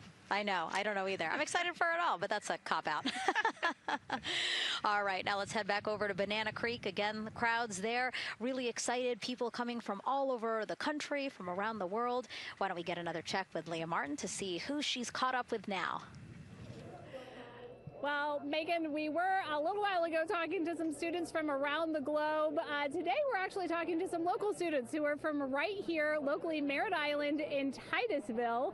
We talk a lot about the Artemis generation and about the students who are going to become the next generation of dreamers, of engineers, of scientists and technologists. And I'm actually standing with a group of those students here today. Our local high school has actually implemented a really neat new program in the spirit of being able to create these pipelines for employment and engagement. Can you tell me a little bit about what Merritt Island High School is doing? Sure. Well, this is a new program, first of its kind here at Florida, and basically what we're studying is astronautics and aviation, kind of blended the two together. We have flight simulators in our lab, but students are also learning about engineering, aerospace engineering, and we're trying to make all kinds of pathways available for them, trying to give them opportunities to see which pathway they might want to be interested in. So, yeah, it's just a great opportunity for them to learn about space. We just finished doing a whole model rocket build where the students took CAD software, developed their own rockets, put them together, and launched them right from our school. So it was very exciting. Incredible. And then another local high school, Titusville, you guys also have a similar but slightly different program. Yes, we do space mechatronics with advanced manufacturing, preparing students to build and manufacture things to automate, do automation to build things on Mars and things like that, or locally too. Now, you told me that you're actually trying to figure out a little bit what you want to do when you're done. You're a freshman in high school. What things are you learning in your class here that are really kind of tweaking your interest in the aeronautics field? So we're building a lot of things with like metal and how we're supposed to do it on the rockets. We're also doing computer programming, which would help with NASA and like programming and coding. Absolutely. And you were actually telling me that I think were telling me that you're interested in becoming a pilot. We talked a little bit about the pilot who is on board the rocket right now. How is this program preparing you for your future? I mean, it's teaching me everything that I know about aviation, and it's really inspiring that I get to learn it in a classroom, like locally as well. It's amazing. I love it. And then you were also telling me you're taking this class. What's the most interesting thing you've learned? I really like the whole design part of it, like actually like engineering, like because I want to be an engineer. Engineering the products we use when we build stuff. That's definitely my favorite part, learning how to use those kind of softwares. Absolutely. Well, Megan, when they're seasoned NASA employees, you'll be able to say that you saw them here first when they were still in high school. Back to you at the desk. I can also say that they have fans. Nicole Ayers here. As soon as that girl said that she wants to be a pilot, Nicole went, yeah, why is that something that's so thrilling for you to hear? I mean, I love when kids in high school have goals and they set their goals high and they want to go do something. You know, the kid who wanted to be an engineer or a pilot, like, I love that. You know, find something that you're passionate about, go work hard at it, and go get good at it. Yeah, and speaking of passion, I mean, we definitely have a whole bunch of people here passionate about what NASA is doing here. Again, the lawn behind us just filled with media from around the world, making sure that they can help tell our story to everyone who is interested in hearing it. So back here in Florida, of course, we have NASA leadership also keeping a close eye on launch operations. Let's go now to Jasmine Hopkins, who is standing by with Lori Glaze, Acting Associate Administrator of NASA's Exploration Systems Development.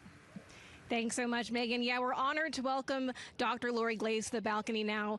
Lori, this is our very first time having crew on an Artemis mission. How does that feel, and how does that change our overall approach to the mission? It's a really good question, and it really came home today when we were watching the crew walk out, and then we saw them get into their van and go out to the pad, and we've been watching them getting into the crew module. And so we've really put an enormous amount of rigor into assuring the safety of our crew. One of the most important things on this mission, different from Artemis I, is we now have environmental controls and life support systems. One of the most important things we're going to do on this mission is test those out and make sure that we can keep our crew healthy and safe throughout their mission. We also on this mission have an activated launch abort system, which we had the system for Artemis I, but it wasn't active. But we definitely have that active on this mission. We want the ability, again, if something goes wrong, to be able to have that ability to abort and get them back to the ground again, safe. Absolutely, Lori. I mean, as you're driving home, safety is paramount here at NASA, and your program is responsible for all of these Artemis elements. We have the Space Launch System, Orion, ground system. So how do you get everybody cohesively on the same page for a day like launch? And that's a great question, and it's really been wonderful to watch our teams working together. We have the ground systems, which are kind of the bookends of our mission. The ground systems help prepare us to get the rocket ready to take off. They're doing all of the loading of the tanks right now and getting the crew into Orion, and then at the back end they'll be there to recover the crew when they land in the ocean.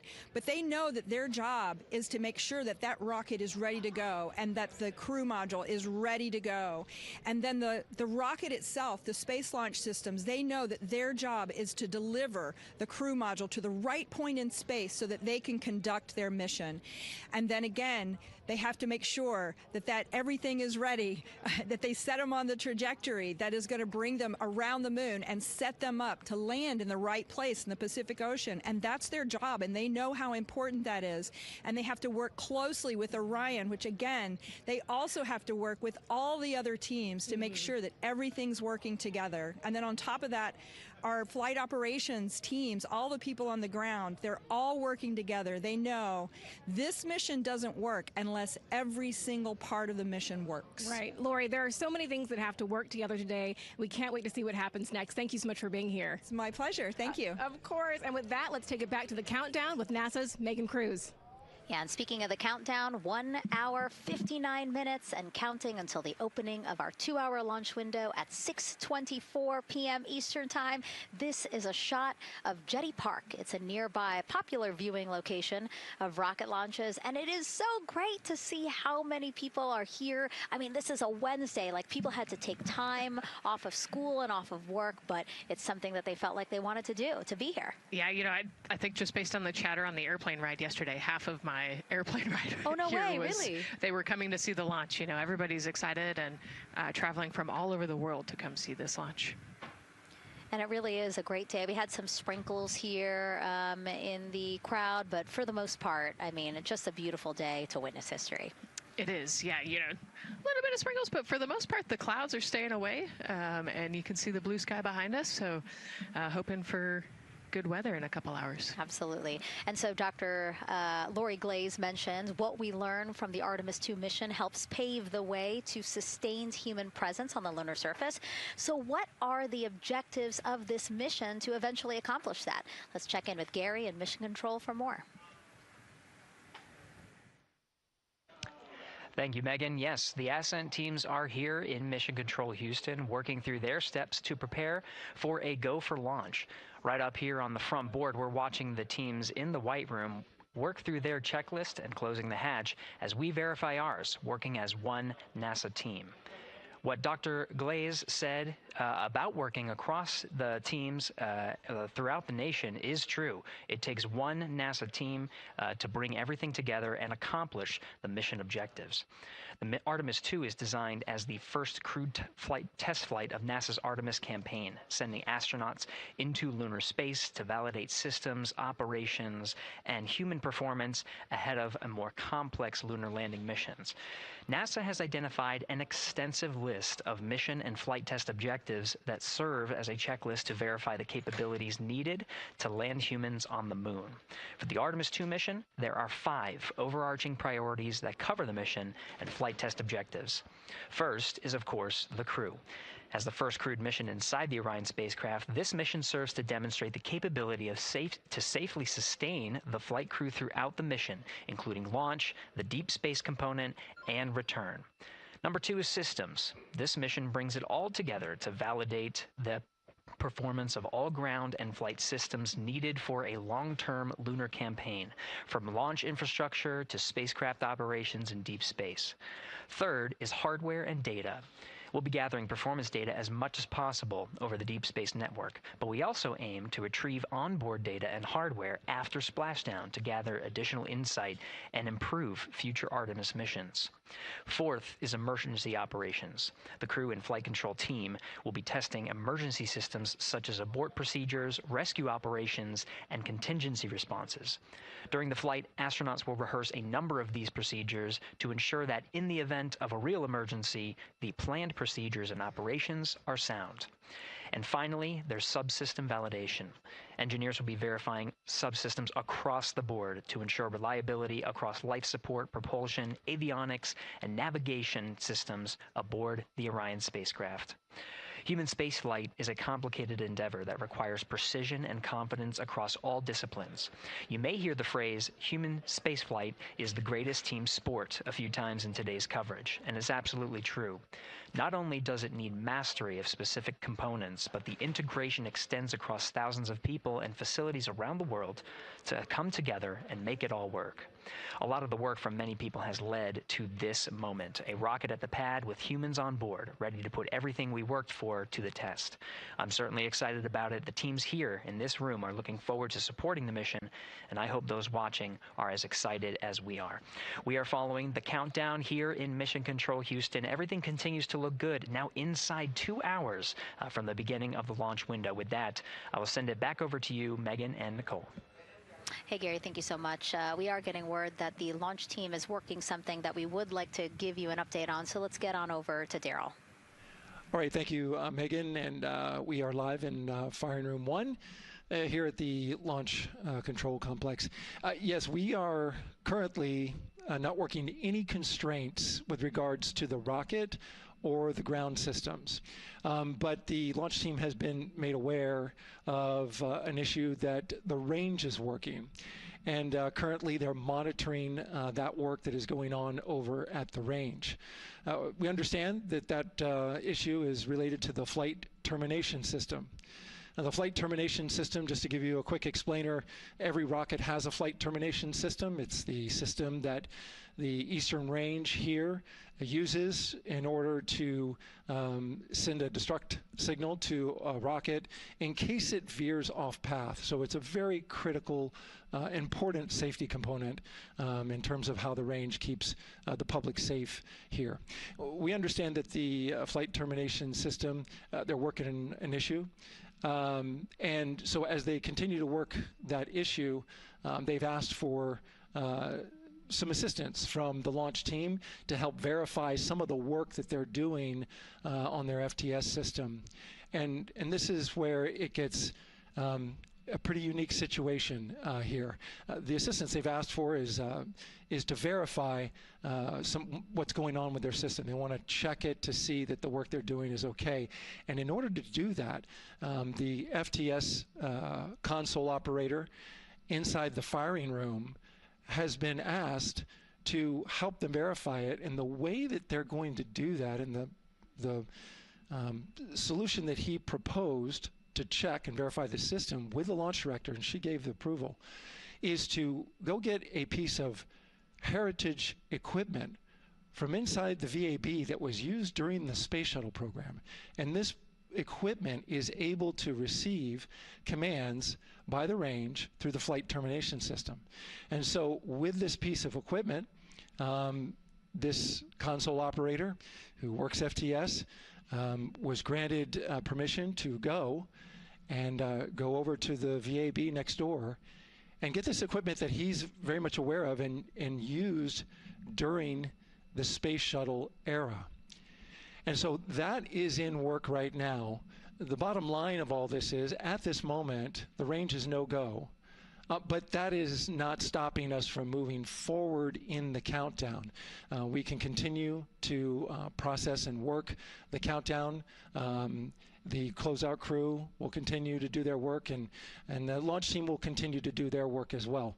But we'll keep you updated on what happens in regards to, as far as my understanding goes, a pretty unique situation here with trying to bring resolution and kind of help out the situation that we're seeing at the range right now. And that's the latest here from the firing room. I'll send it back to Megan and Nicole out the host desk. Thank you, Daryl. Yes, very unique, but I think it speaks to the ingenuity of this team, right? To say, hey, we have this equipment at the VAB. Why don't we leverage it to try to solve this issue and work it? Yeah, what a great example of human creativity, right? We know this thing exists. Let's go solve this problem. We have time, like Daryl said, we're going to continue to march down the countdown.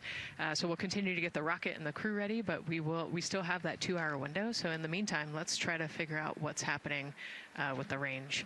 And speaking of the range, what is the range for people who might not watch rocket launches with us often? Sure, yeah. So anytime that you launch a rocket, you have to clear the airspace, right, in the launch corridor. So where the rocket's flight path is going to go, you have to make sure that that whole airspace is clear.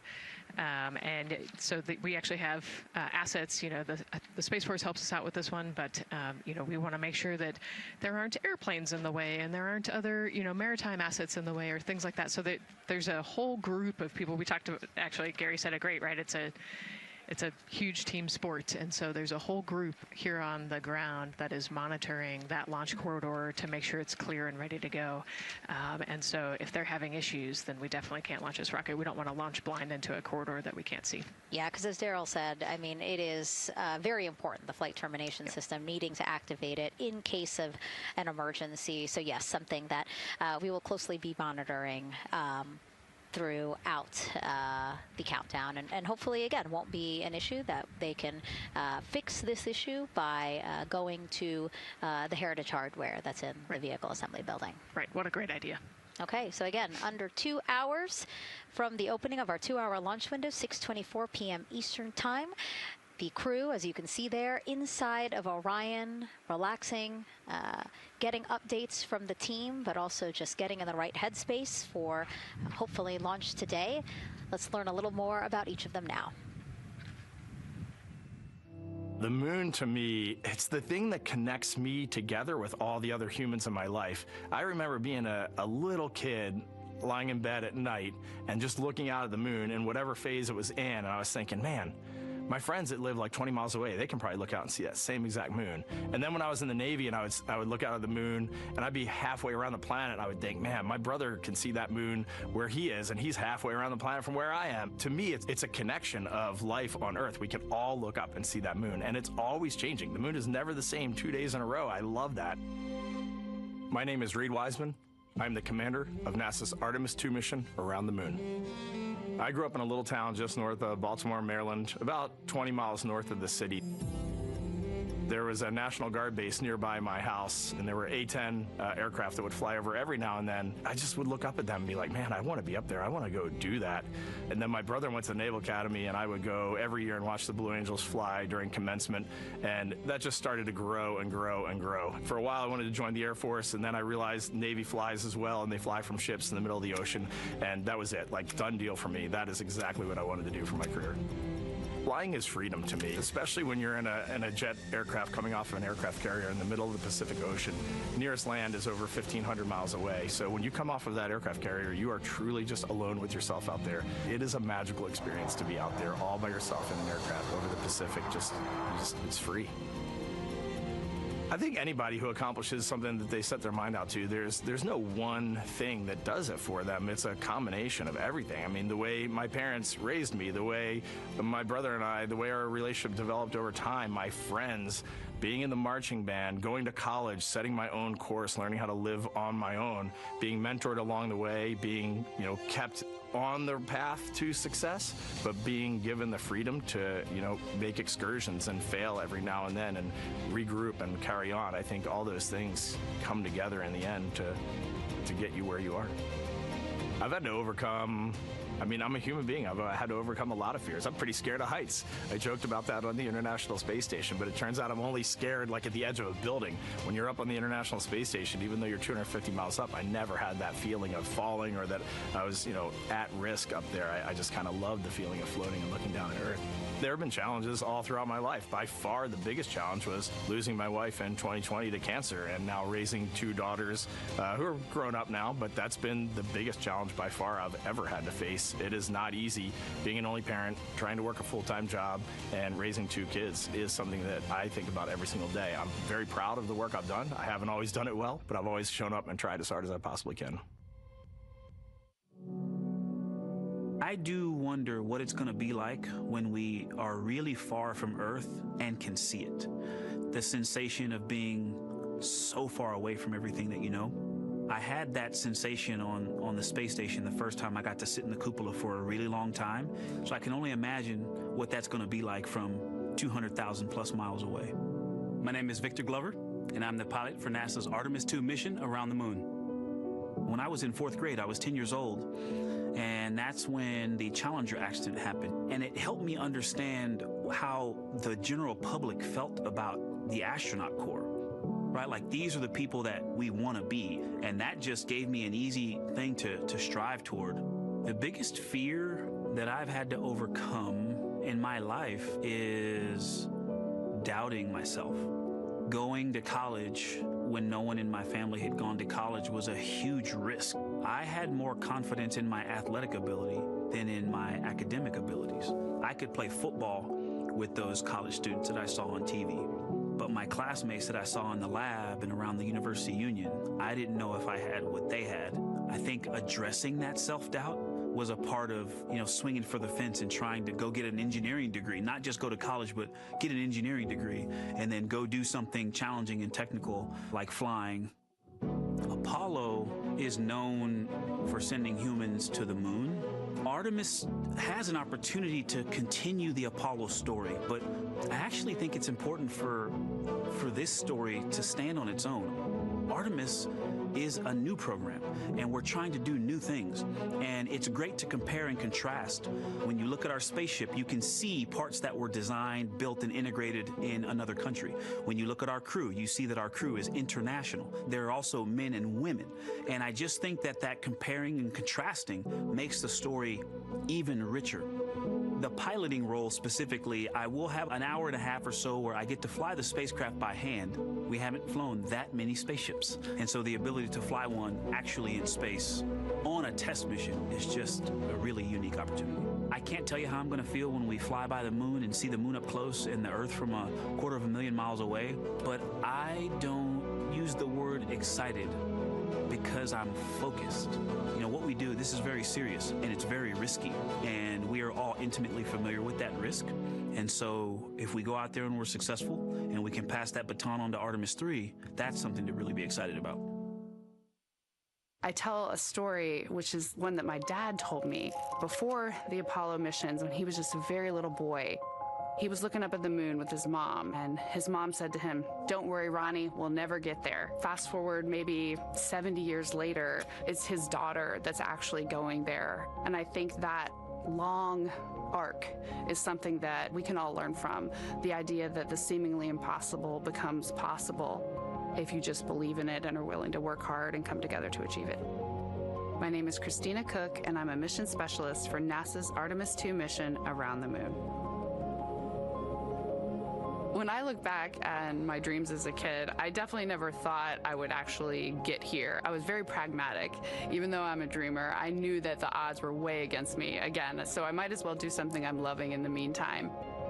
I definitely loved science and math in school and, did pretty well in those things, but I also loved being active. I was always outside.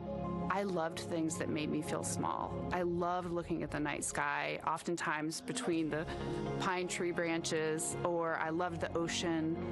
North Carolina also has mountains, and when we go there, I just loved the vastness of all of those things. I loved how they made me feel and what they made me think about, and the vastness of the universe and how much out there was to learn. I'm drawn to exploring. I'm drawn to challenges that involve both mental and physical, and I'd much rather be solving problems wearing a whole lot of equipment and in a harsh environment, and that's just something I've carried with me ever since I was a kid. Thinking about the fears or challenges that I've had to overcome, there are just so many. I mean, basically, it's just been, that has been the journey. I always say to people, do what scares you, and that means I have to follow my own advice. So doing what scares me meant getting on a plane and going to the Antarctic, getting on a plane and going to study abroad in Ghana, applying to become an astronaut, opening the EVA hatch in the airlock and going out of it into the darkness, strapping myself onto a rocket. And so for me, I think that no matter what the challenge, recognizing that if people believe in you and you believe they believe in you, the challenges seem always a little bit easier. To me, the moon, it represents history. It is a witness plate. Everything that's ever happened to the moon is still written on the moon. Every single person has looked at the moon their entire lives. We see the same moon. That's something really special. It's just the epitome of a symbol of something that's in each of our hearts, but that's also represents exploration and reaching. I have this very distinct memory of seeing an image of an astronaut standing on the moon. It's burnt in my brain because I went back to it so many times in my childhood, and I would look at that image, and I know it had a huge impact on me that humans had walked on the moon. My name is Colonel Jeremy Hansen. I'm an astronaut with the Canadian Space Agency, and I'm a mission specialist on NASA's Artemis II mission around the moon. My elementary school years, I grew up on a farm outside of London, Ontario. I spent as much time as I could with my dad on the farm. I learned the value of hard work, for example. If I wanted to go to work with Dad, it was going to be a long day, and I was going to have to not complain, or I wasn't going to get to go the next day. I had a treehouse, I had a vivid imagination, And I changed my treehouse into a spaceship. I made all these dials and controls. I had circuit breakers for switches that I found in the barn, and I was exploring space in my imagination. The most important thing I did to get to where I wanted to go in life, which was flying fighter jets and eventually becoming an astronaut, is I shared those desires with other people. And it turns out, just like you don't go to the moon on your own, if you could, I would have done it a long time ago in my treehouse as a kid, you have to go as a team. I think the biggest impediment to achieving my goals was, of course, myself. And I think that's a common human experience. There are many times where just little things would get in my way, and my immediate interpretation of that was, well, now that goal's out the window. You know, people must have lifted me back up, and somewhere in the back of my head, that persistence came through. And I think that's a common human experience, to doubt ourselves. I've come to this, I guess, realization that I believe that we all have gifts to contribute, and the goal is to figure out how to use your energy towards adding positively to humanity's existence on this planet. But I love it when humanity sets big goals, like sending humans to the surface of the moon with an eye to eventually going to Mars, because when we do that, we can bring together genius from not just even in one country, but around the world. I've also learned from my indigenous mentors that they refer to the moon as Grandmother Moon. So you've probably heard of Mother Earth. They use Grandmother Moon because Grandmother Moon is responsible for the water in their community, just like the moon moves the water around the planet, affects the tides. And I think that's a really beautiful thing for us as we go back to the moon, to think about all the different cultures around the world and how they view the moon differently. And that's really neat because we all share that same moon in the night sky.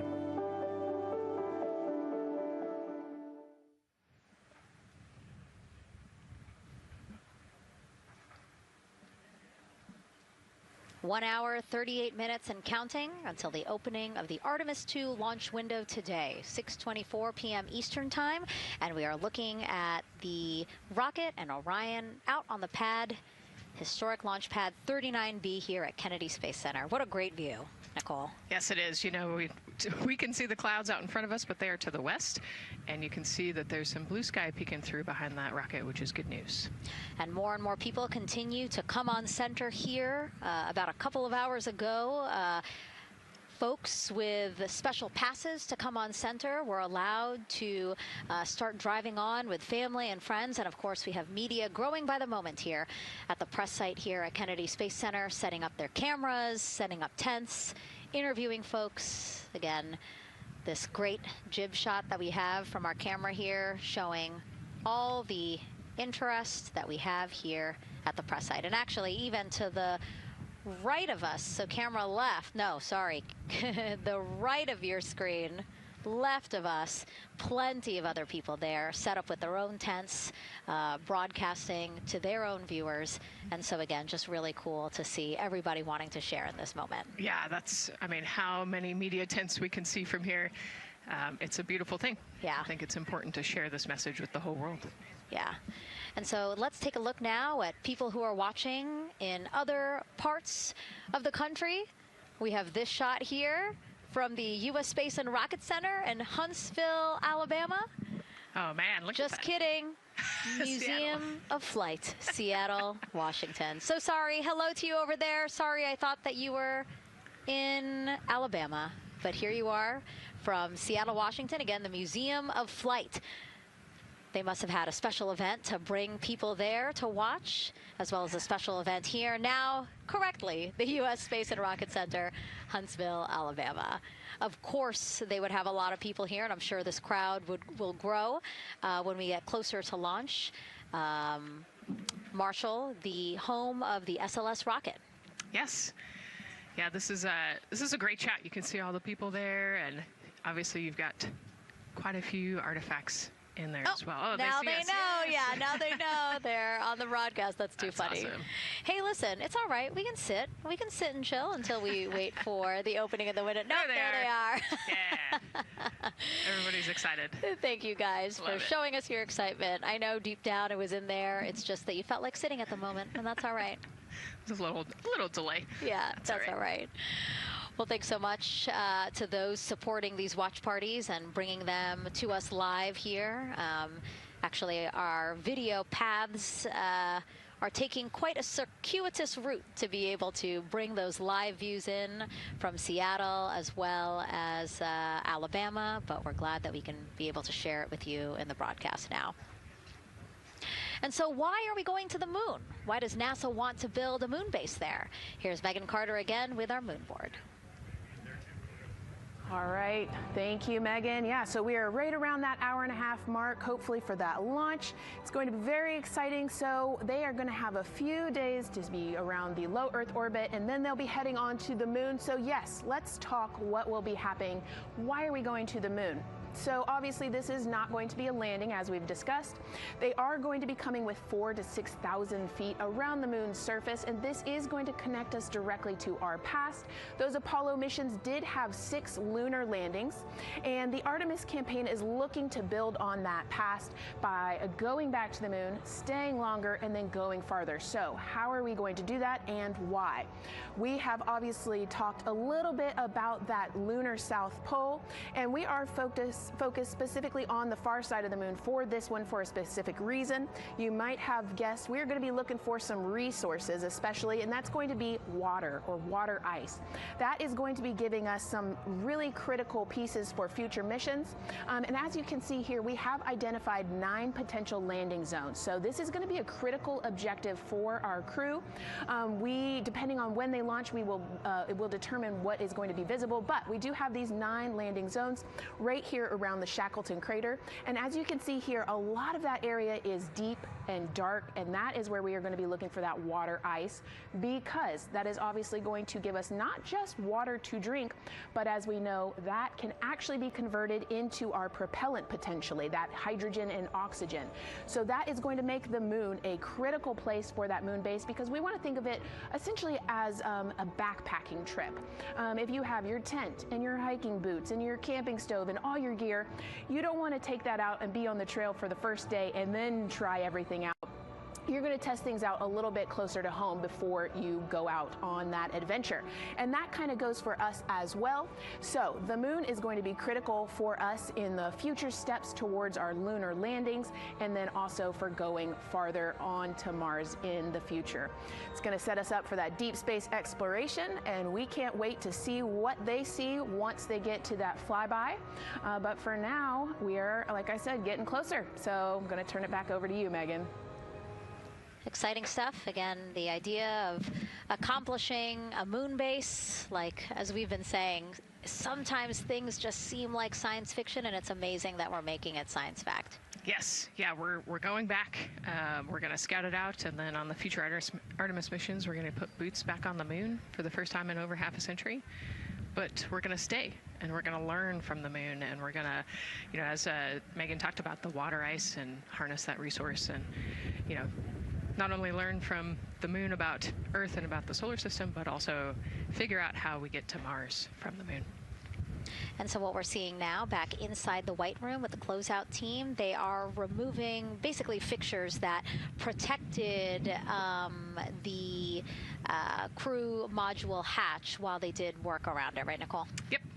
Yeah, so anytime that you're moving around and working, there are some sensitive sensors and parts of the crew module that we don't want to kick or bump into, and so it's easier to just put a guard up while you're working in there and then take it down later. And so this is a visual cue for us that the team is getting ready to close the last hatch, again, the launch abort system hatch. Can you tell us about what the LAS is?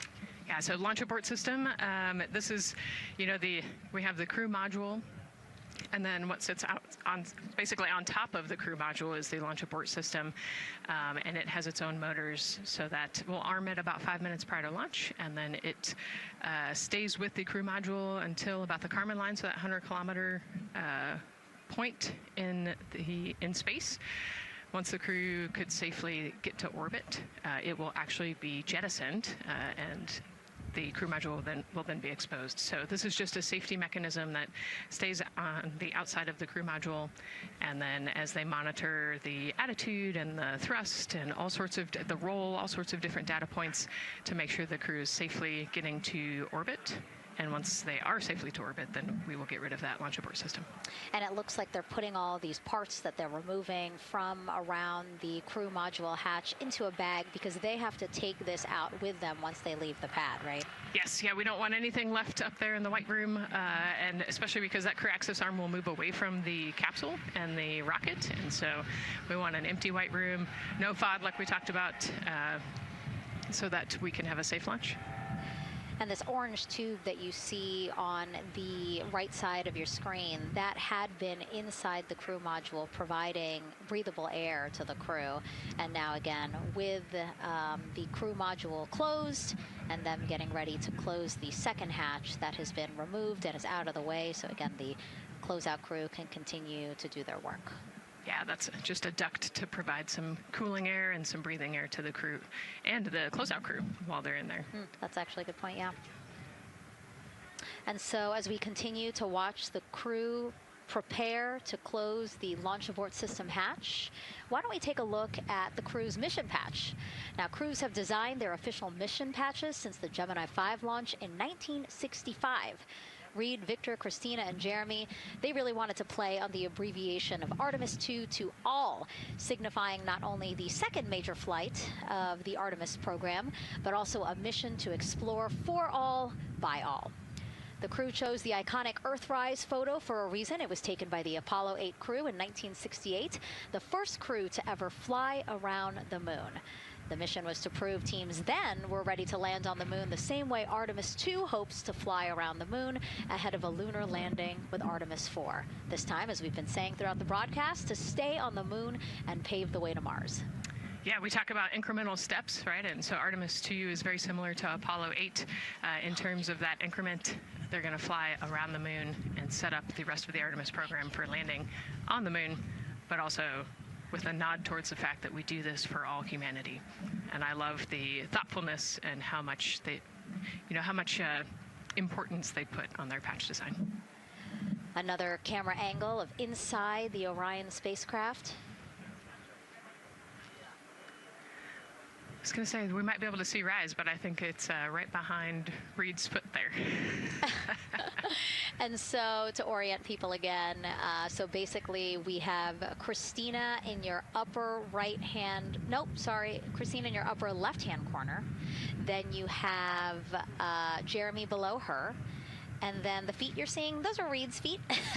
And then next to him, the upper right hand corner, that is Victor, who's unfortunately hidden by Reed's feet, but again, that is the orientation of the crew inside Orion right now. Now, earlier this week, the crew got to stick their patch on a wall just outside the suit-up room. We can play that video there now. You can see that crews have been doing this as part of a pre-flight tradition again. Wow, Reed just making sure that thing won't come off. It's flat. And so now Victor is signing there, followed by Christina, and then Jeremy. That's a fun tradition, and your patch is up there too. It is, yeah, ours is on the left-hand side there. Yeah, it's a fun tradition. This is a really fun day too. They did this a couple days ago, but it's just another step that makes it a little bit more real that you're going to be launching soon.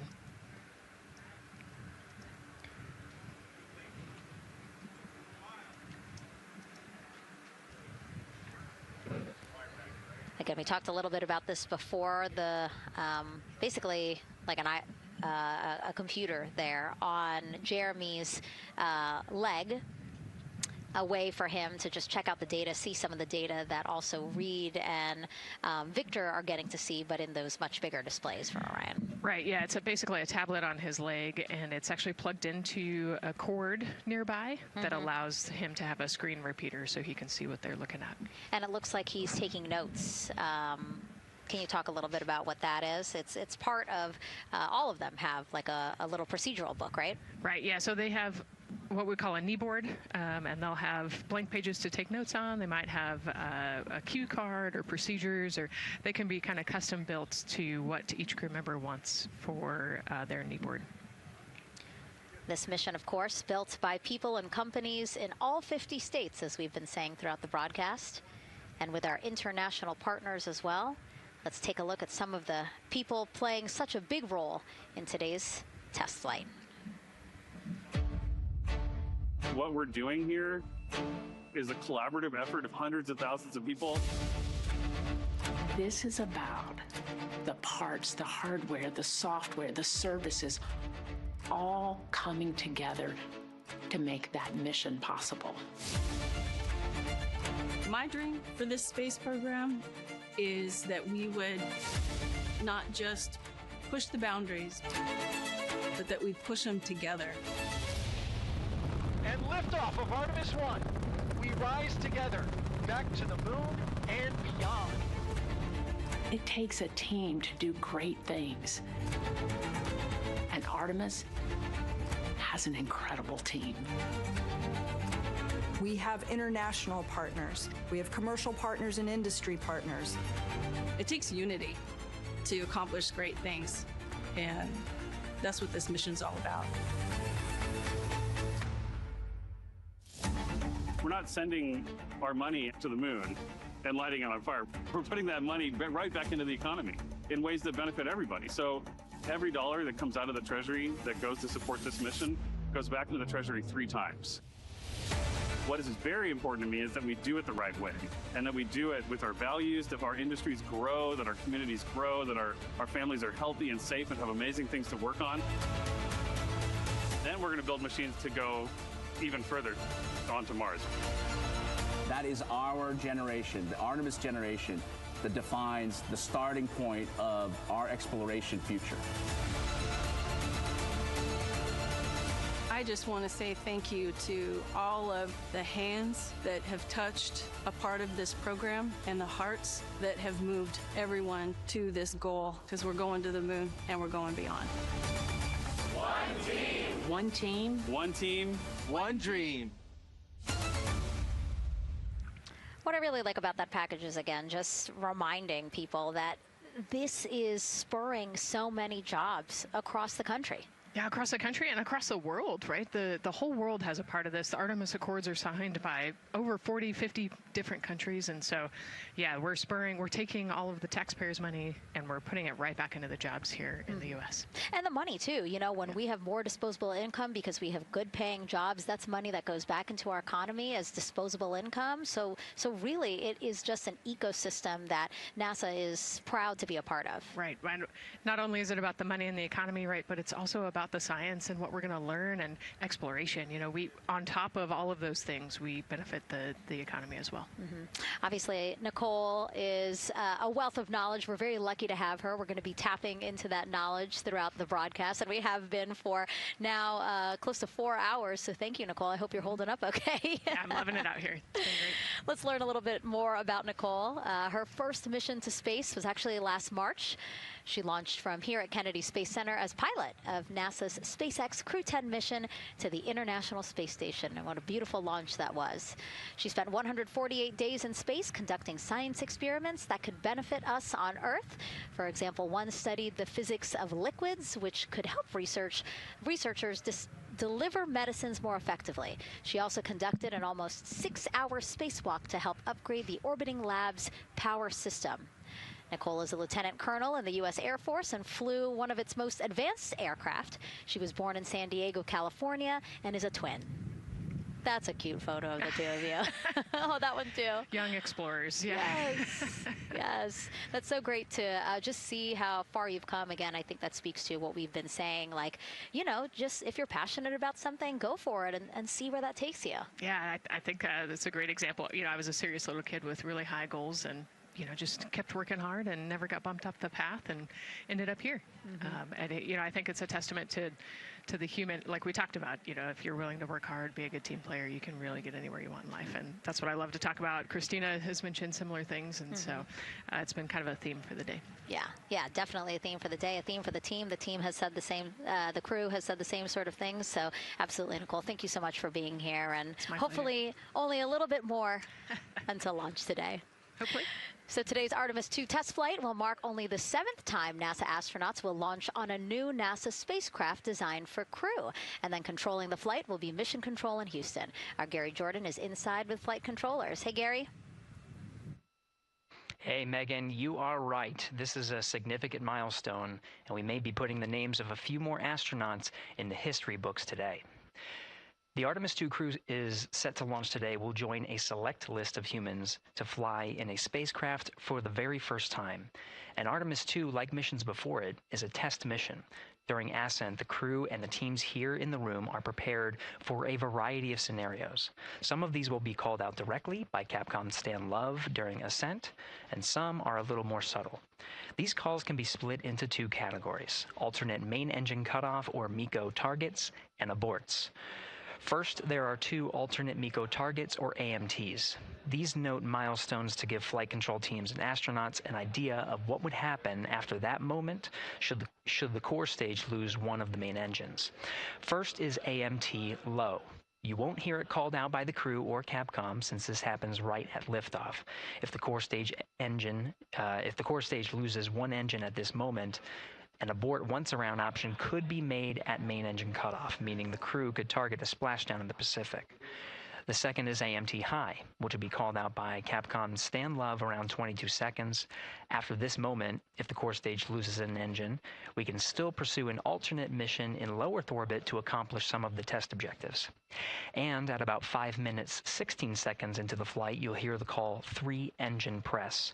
This is a good moment. After this point, if the core stage loses an engine, we can still make a nominal main engine cutoff and pursue a moon mission as expected.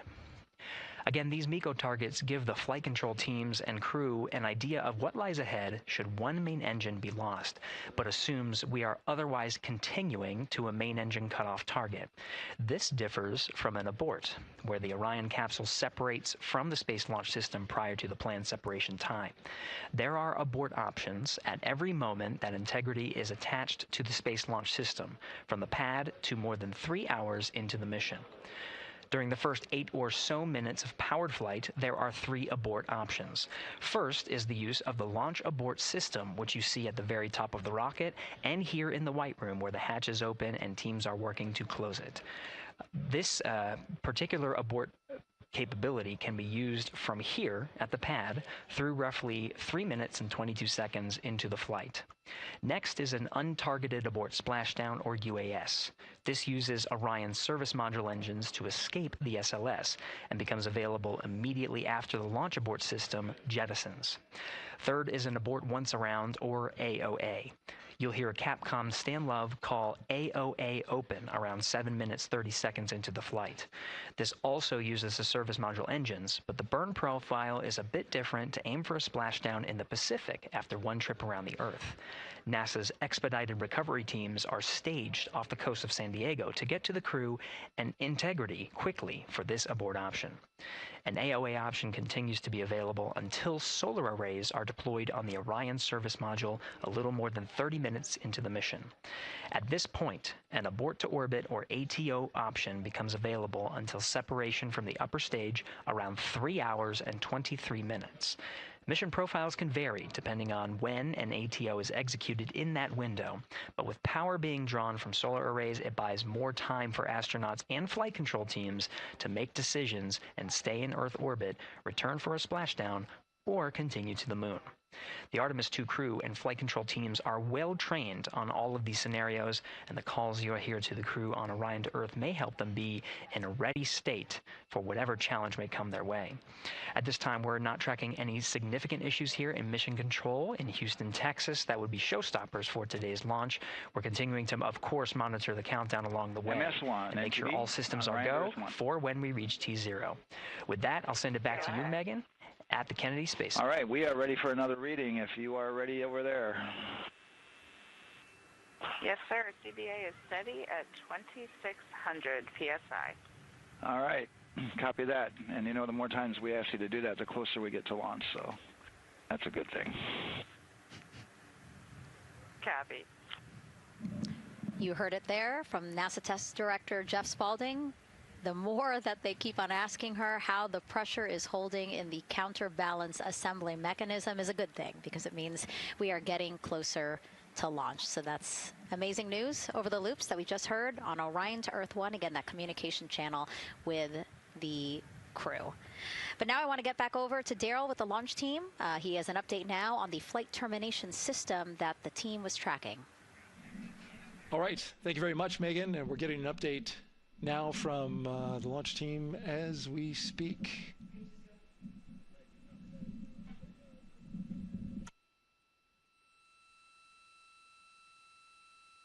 All right, stand by 1 second.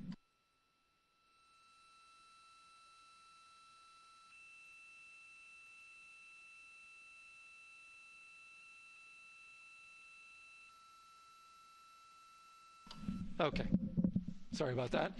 We're just getting an update, in fact, about what I was about to report out on the range. And the good news is the range is go. So we reported that they were working to verify their equipment regarding the FTS system. And they asked for a little of that verification work to be done by one of the FTS engineers here in the firing room. He went out to the VAB to get some legacy hardware to help out with it. But in the end, this is a fix that the range had come up with to get clearance, to clear the range rather, and to as well work the FTS system. And so now they are go. Again, the range is go. That is no longer a constraint. And so you combine that with the fact that the rocket and the ground systems here also working, no constraints, clear board here is great news.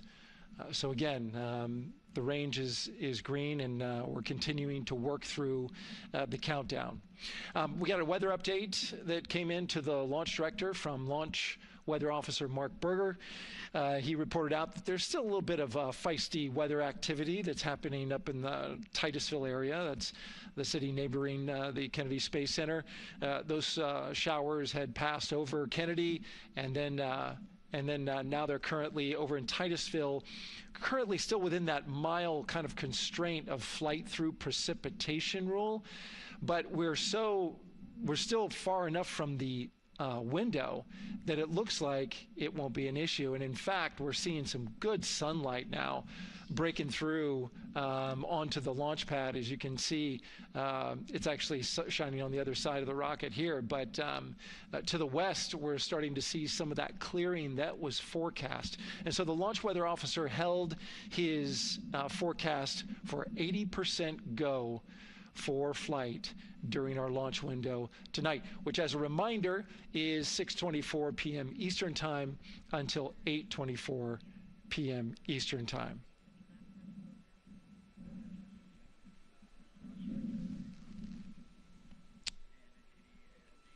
And we're also hearing that the last hatch closure, as you can see in the bottom corner of your screen, they're starting to work on that. That's the launch abort system hatch. There are two hatches, the crew hatch and the launch abort system hatch, and the closeout crew that you see right there, right on time with their work as they go to shut. And you can see it in motion right now, that launch abort system hatch. That's the latest from the firing room. We'll send it back to the host desk. Thank you so much, Daryl. Great news all around. And yes, we did just see them close the last hatch. And now we are looking at a live view of Banana Creek. Lots of people there, I'm sure, relieved to hear that that issue with the flight termination system has been resolved. And we are go for launch. Go for launch from the range. Go for weather. and go from all of them, I would imagine. Yes, it's going to be exciting. The crowd is building. And as Daryl said, you can start to see the sun poking out here, and we can see all the clouds are moving north and moving away from us. So it's all good news. And so as we know, we have our Leah Martin down there at the Banana Creek viewing location, and she's standing by with some other guests. Hey, Megan, I don't know if you heard that huge cheer just now. If you heard a big rumble, as soon as Daryl said that the range was clear for launch, everybody clapped. It was super excited as we get to do some final countdowns. Standing next to me, I have Hudson and Maddox, the son of brothers here. And I asked you a little bit earlier, how excited are you to be here for launch? What did you say? I'm very excited. It's our mom's birthday, and not a better way to celebrate right now. I asked you on a scale of 1 to 10, how excited are you? Would you say? 11.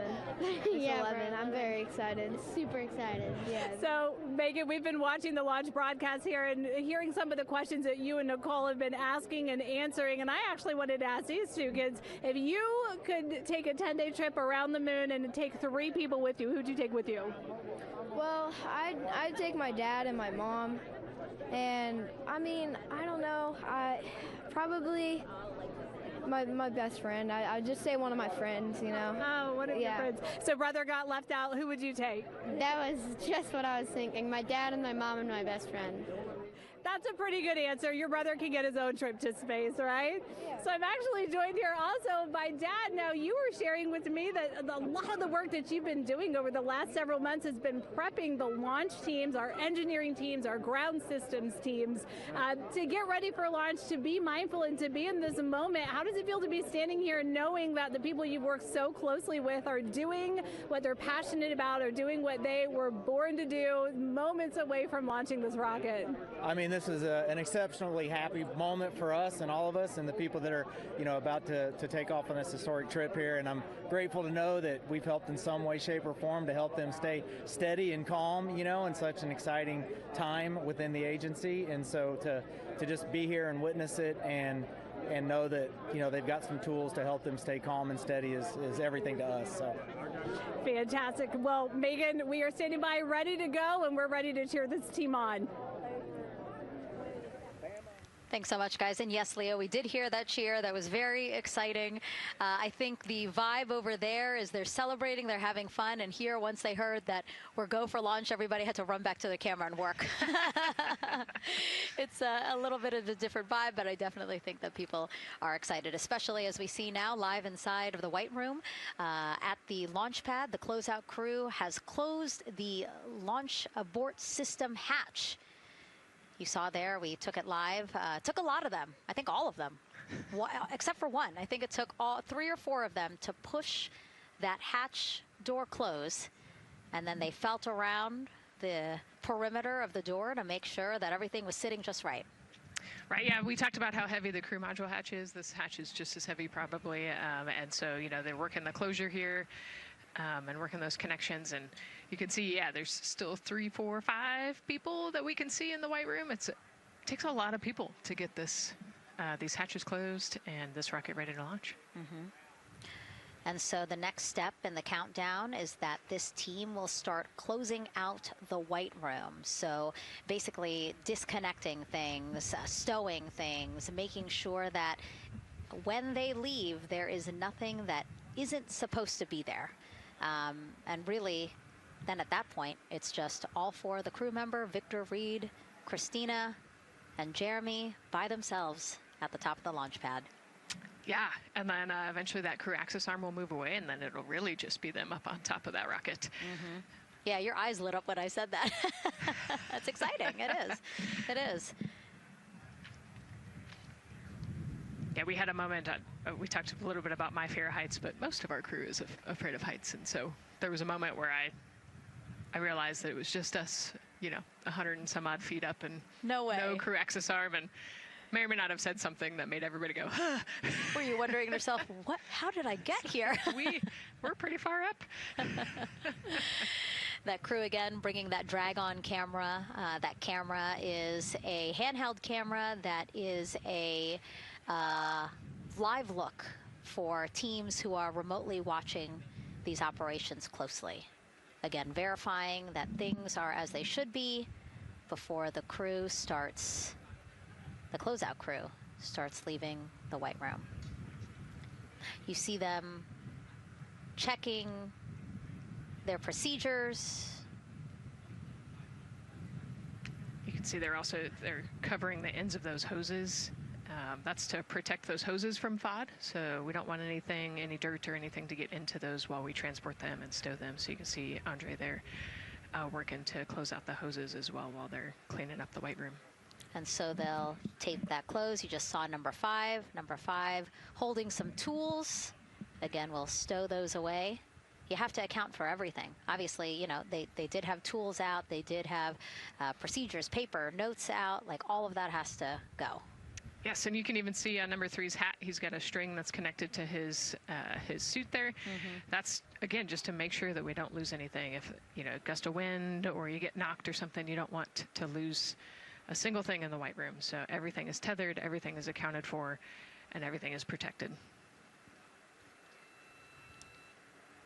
The crew now, another live view of them inside Orion. Jeremy, Christina, and Reed and Victor on the right side of your screen. What do you think they're thinking right now, Nicole? Oh man, just over an hour to launch. You know, there's probably a little bit of a lull right now, monitoring some systems, but you can see Reed's got his feet crossed. So I think just trying to relax and, you know, pass the time by maybe thinking through the items that they're going to monitor through the launch, you know, the different jobs that each of them have throughout the launch. And once they get to orbit, you know, this first day on orbit is actually really busy for them. Mm-hmm. They've got, you know, 2 burns that they have to monitor. They've got to get the system set up, and they've got to get the cabin set up. So there's a lot going on in the next 24 hours for this crew. I think they've got a couple sections where they get to take a nap, but I don't think they get a full night's rest for quite some time. So, yeah, you know, going through what's next. And so as we say that, I mean, imagine what it would be like to live in a spacecraft for 10 days. Let's take a look at what life will be like in Orion. Artemis II is our first crewed mission back to the moon since the Apollo program. A lot of the focus of Artemis II is really checking out systems to be sure that we're ready and well positioned for continued human exploration. My name is Susan Baggerman, and I'm the Chief Health and Performance Officer for the Orion program and the Artemis II mission. And this is 10 Days in Orion.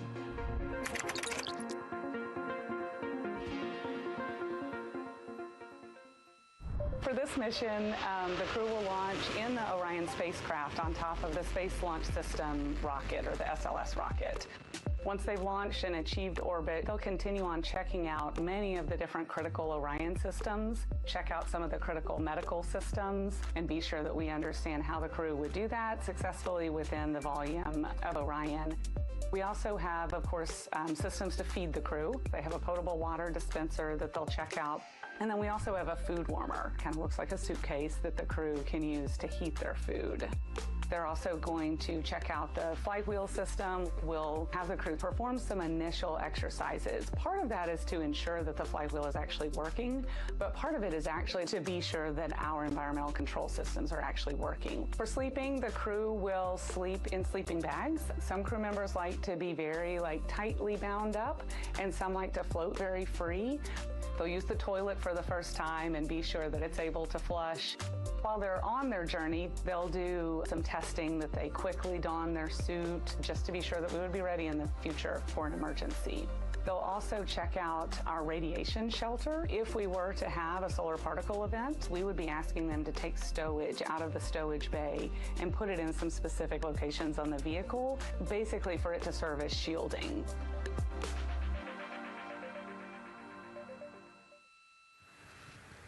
And so I want to talk a little bit more about what we just heard in that package. I am interested in the space food. So Reed, Victor, Christina, and Jeremy have a pretty big menu to choose from, so that's really cool. We're actually going to pull up a graphic now that kind of shows you some of the food that they're going to have with them on their 10-day journey around the moon. We know of more than 10 types of beverages. There's coffee, a mango peach smoothie, apple cider, lemonade. So those all sound delicious. And now I've just remembered I haven't eaten lunch. They're actually not too bad. I actually have a mango peach smoothie with me today. No way. Yeah. So you can see they come in these little packets here, but it's just kind of a dried powder that you add water to. So this would actually, you'd add 175 milliliters of water and let it sit for 2 to 5 minutes, and then you can stick a straw in it. You saw in that package they put a straw on the top septum portion there, and then you can drink it. And so this is the packaging. This is food that you brought up with you, or that you had while you were at the ISS. Yes. Yeah. Actually, this is all food that we have available to us on the standard, what we call the standard menu on the space station. And so, actually, the graphic there showed quite a bit of the standard menu that they're going to take with them. So, let's pull space it back food up, is space actually. food. Yeah, we can use the food that we have been using. You know, our food lab at Johnson Space Center actually creates that food, and then they stabilize it and they package it for us and everything. So they do a really wonderful job out there. We've got different types of food. You know, you can see I've got this is a soup, tomato basil soup, so thermal stabilized. It's already hydrated, so you just throw it in that food warmer that we talked about, and then you can eat it. But then we also I have some shrimp cocktail here that's, you know, irradiated, so it's in a package that protects it. I'll show you. I've got a brownie too. That's probably my favorite one. But are we eating it? We might, if you're. Yes. Look, see, they want us to eat. I don't know what happened, but it worked out. With what we were saying here. So it's in an outer package to help protect it against, you know, radiation, and then it's this inner package. And so this cosmic brownie, actually the trick, Anne McLean, my crewmate, taught me, the trick is you got to put this in the food warmer and get it nice and warm. Ooh. And then you can get it. But so what we do is we just take scissors and you open it up, and then it comes right out. So these brownies are nice because they don't have a ton of crumbs, and so you can actually just eat it pretty easily in space. You know, if you imagine, that would not happen in space. It would not fall. But yeah, so we've got all sorts of things that you can actually eat. The menu's pretty good and pretty diverse on the space station, and then as you saw, pretty diverse for Orion. Nice. Yeah, that's amazing. And again, here's a look at the crowd that's starting to continue to grow here as we get closer and closer to launch. We are now under an hour from the opening of our 2-hour launch window at 6:24 p.m. Eastern Time. And so let's take some questions from social media. We haven't taken some of those for a while. You put that brownie away, Nicole, or I'm going to steal it. Nicole, we have another celebrity who submitted a question. Let's take a look. Okay. A quick question for the Artemis crew.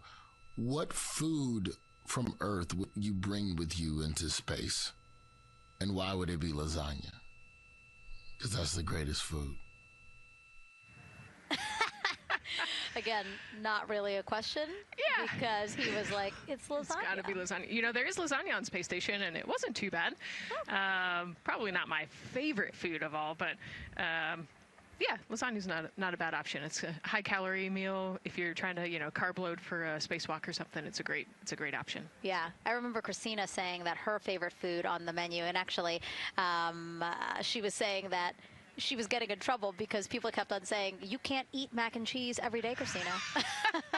You know, we mentioned the mac and cheese and brisket earlier. Man, I would put those two on a tortilla. That would be great.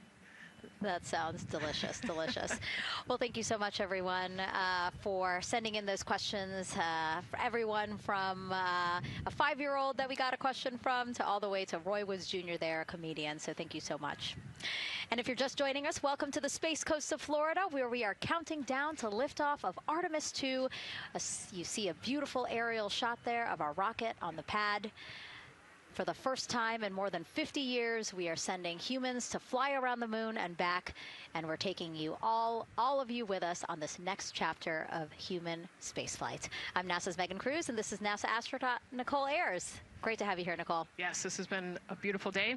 Excited. We're continuing to march towards this launch. Yeah, and if all goes as planned, this crew could travel farther from Earth than any other humans before them and see parts of the moon no one has ever laid eyes on. How exciting. Yes. Exciting is an understatement, I think. That's true. We're going to see the far side of the moon for the first time by humans in a long time. It's important. And as the crowd again builds behind us, more activity that you're seeing here at the Kennedy Space Center press site. We also have a ton of people gathering around the world to watch this history-making moment. So let's take a look at those watch parties now. Oh. That crowd has grown. We checked with them probably like 30 minutes ago, and it was half that. But again, as we get closer and closer to launch, we are seeing more and more people gather together, wanting to experience this together and not just in a vacuum at home, you know? Yes, this is so exciting. Look at all of those people. Man. And now here we are back in Seattle, the Museum of Flight. Again, people gathered there to show their kid. We see someone walking in the second row there. His first crewed launch to the moon. How exciting. That is exciting. Hello, everyone. Woo. Oh, that's so great. And now let's get you up to speed on what's happened so far. Again, we are now within an hour of the opening of our launch window. So what has been happening so far today? Well, a lot. After waking up and grabbing a bite to eat, our Artemis II crew suited up inside the historic crew quarters, a tradition that dates back decades. Teams helped them into their custom Orion crew survival suits, and just like other crews before them, they gathered around a table for a card game to pass the time, but to also burn off any lingering bad luck before they walked in the footsteps of every NASA astronaut launching from Kennedy Space Center since Apollo 7 in 1968. They walked outside the Neil Armstrong Operations and Checkout Building to greet a crowd of family, friends, supporters before getting into their Astrovan for their security-escorted ride out to historic Launch Complex 39B. They got a close-up look at the SLS rocket, then walked across the crew access arm and climbed one by one inside their Orion spacecraft. After that, teams conducted final checks with the crew before closing both hatches, the crew module hatch, as well as what you're seeing there, the launch abort system hatch. And now we are back live at the pad where the closeout crew is getting ready to leave the White Room.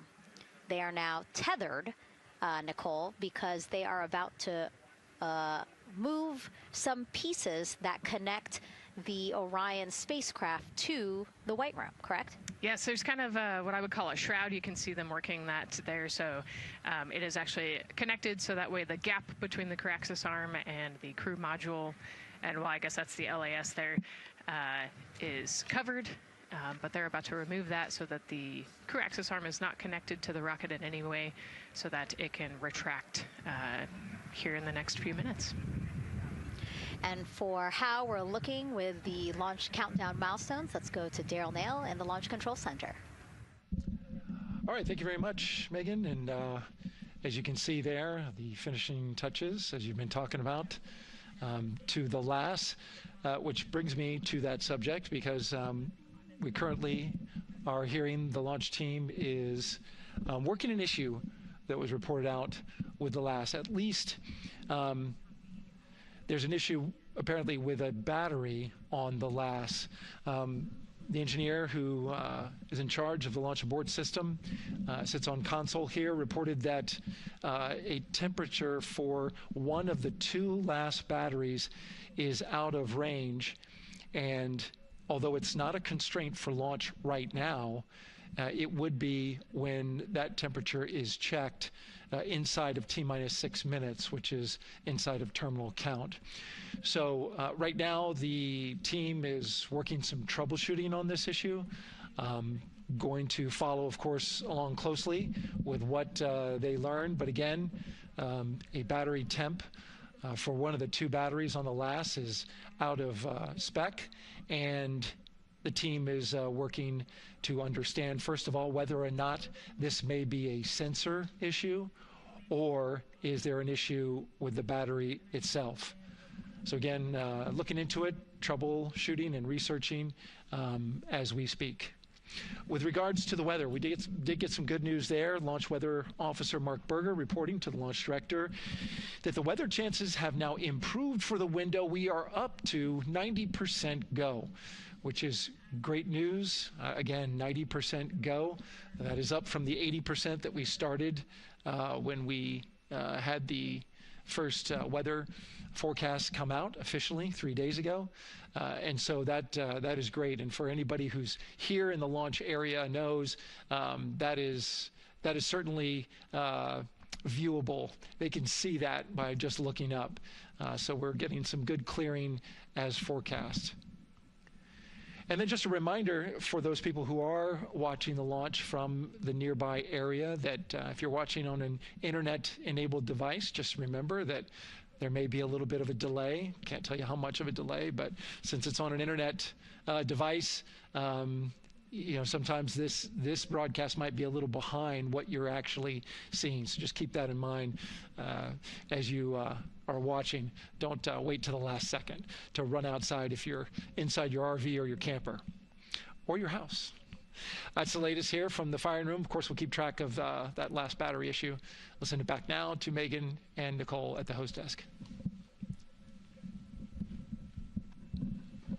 Two of them there had to be tethered to the inside of the white room, because obviously now we have detached the white room from the Orion spacecraft.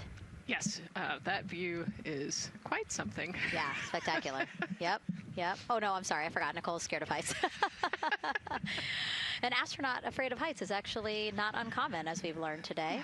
But yes, so obviously, again, things proceeding as we march closer to the opening of our 2-hour launch window at 6:24 p.m. Eastern Time. Again, the closeout crew just finishing up those last couple of things they have to do before leaving the white room and then leaving the pad, leaving only the 4 Artemis II crew members inside the spacecraft by themselves at the pad.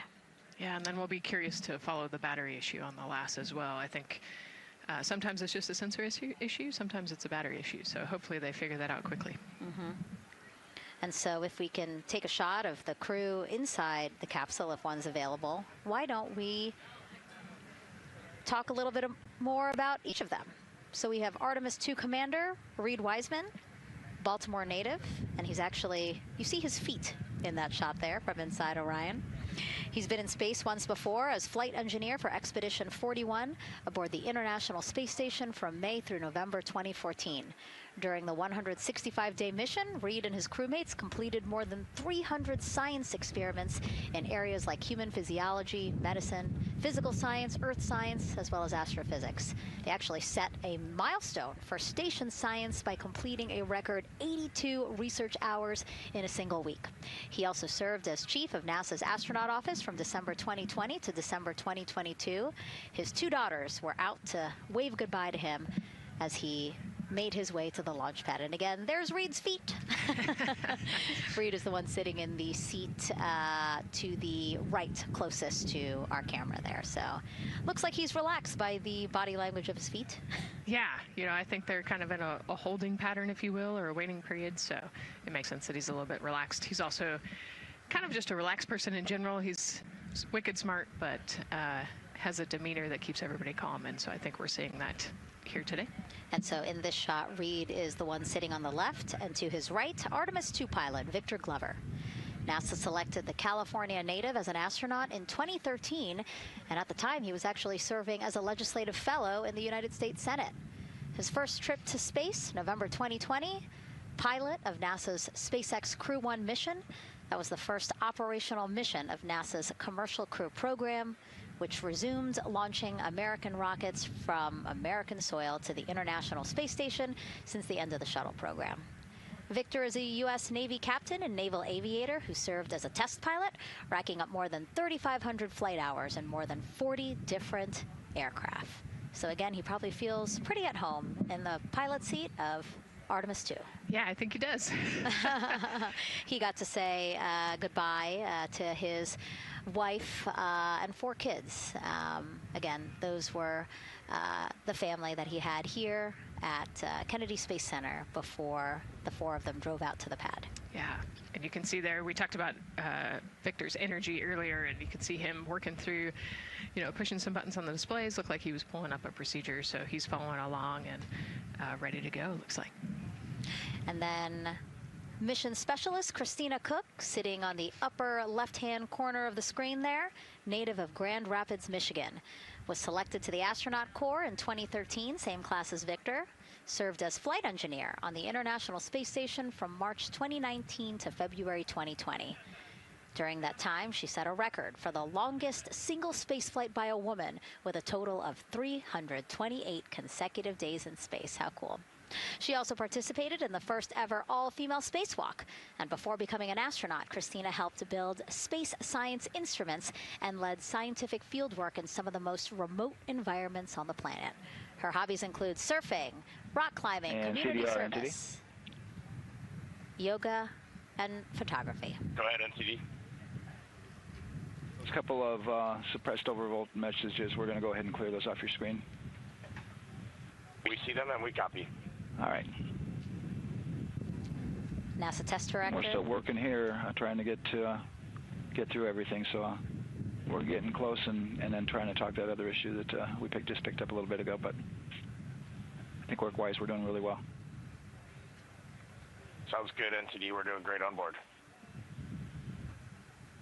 Glad to hear it. NASA test director giving an update to the crew. Some messages flashed on their displays. Just wanted to say that they didn't have to worry about that. We're going to clear that.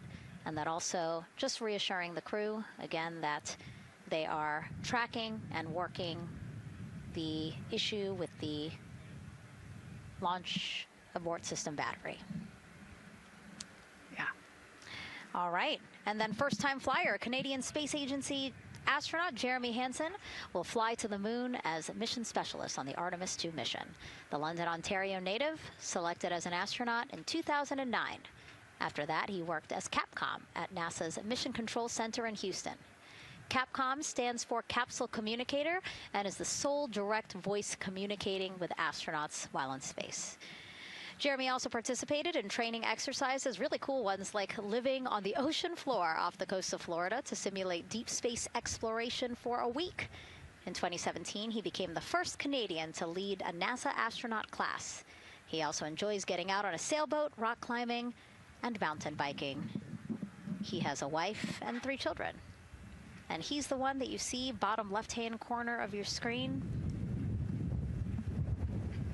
I know, I'm trying to see what he's doing there. Christina's looking too. And so there is your Artemis II crew inside the Orion spacecraft. And this is actually the 7th time NASA astronauts will launch on a new NASA spacecraft designed for crew. And if you're wondering about the first 6 crewed test flights, here they are.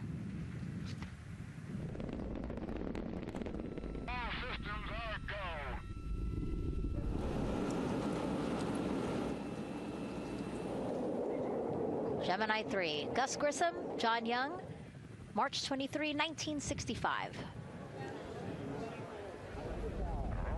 Apollo 7, Wally Schirra, Don Isley, Walt Cunningham, October 11, 1968. Space Transportation System, or STS-1, John Young, Robert Crippen, April 12, 1981. Then NASA's SpaceX Demo 2, Doug Hurley, Bob Behnken, May 30th, 2020, followed by NASA's Boeing crew flight tests. Butch Wilmore, Sonny Williams, June 5th, 2024. And now, Artemis II with Reed, Victor, Christina, and Jeremy. It is really surprising, honestly, to hear that through all these decades, through all these launches we've had, this is only our 7th new vehicle that we're testing for crew. Yeah, you know, we have so many different missions that we think about and we talk about, but really 7 vehicles that we've tested and that we're flying.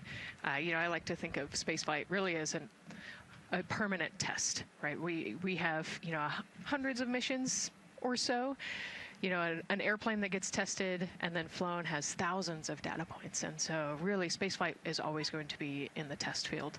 And I think it's important to remember that, especially as we put humans on rockets that we never have before, or for the 7th time we start a new vehicle and a new mission. Just getting word now that White Room closeouts are complete, and so the closeout crew is preparing to leave the pad. It's exciting stuff. We are making good time, and the closeout crew is doing really well. 41 minutes, 43 seconds and counting until the opening of our window. And Artemis II is a 10-day mission that will send the 4-person crew on a journey around the moon and back to Earth. It will be a critical step towards future lunar and Mars missions.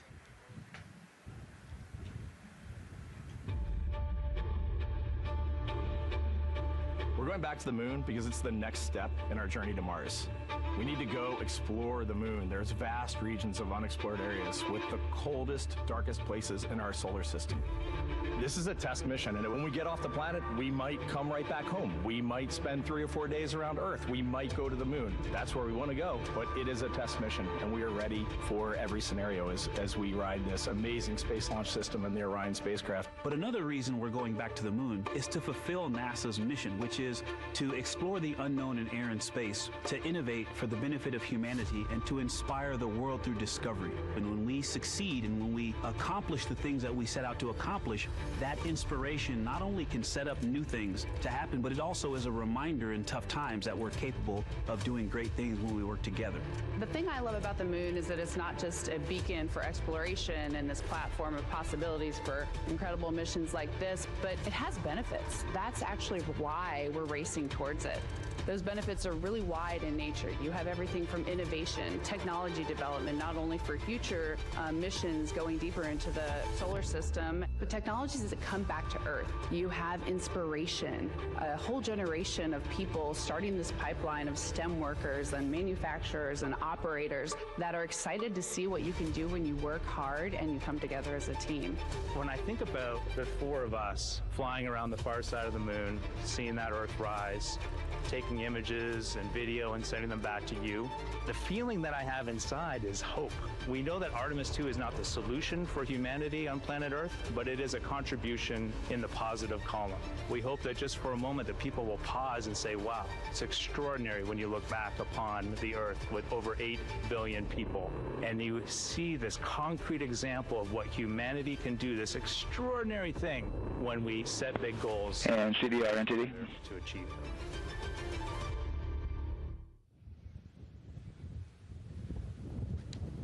And so Mission Control Houston will control the flight of Orion after a liftoff here at Kennedy Space Center.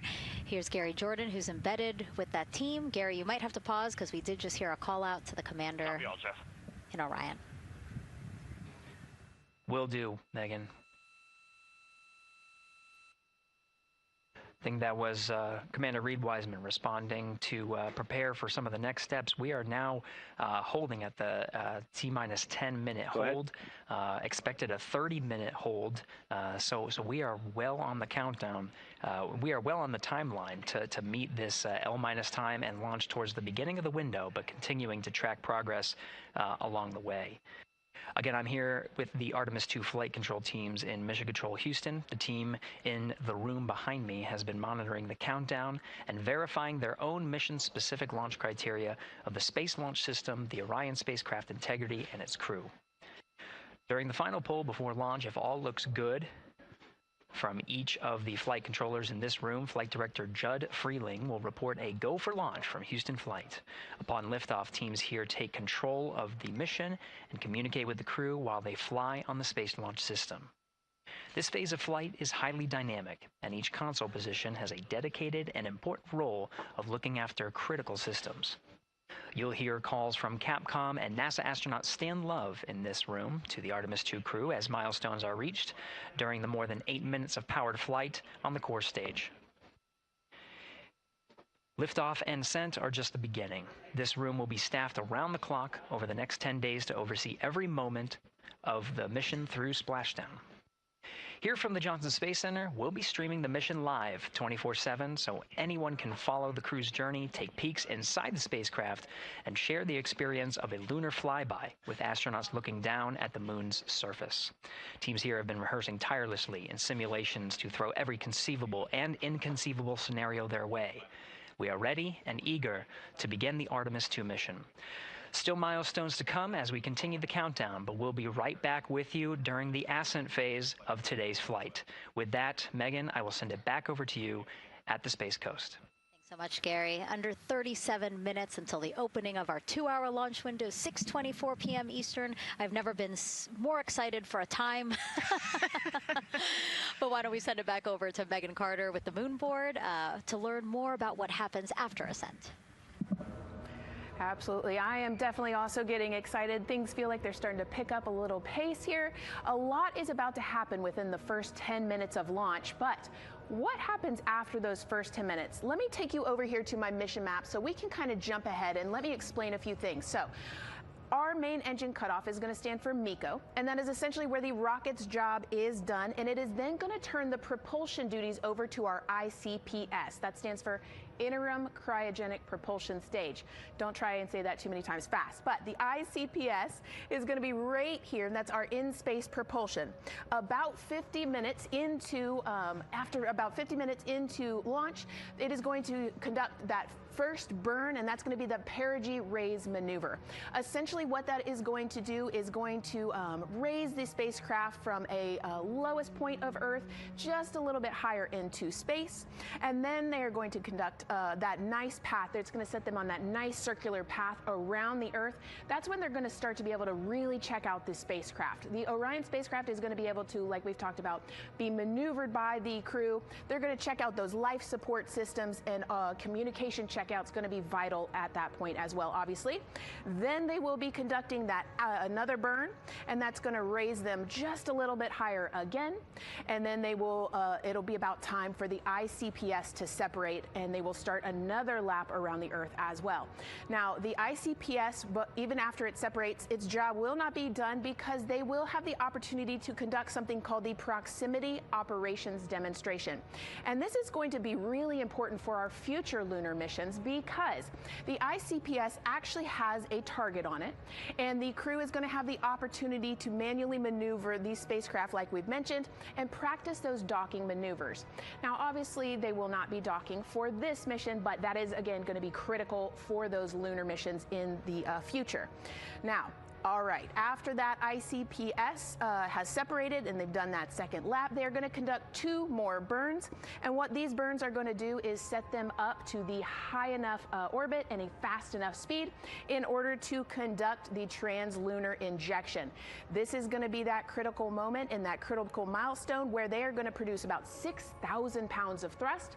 And this is that point that is going to take them out of low Earth orbit into deep space, and it's going to set them on that nice path towards that lunar flyby. And I know we have talked a little bit about why this could be a record-breaking flyby and journey to the moon. And with that, I'm going to turn it back over to Megan so she can tell us just why. Yeah, she's talking about the distance record set by the Apollo 13 astronauts in 1970. They were 248,655 miles away from Earth, and this Artemis II crew might surpass that on flight day 6 when they fly around the moon by more than 4,000 miles. Yeah, it's a long ways. It's tough to fathom 250,000 miles from Earth, right? I mean, space, the space station is only 250 miles, and so we're going, I don't want to do the public math, but we're going much further than that. But it's important, right? Because we want to get back to the moon. We want to see the surface. We want to see the far side of the moon. And the way we do that is by breaking distance records. Yeah, and the exact distance record depends on exactly when they launched, like the time, the day. So we'll learn more as we go into this 10-day mission with the Artemis II crew. But here we are, 32 minutes, 50 seconds and counting from the opening of our launch window. Feels really, really surreal here as more and more people come to gather on the press site lawn here at Kennedy Space Center. Why don't we take a look at this video that we have here? Some familiar faces who wanted to wish our Artemis II crew a safe journey. Reed, Victor, Christina, and Jeremy, you are the real deal. You're flying to the moon for all of us, and we are in awe. You're the true heroes. You are not just astronauts. You are pioneers, venturing deeper into the unknown. But you are not alone. We will be all cheering you on from planet Earth. Hey, I'm Victor Wembanyama, and I play basketball in the NBA. But I'm not only interested in shooting hoops, I'm also interested in shooting stars, dark matter, and all other types of astronomical phenomenon. And to the Artemis II astronauts who are shooting for the moon, I wish them good luck and Godspeed. Hi everybody, I'm Ryan Gosling and I play a biologist who goes to space to save the planet in the film Project Hail Mary. But the Artemis II astronauts are going to space for real, and they will travel farther from Earth than any humans in history. Sending all our best wishes to the Artemis II crew. I just want to say how proud I am of each of you and how inspired you make me. But it's not just about me. Your mission is going to inspire future generations of scientists, engineers, athletes, and dreamers to do something that they never thought possible. Hey, it's Roy Wood Jr., and I want to wish the Artemis II crew a happy and safe journey to the moon, well, around the moon. To go around. I know what you're doing. You got to look for a parking space. This is to go around the moon, make sure it's somewhere to park, and then you park journey. Good luck. It's actually a really good way to explain what how this mission builds. Again, we are hoping to land astronauts on the surface of the moon in maybe 2 years. So yes, we are looking around the moon on this lunar flyby mission to see where we might park. Thank you, Roy Wood Jr. Okay, and as we look at this live view of the rocket on the pad, there is a spectacular place here at Kennedy Space Center to watch launch from, and that's the Banana Creek viewing area. Why don't we go back there where the crowd is excited, and Leah has the best assignment ever, talking to people who are super excited about being here for Artemis II. Oh my gosh, Megan, you talk about the excitement being palpable. I'm telling you, everybody here on pins and needles as we get just about half an hour away from launch. I've been walking around talking to people, and I'm just struck again and again by how many people are here from across the agency. I want to introduce you to just a small portion of the people across NASA who have been supporting this mission. Patty Ortiz, NASA Armstrong Flight Research Center, Orion Program. Orion. Kathy Graves, Glenn Research Center, Office of STEM Engagement. Here we go. David Alexander, NASA Glenn Research Center, Office of STEM Engagement. Jennifer Becerra, Johnson Space Center, the Office of STEM Engagement. Here we go. Right back here. Where are you from? I'm from NASA Glenn Research Center, Joseph Panakitis. Joseph, here we go. Wes Furman from APL. Maria Arredondo from Headquarters, Next Gen STEM. Mark Robinson, Stennis Space Center, Commercial Space. Amira Flores, Armstrong, Office of the STEM Engagement. Molly Kearns, NASA Glenn, Space Communications and Navigation. Matthew Pierce, Goddard Institute for Space Studies in New York City. Here we go, and right over here. Lauren Ring, Ames Research Center, Data Integration. So we're coming together. We're one big NASA team, one big NASA family, and we have one major message before we launch tonight. Okay, guys, what are we going to say? 1, 2, 3. Go Army!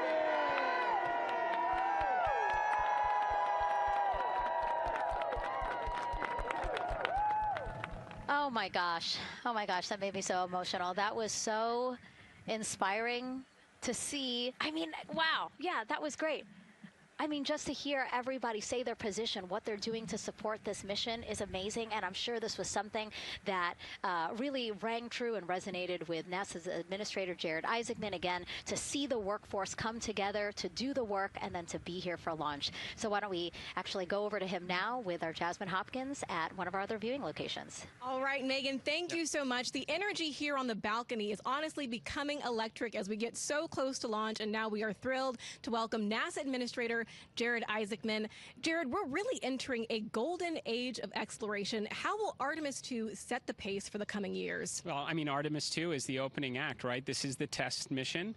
This is getting very comfortable with the SLS rocket, the Orion spacecraft. No humans have ever flown on this before, right? And we're going to put it through its paces. We'll go into Earth orbit for a little bit, make sure Orion's doing okay, and then we are sending them, right? We're going to send them farther into space than any humans might have gone before, 250,000 miles away, and it's going going to set up for the subsequent missions. That's why we're going into the golden age of science and discovery right now, because you're going to see a moon rocket launch in 2027 when we do our testing with the lander. We're going to go for the landing on Artemis IV in 2028, and in parallel, we're going to build the moon base, right? And that is going to be filled with science discovery and tech demonstrations that's going to support the enduring presence we're trying to create on the surface. Absolutely. So honestly, history-making years ahead of us, you know, with Artemis 3 and 4. But first is Artemis 2. What will be our single greatest takeaway from this mission?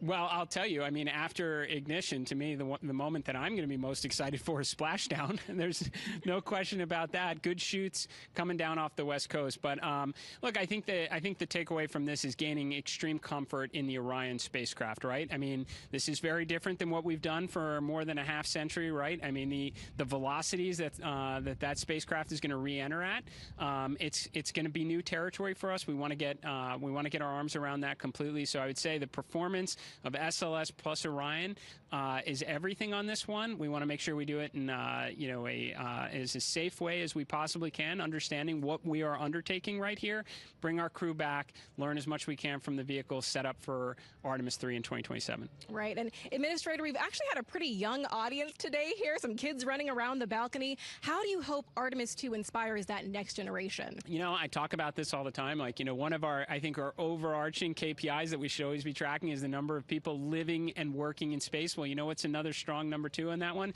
It's the number of kids that are dressing up as astronauts for Halloween, so that they grow up, that they're inspired to want to join in this grand endeavor, whether they come work with us here at NASA or they join in industry, but they're helping humankind venture out farther, pursue all the secrets of the universe. Yeah, I think we'll see a lot of kids dressed as astronauts this year. And finally, Jared, you've really made it a personal mission to get to know the people behind the work at NASA. Do you have any final thoughts, any final words before today's history-making launch? Yeah, well, one, I want to express a lot of appreciation. I'll tell you what, the 4 astronauts on top of Artemis 2 know this. It takes an army to pull a mission together like this, right? Across all 10 of our centers, all of our commercial partners, the international partners that come together to make this possible. My sincere appreciation for everyone who is currently working the mission right now, so getting them ready for launch, that will be watching over them in mission control, recovering this crew when they splash down off the West Coast. I have complete trust and confidence in your abilities. And everybody else who's not directly working on Artemis 2, Artemis 3 is coming up next year. When this mobile launcher gets back in the VAB, we're going to start stacking. Wow, plenty of excitement ahead of us. Jared Isaacman, thank you so much for being here. Thank you. Thanks for being here. Of course. All right. And with that, let's get back to the countdown with NASA's Megan Cruz. Under 25 minutes and counting from the opening of our 2-hour launch window. And take a look at all these people behind us. I literally, every moment I turn around and I see the clock, I am like, oh, wow. Oh, wow. There are more people and less time. Yes, exactly, which is a great problem to have. Yes. Now, this first crewed test flight of NASA's Artemis program coincides with the 250th anniversary of our country's founders signing the Declaration of Independence. Exploration is a part of America's DNA, and it continues now with our return to the moon. 250 years ago, 13 colonies laid the foundation for the greatest and most enduring democracy in the history of the world. One driven by courage, faith, and freedom. From that moment, we became a nation defined not by where we stood, but by how far we were willing to go. We conquered vast frontiers, invented tools that shaped a modern world. We found light in the dark, and we rose from the earth. Faster, higher, farther. We pushed beyond the sky and into the unknown. We carried our courage into the cosmos, and we planted the American flag on the moon, the defining achievement of American superiority in space. Today, our curiosity stretches farther than ever. American robots search ancient rivers on Mars. New telescopes unfold to glimpse the first stars. And a new generation prepares to return to the moon, this time to stay. For 250 years, America has carried the light of humanity forward. But American exceptionalism isn't inherited, it's earned. Our greatness comes not only from what we've done, but what we're still determined to discover. Because in every era, across every horizon, America is at its best when it's reaching for something greater. America celebrates 250 years, and we are leading the world into the future. "22 minutes, 15 seconds and counting from Artemis II, NASA's boldest test flight in a generation. The crew has said this often, that they hope it inspires children around the world. And recently, a group of kids here at Kennedy Space Center got a surprise of a lifetime while watching that rocket roll to the launch pad. So tell me what color it is.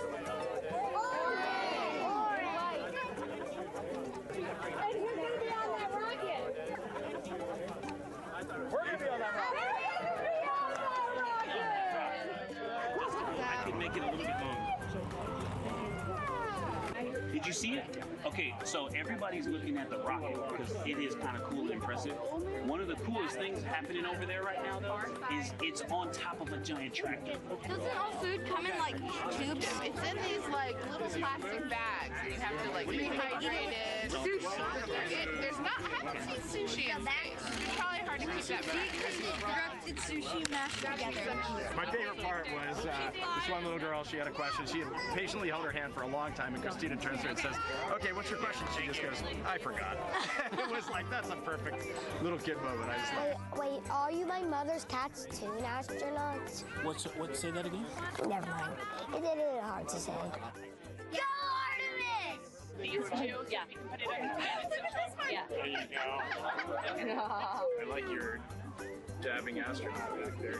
It's just so fun to see the enthusiasm, the energy, and a little bit of chaos. 3, 2, 1.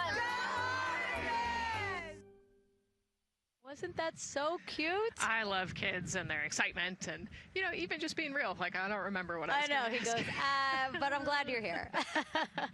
Now here we are, Space Center Houston. The crowd has exponentially grown throughout the day. We started showing you live shots from in there probably an hour ago. And now take a look at all the people there getting ready to witness history together. It's something really special to be able to witness something like this together. Yeah, you know, we've heard from celebrities and officials and kids, and, you know, it's amazing. People from all around the world came here today to Florida to watch, so it's something, it's hard to put into words, just how much support for this mission we're seeing today. And great news, too. Remember, the team was tracking an issue with the launch abort system battery. They appear to have cleared that issue, so we are go for launch. Yes, it's exciting.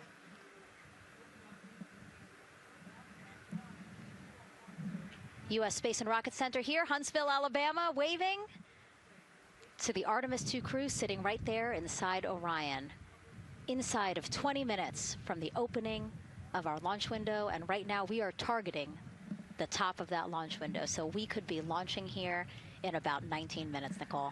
Wow, I don't know if I expected this today. I'm excited, and, you know, I'm glad they were able to clear the problem with the battery on the LAS, and everything has gone really smoothly today. It's been great. The weather cleared up. It's a beautiful day for a launch. And so now, as we are so close to possibly launch now, just what are your final thoughts as we are about to embark on a mission back to the moon, the first time in more than 50 years? Yeah, you know, just so proud of the crew and all of the teams here on the ground that made this happen. You know, they are carrying the torch from the Apollo era into the Artemis era. And, you know, as the crew likes to say, they want to be the shoulders that the next generation. And let's see, GLS, can you help us with that, please?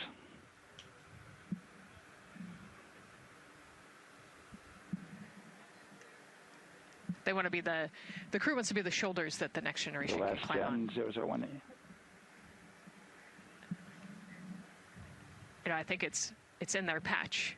We're going for all. It's in the name of their capsule, integrity, representing humility and the professionalism of everyone that got them there today. So proud of them. We love them. We're excited for them, and we cannot wait to see what they see.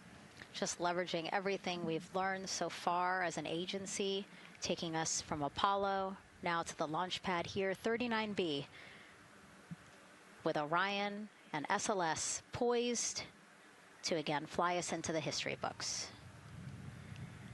And before we leave you now here at the host desk to get back into operations, we just wanted to answer one question for you guys. We asked you earlier on today, what are you most excited for? And we asked you to go vote on Instagram and Twitch. Instagram, you guys said launch. Twitch, you guys said lunar flyby. So I think you guys will all be very excited since we are now about 17 minutes from the opening of our launch window today. And so with that, as we approach terminal count, let's send it back to Daryl Nail in firing room 1. Daryl.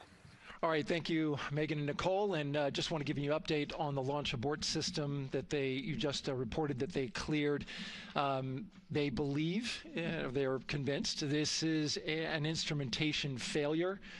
So there are 2 batteries on the LAS. The LAS, of course, and with the help of my 2-year-old son's model rocket, Daniel said I could use this, so it's okay. The LAS is right here. It's the tower above Orion. Orion capsule's inside of here. It's used to pull Orion off the rocket in case something's going on with the rocket, either on the pad or in flight. 2 batteries are bad. Well, I'm sorry, one of the 2 batteries reported an out-of-family temperature, and it was very much out of family. And so they checked their data going back into the vehicle assembly building where they recharged the batteries and worked on them. And they have good, solid data, they reported, that tells them that this is an instrumentation failure, that there's something wrong with the sensor. And so they took it before the mission management team, which has to accept the risk, any changes to launch commit criteria, which this would be one, and they all fully accepted it. So now we are clear as far as that constraint is concerned. And one quick thing as we count down now, we are getting into the final minutes before liftoff. There's a 2-hour window. We haven't quite set the T0 yet, but this is a list of the cutouts. There are 150 cutouts that are included for this 2-hour launch window, and that's important. They're in very small print. That's important because there's basically 16 minutes inside this window that they cannot launch. And these are because of small things flying in orbit. There's a lot more things in orbit than there were back in Artemis 1 when we had 35 to 40 cutouts. For that reason, because of these 156 cutouts, they're going to be managing the launch window as we go forward. So they may have to wait out one of these cutouts. They range in time between 2 seconds to 23 seconds, but you'll hear the NASA test director talk through that. We're getting ready to merge that loop from NASA test director Jeff Spaulding.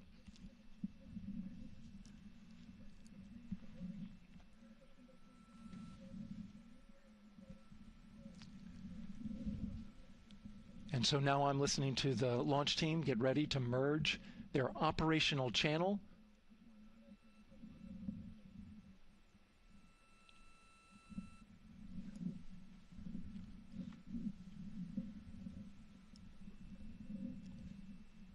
We're now entering one of the most consequential phases of launch day, and that's terminal count, the final 10 minutes. And OTC, NTD on 212 for comm check.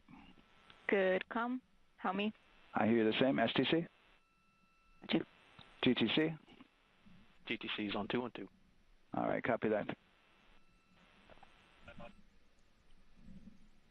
NASA Test Director Jeff Spaulding confirming communications with his team.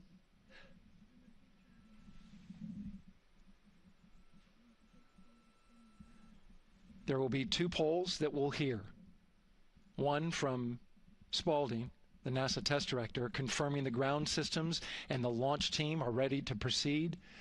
At this point, we have a clear board, no constraints, but we need confirmation from each individual on the NASA Test Director team. So we'll hear him poll his team. The other poll that we're waiting for is the poll from Launch Director Charlie Blackwell Thompson, who will take that final status from NASA management before giving the go to come out of a hold. And you're seeing the clock count down at L-12 minutes. CCL, OTC, Orion, RS1. CCL. Yes, sir. Reconfigure ARS primary loop ISO valves. Copy, that's in work. And CDR, OTC, Orion, RS1. Go. ARS loop ISO valves are being closed at this time. Integrity copies. NGDLP. Go. Yes, I had a discussion with Sea Ice and with MER Manager regarding the observation the Sea Ice had a few minutes ago. They were able to confirm with BCI photos that the condition that they observed has been there since 2025. MER Manager has had a chance to review the findings, and they do not have any constraints from either a Sea Ice or MER Manager perspective. Okay. Copy all. And Launch Director, NTD, you copy? Yes, sir. I copy. That's good news. OTC, CCL 212. OTC. ARS primary loop isolation valve configuration is complete. Copy.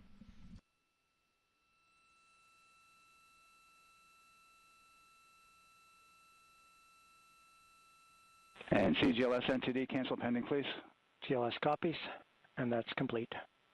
All right, and for all personnel, we got a little bit more work to do before we pick up the clock, and we're about a little over a minute from getting to T-minus 10 minutes, but we've canceled the resume time there, and then we'll pick it up after we get through all of our work and anything else that we need to do to get through the remainder of counts. So we'll continue working that to get to our T0 today.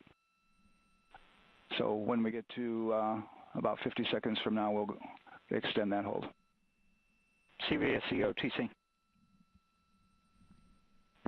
CVSE 400-290, looking to verify that we are configured for Ascent. Yep, give me about 2 more minutes. I'm going to start CMA2 streaming. Copy. NTD, COSE, hold requested. Copy that. I have an LCC violation of O-CT-004, S-band transponder anomaly. This was a transient LCC violation, so transponder 1 had a demodulated SNR estimate that went down to 2 dBm when it should have been between 10 and 13. It is now back up to 12, but we did lose that for just a moment. It does not appear that we lost our bit sync or carrier lock, which would be indicative that we lost our lock with the vehicle. So at this point, recommendation would still be go. However, we do have a pre-planned contingency procedure if we want to look at that. But again, this is transient, so we're back in a nominal range. All right, let's see, LPE, NTD. Yeah, we're not seeing that hit, so I guess the question for COSE, was that less than 3 samples? Is that below our persistence? Stand by, let me look. It did look like it did persist for several seconds on mine, but let me take a look at the number of samples. Could I get a repeat on the affected LCC, please? Yes, ma'am, that's going to be O-CT-004. Thank you.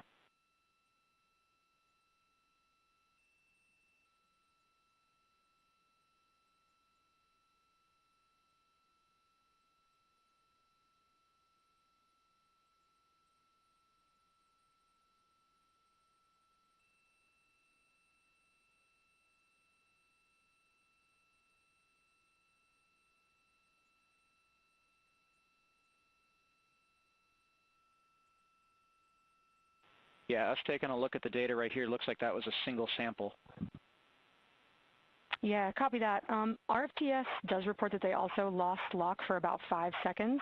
So I would love to ask KUS and see if they also lost lock with the vehicle for any extended amount of period.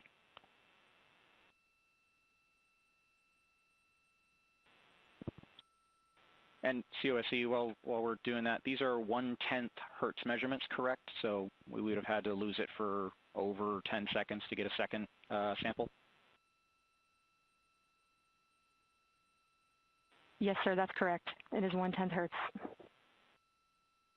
Yeah, so from our perspective, the allowance is effectively up to 30 seconds, up to 3 samples based on the 1/10 hertz.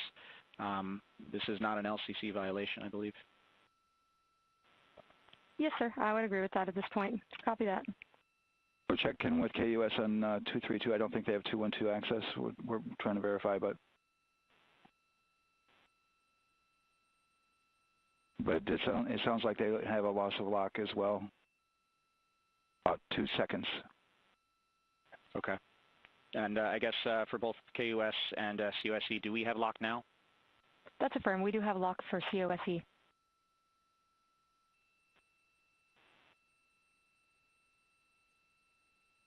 Yeah, so from the integration console perspective, we did have a temporary loss there within the allowable, and per the requirement, let's go. And this is Houston Flight. We have lock and we have good telemetry here in GSE. And KUS is reported to they have good lock now. So with all of that, OSC, then are we in a go configuration per your LCC? Yes, sir. Recommendation would be go. Okay. LP, you concur with that? Yes, sir. LP concurs go. And Launch Director? Yes, sir. Launch Director concurs go. All right, and I'm going to go ahead and just verify everybody has everything else complete, Launch Director, and if we do, we'll be ready to pick up the poll at that time, unless there's something else that you're aware of. No, sir. Let's verify all our work is complete, and I would like one last check of our constraints list. All right, let's see. OTC, are you still waiting for ComConfig, or are you complete? That is affirmed, sir. Okay, yeah, is that your only open item? Yeah, OTC, this is CVSC. That 400 step 290 is complete. Copy. Okay, so OTC, you're complete with all of your work? That's affirmed. All right, copy that. STC? STC is complete. And GTC? GTC is complete. Okay, excellent. All right, and LPE, just want to verify we have no open constraints at this time. No open constraints. We have a clear board, sir. Okay, tracking the same here. And Launch Director, with that, we are clear and ready to pick up the launch readiness poll with your go.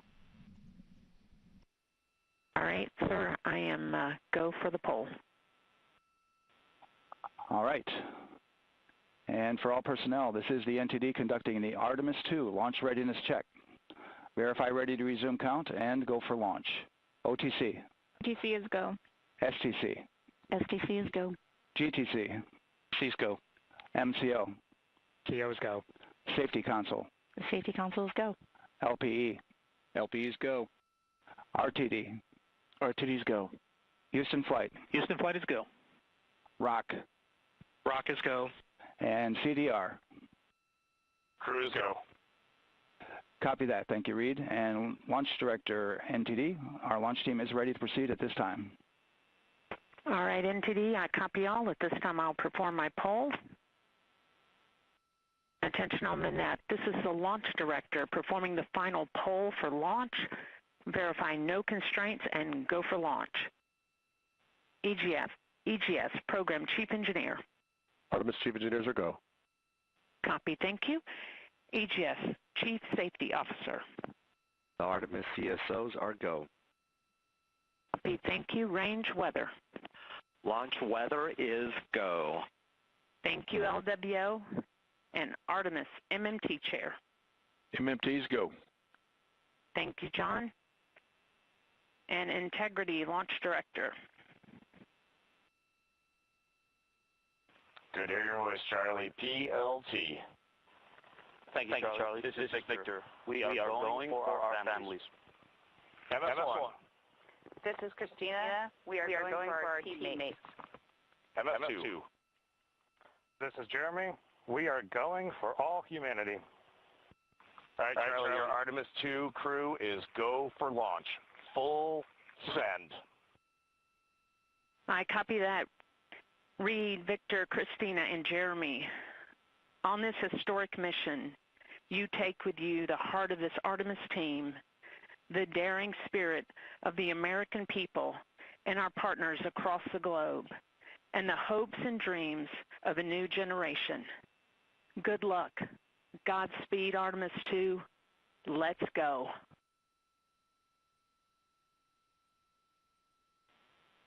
And NTD Launch Director. Go ahead, Launch Director. Yes, sir. You have a go to proceed with countdown. Copy that. I'll put it in work. CDR, NTD. Go. Your risers and initiate short purge per your EPROC 10.1.1, steps 8 and 9. 10.1.1, 8 and 9 going to work. Copy. CVSE NTD, start and verify recordings of our Orion cameras. Copy. Okay. Well, there you heard it. RSR NTD. RSR. They're getting ready to start terminal count. Arm rotation enable at this time, please. It's currently at T-minus 10 minutes. Once we wrap up this last bit of work, SNA arm rotation enable complete. We're going to start that clock. Copy that. Thank you. Integrity crew, close and lock visors.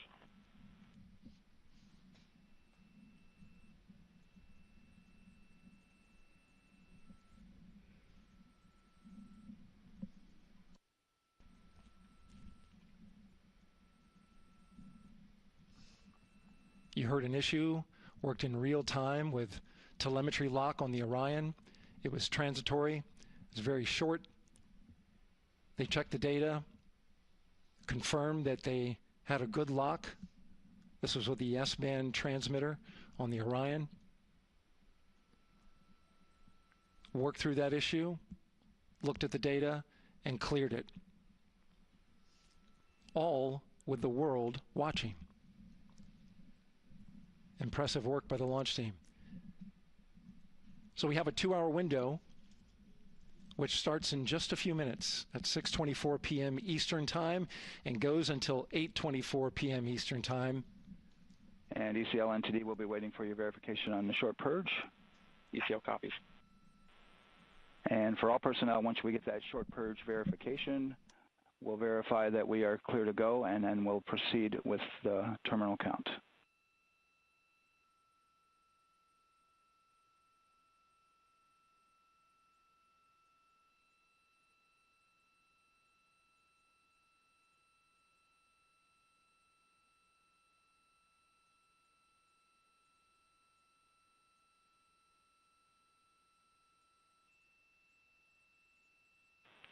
ECL time estimate? About a minute. Copy.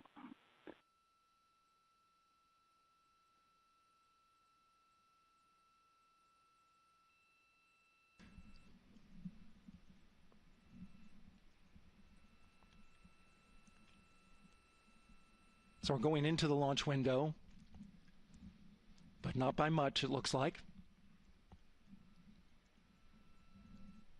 Just wrapping up some final work. And once that's completed, you'll hear NASA Test Director Jeff Spaulding ask for the ground launch sequencer operator to go ahead and start the clock. The ground launch sequencer is an application software. It runs on top of the launch control system in the firing room, acts like a conductor of an orchestra, executing hundreds of commands in precise order and timing. It's all autonomous. NTD CCL 212, short purge initiation is verified. All right, copy that, and we're verifying our constraints.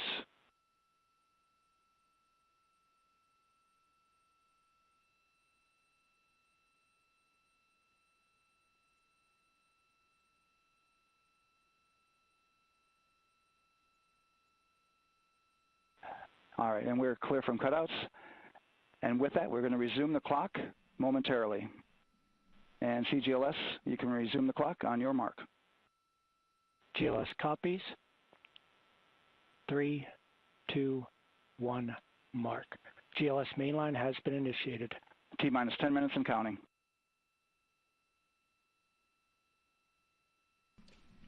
And that begins terminal count. Our new T0 is 6:35 p.m. Eastern Time. 6:35 p.m. Eastern Time. We are now counting down to liftoff of Artemis II.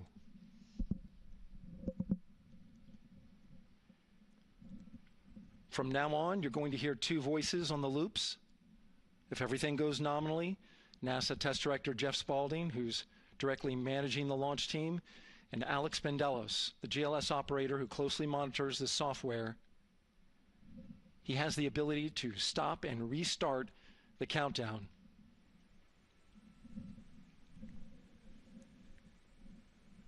A lot of people ask about whether there's a launch button. There certainly is not. Flight and Rock, our new T0 is 223512. Houston flight copies. Rock copies. 223512. Affirm. There you heard confirmation of the exact T0, 6:35 and 12 seconds p.m. Eastern Time. Again, our T0 is 6:35 and 12 seconds p.m. Eastern Time. But as I was saying, there's no launch button. This is autonomous. But there is a button that keeps you from launching, and that button allows the GLS operator to pause the countdown outside of terminal count and during terminal count and submit a hold to the next holding point. So the clock won't stop right away. If there's an issue, we'll go to the next stable holding point. This is how GLS configures the rocket and ground systems to a stable point where they can stop the countdown if that's needed. But right now, we are counting down. Our next big milestone, looking to retract the crew access arm. GLS is go for crew access arm retract. And there you see the crew access arm moving away.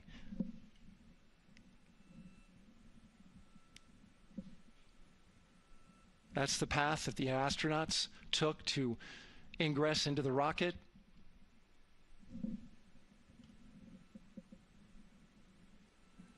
Until this point, that was their way off the pad if they needed to evacuate. But now with that arm retracting, the backup transitions to a launch abort system, and they'll begin arming that shortly.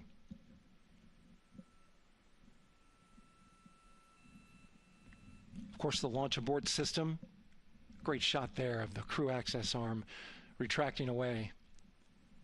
The launch abort system is the tower at the top, and that's what would pull Orion and its crew off the top of the rocket in case of an emergency, whether it's on the ground or in flight. This is critical safety hardware that protects the lives of the astronauts.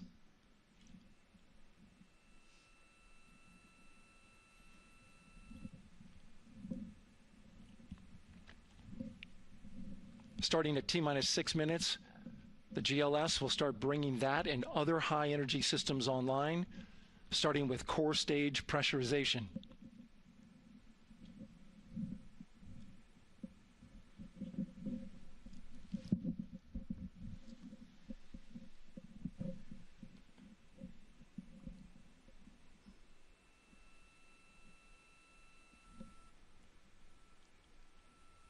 Weather is 90% go.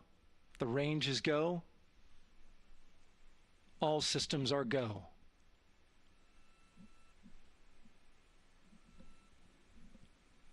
GLS is go for core stage tank pressurization. That means the replenish valve for the liquid hydrogen tank has now closed, and that tank is beginning to pressurize to flight levels because that hydrogen is naturally boiling inside the tank. We'll get the liquid oxygen tank a little later in the count. Now the team is waiting for verification that, if needed, the Artemis II crew could use the launch abort system to pull Orion safely off the top of the rocket in an emergency.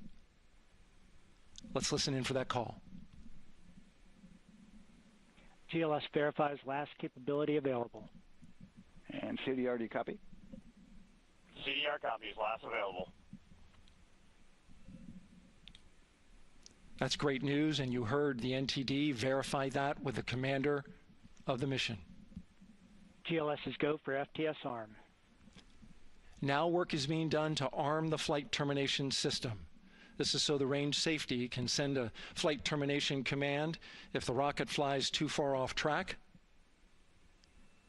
There's a brief built-in delay, so the launch abort system has time to pull the astronauts to safety first. GLS is go for LH2 high flow bleed check. All right, the high flow bleed check. That's so the cryo team gets verification that the RS-25 engines, all 4 of them, are in the proper temperature range for launch.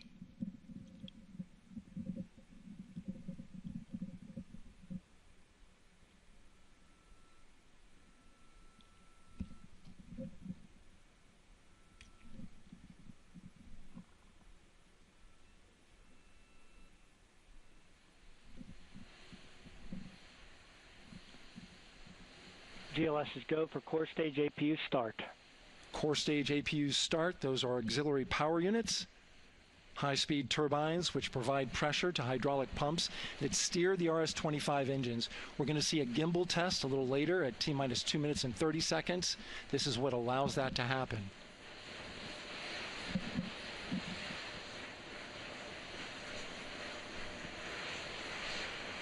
Coming up in about 20 seconds, we're listening for go for purge sequence 4. That's a helium purge of the 4 core stage engines downstream of the propellant valve. This gets all the air and moisture out of there.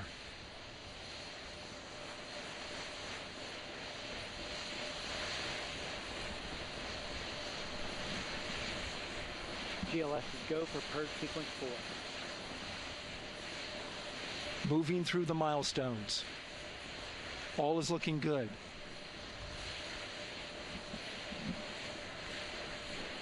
Coming up in just a few seconds, we're going to get that thrust vector control actuator test. This is a gimbaling of the engines.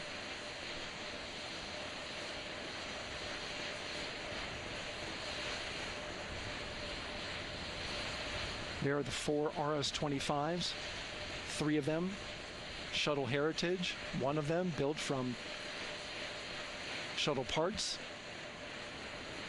And there you see them moving.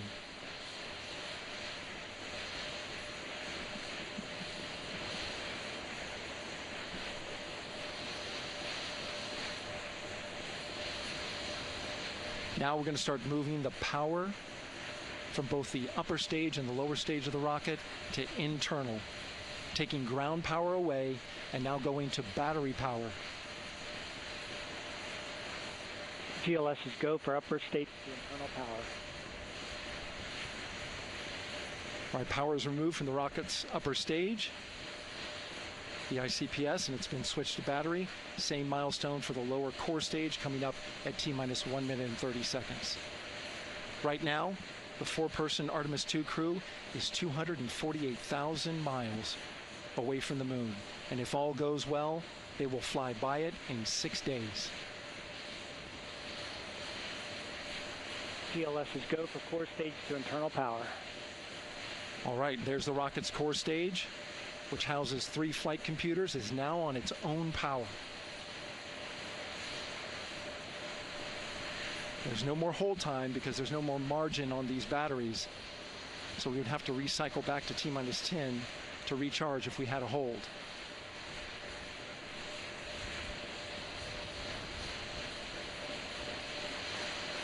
One minute. Right now, the rocket does not know what the T0 is, but coming up at T-minus 33 seconds, control shifts from the ground launch sequencer to the rocket's onboard autonomous launch sequencer, or ALS. The rocket will count itself down, but honor any holds that could come from the ground. Now, shortly after liftoff, Houston will take control of the rocket, and my colleague Gary Jordan will take over commentary. GLS is go for ALS. Great call out. The rocket is on its own. 4 brave explorers ready to ride the most powerful rocket NASA has ever launched. Sound suppression water is flowing. 15. And here we go. 10, 9, 8, 7. RS-25 engines lit. 4, 3, 2, 1. Booster ignition. And liftoff. The crew of Artemis II now bound for the moon. Humanity's next great voyage begins. Good roll pitch. Roger, roll pitch. Houston now controlling the flight of integrity on the Artemis II mission around the moon. Integrity, AMT high. AMT high. On time passing 30 seconds into the flights. Integrity passes the alternate MECO. Target milestone. Mission Control Houston seeing good performance on 4 main engines. Space Launch System core stage.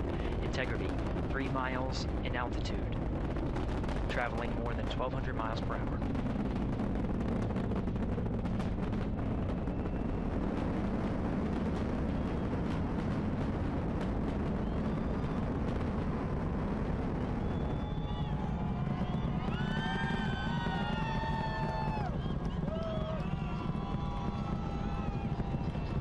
Mission elapsed time, passing 1 minute, approaching max Q. On, Ponce de Leon. Stan, we have you loud and clear on Ponce de Leon. Have you the same? Communication signal transfer confirmed as Integrity and its crew go supersonic. Approaching 90 seconds into the Artemis II mission. Integrity is 14 miles in altitude, 8 miles downrange, traveling more than 2,600 miles per hour.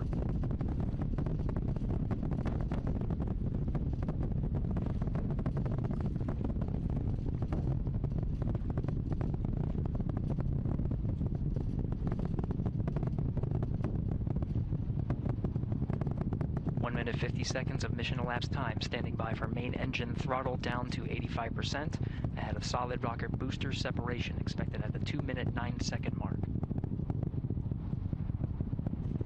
We see throttle down.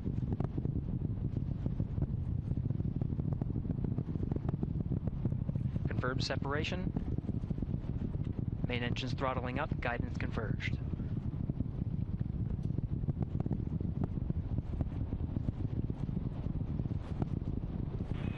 Integrity, guidance converged, performance nominal, upper stage RCS ready. Copy all, Stan. Integrity, SM priming complete. SM priming complete. 2 minutes 45 seconds of mission elapsed time into the Artemis II mission. Thrusters on Integrity and upper stage confirmed in a ready state, ahead of service module fairing separation.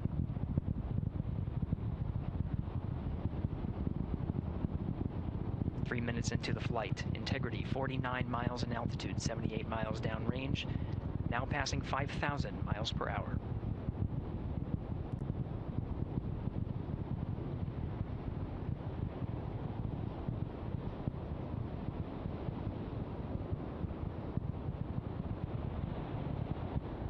Standing by for launch abort system jettison. Houston Integrity, good last jettison, great view. Copy jettison, Team Eco 8+02. We see the same on board, Stan. And Houston has you loud and clear on Tigris at the Carmen line. Outstanding, Stan, we have you the same. 3 minutes 50 seconds into the flight of Artemis II, Wiseman, Glover, Cook, and Hansen cross the boundary to space with good comm checks. GPS signals acquired after last jettison now working on internal checks to verify accuracy. Flight Dynamics Officer analyzed the time of main engine cutoff, confirmed at 8 minutes 2 seconds, time of MECO.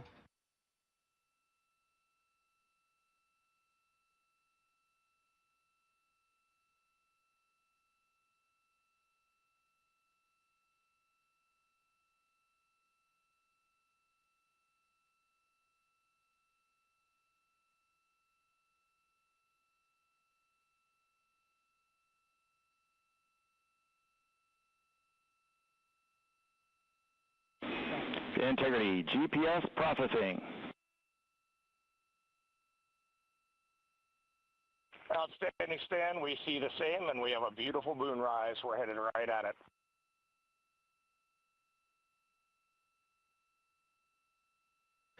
Approaching 5 minutes into the flight, Commander Reed Wiseman confirms he has visuals of his destination. GPS guidance, navigation, and control software finishes internal checks and sends to navigation channels. Integrity, 3 engine press. 3 engine press. On time, now passing 5 minutes 20 seconds of mission elapsed time into the Artemis II mission. At this point, 3 good main engines are all that's needed to carry Integrity to a nominal main engine cutoff target. Though at this time, we're seeing 4 good engines here in Mission Control Houston. Integrity, 75 miles in altitude, 330 miles downrange, approaching 10,000 miles per hour.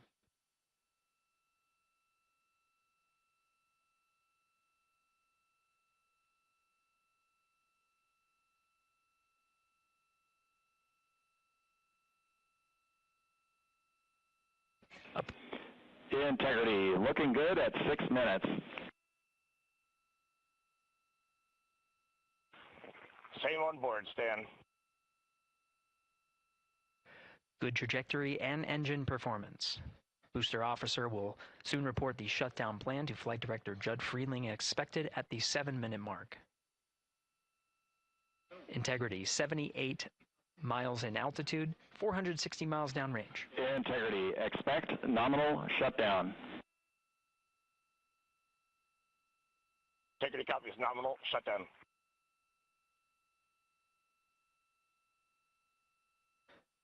Six minutes, 40 seconds of mission elapsed time. Shutdown plan is as expected.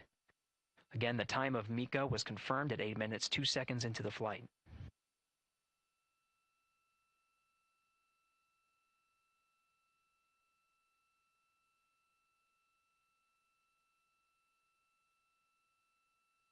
Seven minutes of mission elapsed time. Throttling down as we approach the abort once around option. Milestone at the 7-minute, 30-second mark. Now 84 miles in altitude, 650 miles downrange, traveling more than 15,000 miles per hour.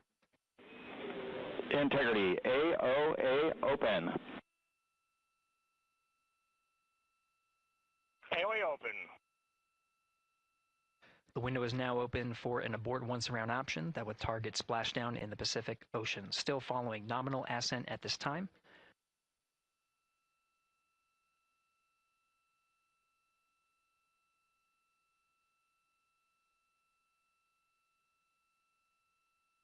About 10 seconds remaining until the main engine cutoff of the Space Launch System core stage. Standing by for confirmation of MECO and core stage separation.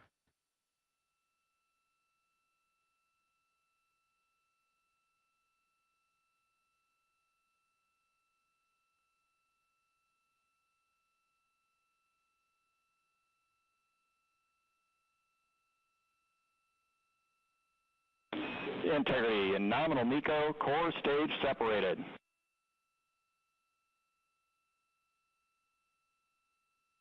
We see the same on board, Stan.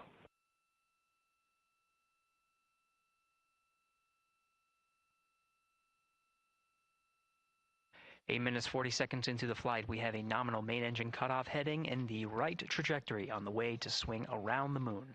Core stage has separated, done its job. The Space Launch System upper stage, the Interim Cryogenic Propulsion Stage, or ICPS, still attached to the Orion spacecraft.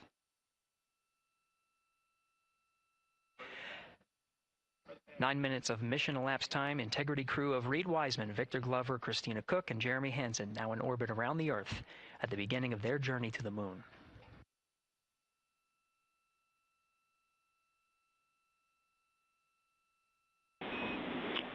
Integrity Houston, looking ahead to PRM numbers so far per the pad.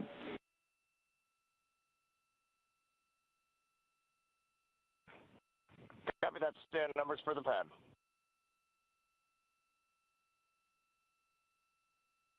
Capcom Stan Loves now reminding the crew that the perigee raise maneuver time of ignition is as expected prior to booster ignition.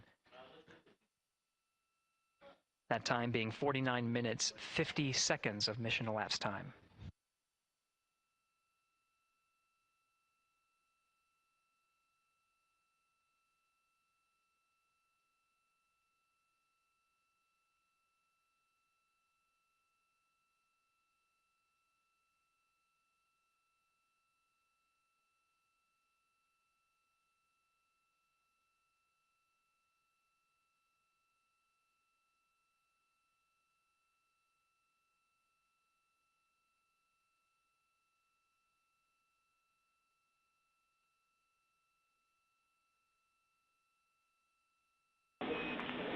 Integrity, good. NEDS deploy.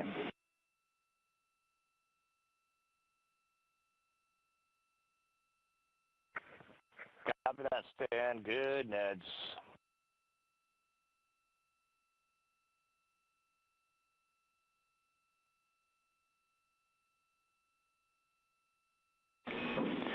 And Integrity Houston for PWD setup. Just a reminder, halfway open on the secondary. We copy that, Stan. Halfway open.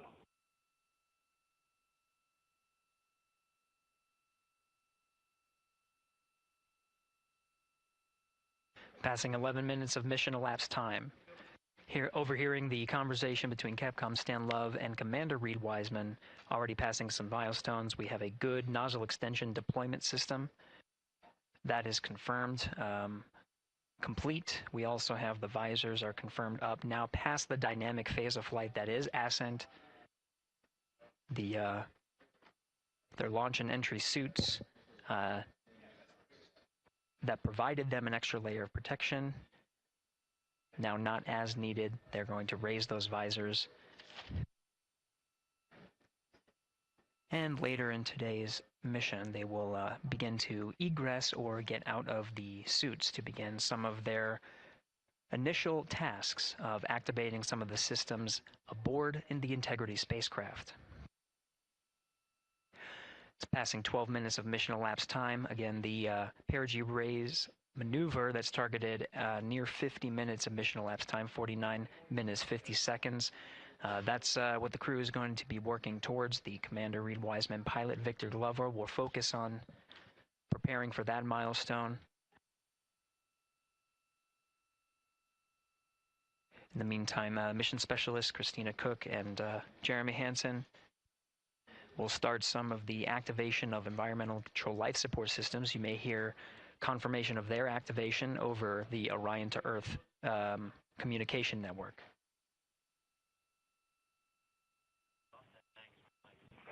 Houston, C3 aux power back in auto. Copy C3 aux, and we're 2 minutes to maneuver.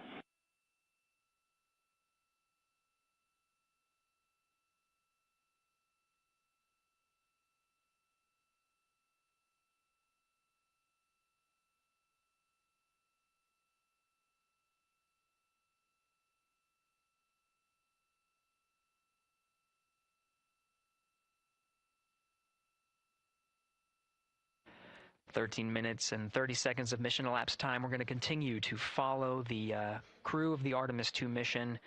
They are beginning their journey around the moon to verify the systems that will take us to its surface. An incredible ascent. Artemis II is underway. Reed Wiseman, Victor Glover, Christina Cook, and Jeremy Hansen begin their journey to the moon. Still milestones to come up as we await solar array deploy and the critical burns that will get Integrity into high Earth orbit around the Earth before engines are fired to get us around the moon. We'll keep tabs on Integrity and its crew from here in Mission Control Houston.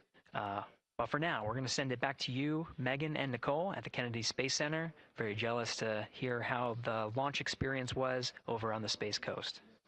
Yeah, Gary, if people are just joining us, welcome back to the Space Coast, where we just saw Artemis II lift off 14 minutes ago. And wow, what an amazing launch, and an emotional one, too, as soon as the rocket lifted off. Nicole, you had tears in your eyes, I had tears in my eyes, and we had all these people around us cheering. It was amazing. Yeah, the energy was wonderful. I mean, it was a beautiful launch. You know, we've got 4 friends and family members headed to the moon. It's pretty amazing. Yeah, how does that make you feel as someone who, you know, is an astronaut as well, but also, as you said, friends? Yeah, so proud of them.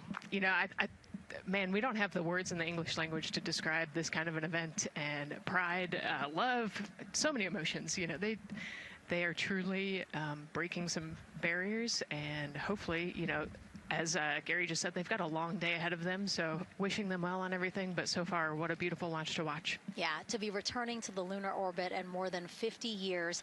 Maybe they go farther from Earth than any other humans before them. Maybe they see parts of the moon that we've never seen before. I mean, what a great start to what could be all of these milestones that we break in just a 10-day mission. Yes, what a way to welcome in the Artemis generation. Yeah, how do you feel? I mean, we saw some beautiful shots we were covering of course, the rocket, of course, the Earth falling away as we continued up into our ascents, but also some of those crowd shots where we saw young and old, just emotional, overcome by this history-making moment. Man, we are going back to the moon for all, and we saw that today. We saw that in all the crowds. And yeah, you guys just saw that view, the sunrise or sunset, I guess. They just made it over the crest of the Earth, and you could see the sun peeking over. One of my favorite views from space. And I can't imagine what they're looking at now, and I can't wait to see what they're looking at in about 5 or 6 days. Yeah, and you know, I know a lot of people are like, you know what, I'm surprised this launched on the first try, because we know, like any little thing, we have to be keeping safety in mind, and we want to make sure we're ready to go. But we were ready to go, and I think it surprised a lot of people. What a wonderful surprise on this Wednesday evening. It did, and it kind of surprised me as well. But, it's just a testament to the team here that has been working so hard on Artemis. Artemis 1, we learned a ton of lessons. We learned a ton from the wet dress for Artemis 2. We were able to go in, fix those things. We even had a couple mishaps today, not mishaps, but a couple, anomalies today that the team creatively came up with solutions for. It's just a testament to the teamwork that gets us to the moon. And so we can continue to watch Christina, Reed, Victor, and Jeremy on their way now to the moon in Earth's orbit and awaiting the next in-flight milestones, deploying Orion's solar arrays. So why don't we get back in with Mission Control and Gary. Hey, thank you, Megan. Again, we're following along in the action. It is a long day. They have a number of procedures they need to get to immediately in their timeline. And Integrity Houston, CrossTie is on board per the ETSI-DEM. We copy Houston. Thank you.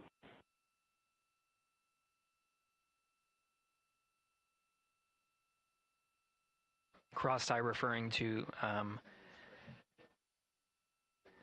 flight controllers here initiating a connection between some of the batteries aboard the Orion spacecraft, allowing for an even distribution of power. This is the flight control teams that took us through Ascent of the Artemis II mission today. Right now we're, as you see, passing 18 minutes of mission elapsed time. The Orion spacecraft integrity and the in-rim cryogenic propulsion system are maneuvering tail to sun. It is in this orientation, this attitude. Integrity anywhere until not momentary prop caution.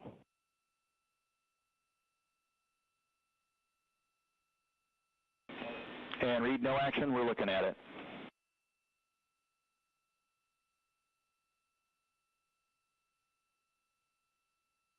Commander Reed Wiseman verifying what is being routed to his displays aboard Integrity.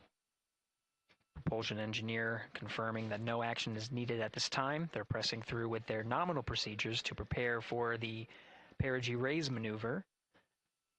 And of course the solar array wing deploy ahead of that. The solar wing deploy is a critical milestone. We'll continue to have our coverage follow the mission until that deployment. A successful launch is just the beginning. The deployment of the solar arrays and successful confirmation that those solar array wings are drawing power is a significant milestone, and says to the flight control teams that we will continue on today's mission. Power needs to be drawn to continue through some of the next milestones.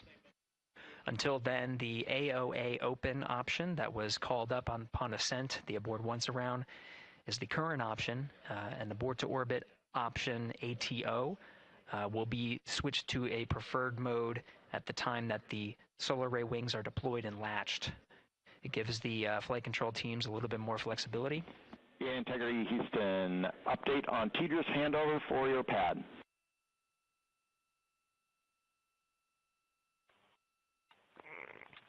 Give us just 1 minute. And Stan, you can read it. Ike is ready to copy. Roger. TDRS handover east to west expected 1 second earlier at 5:1 minutes 26 seconds.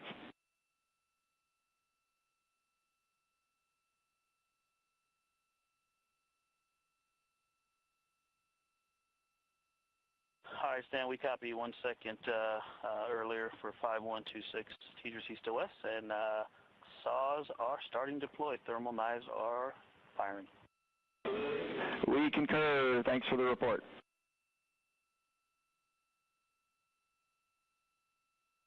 Read back of the reports that you just heard on the Orion to Earth network.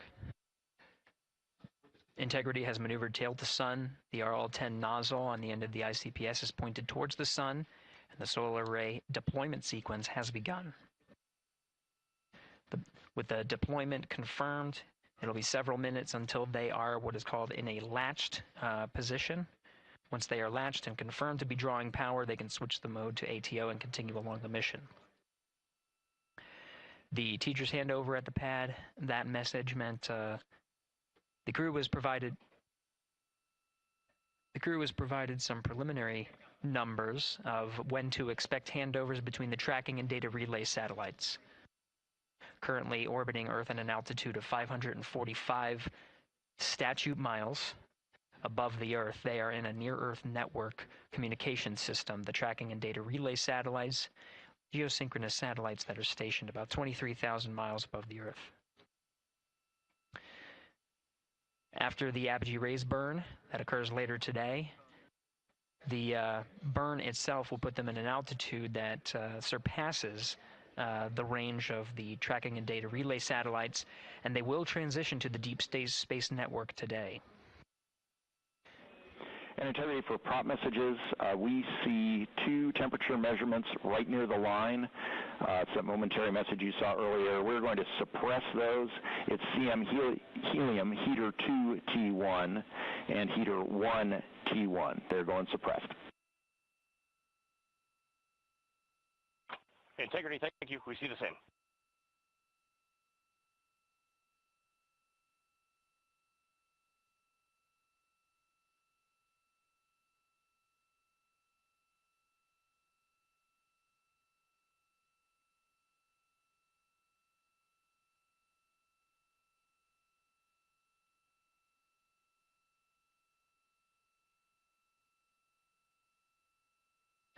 This is Mission Control Houston, passing 23 minutes of mission elapsed time into the Artemis II mission.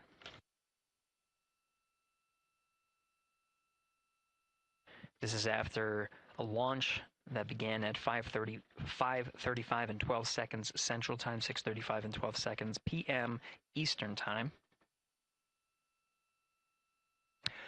Right now, the orientation you're seeing from our arrow visualization that translates some of the telemetry that we're getting from the spacecraft and puts it into a model so you can follow along on some of the milestones that we are following here. The RL-10 nozzle that you see at the left end of your screen, though it is currently not firing, that nozzle is pointed towards the sun, and the solar arrays are currently deploying. From this visualization, they look fully stowed in a position. Integrity, we are happy to report that Jeremy has the O2 sensors on. Copy O2 sensors.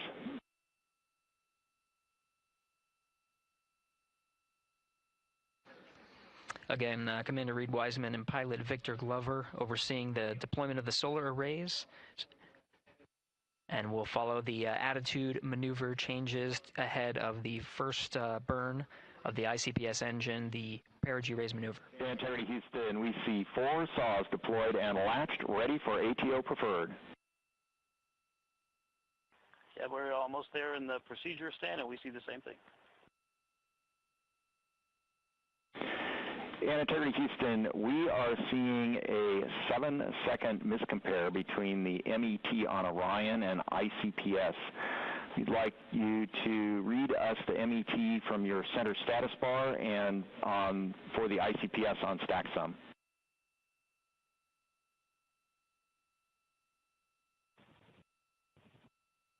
And Stan, we see a absolutely precise alignment. MET 25, 14, 15, 16, precisely aligned with ICPS MET.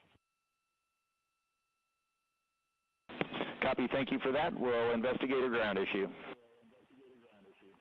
And Houston Integrity, ATO preferred set. Copy, ATO preferred.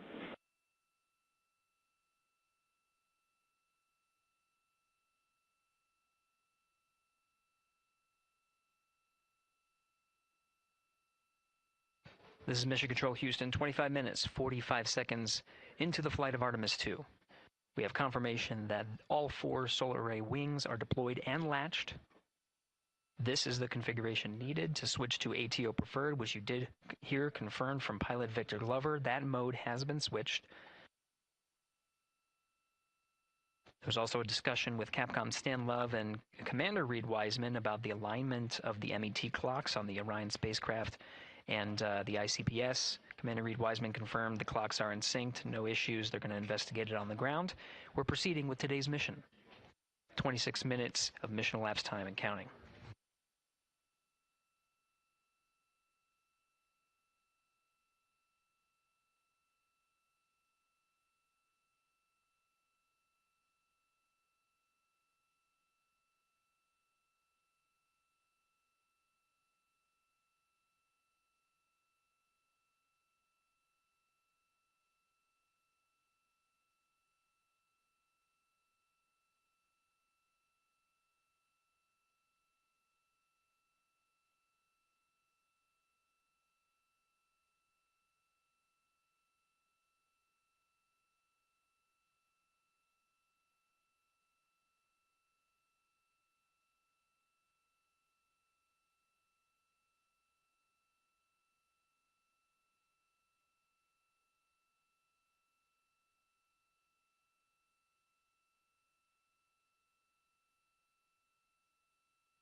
This is Mission Control Houston. We're approaching 28 minutes of mission elapsed time into the Artemis II mission. At this point, we've had a successful liftoff from the pad at 5:35 p.m. and 12 seconds p.m. Central Time, 6:35 and 12 seconds p.m. Eastern Time. We've had a good main engine cutoff, core stage separation, and a good trajectory to begin today's mission. Right now, the spacecraft has maneuvered tail to sun. We're standing by for another maneuver to maneuver into the burn attitude. This is where the RL-10 engine of the ICPS is pointed in the correct orientation for the perigee raise maneuver. We did hear confirmation that the perigee raise maneuver time of ignition has been confirmed per the pad, which means it was the predicted time prior to liftoff. Integrity for G and C, we're taking channel 1 to unfiltered and to BFS. Okay, Stan, we're watching. Go ahead.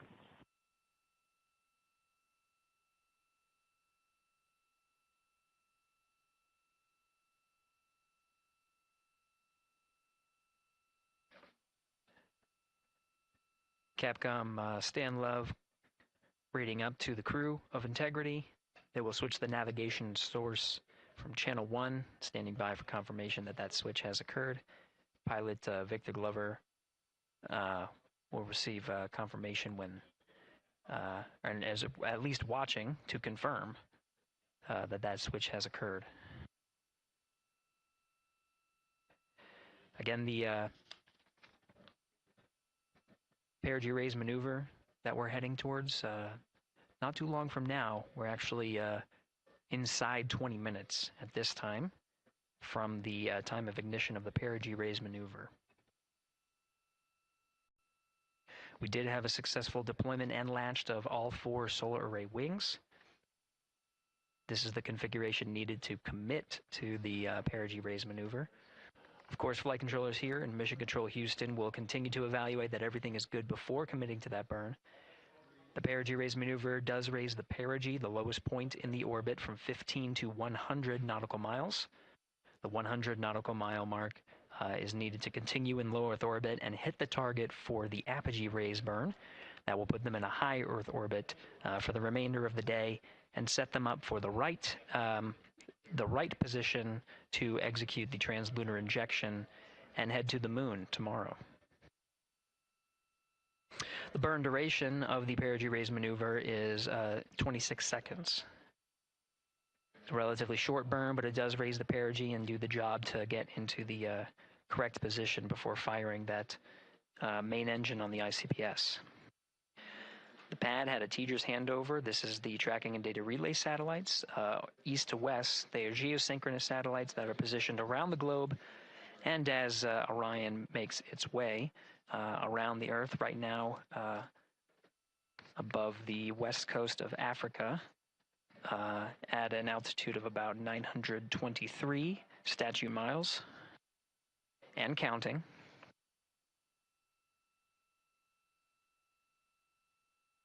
The perigee raise maneuver is not executed at the perigee. It is rather executed on the, actually closer to the apogee. But what it does is it raises the perigee on the other end of the orbit to 100 nautical miles.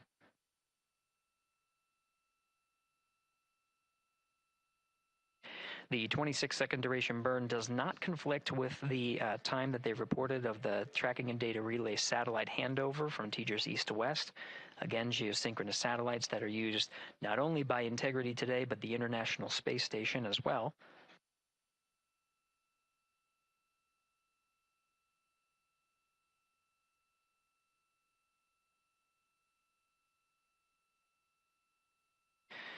That time of handover is 51 minutes, 26 seconds.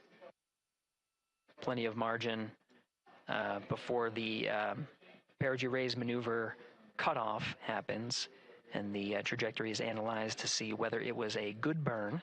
A good burn means that the burn was performed as expected and sets the trajectory on course for that 100 nautical mile perigee target mark.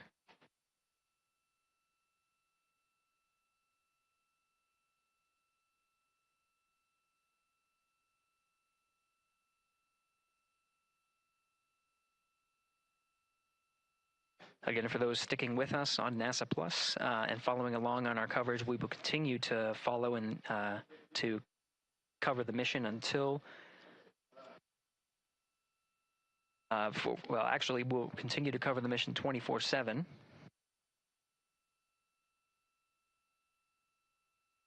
But we'll wrap up our coverage here shortly. And now that solar array wing deployment has occurred on NASA Plus and Amazon Prime. Again, we will continue coverage 24/7 at the NASA YouTube channel. For those that want to see all of the upcoming milestones, there are select times where we will be coming back to NASA Plus and other streaming platforms. You can go to nasa.gov to find the latest on when to find those activities. Given that this is an operational mission, we do want to make sure that we are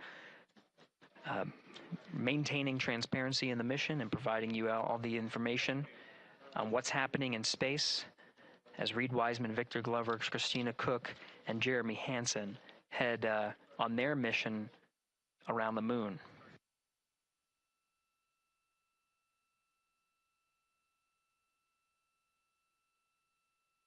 Inside Integrity at this time, again, the solar array wings have deployed. The Integrity is maneuvering to its burn attitude ahead of the execution of the perigee raise maneuver. Overseeing these steps is primarily done by Commander Reed Wiseman and pilot Victor Glover. Mission specialists Christina Cook and Jeremy Hansen focusing on some of the system activation inside of Orion, namely the environmental and control and life support systems.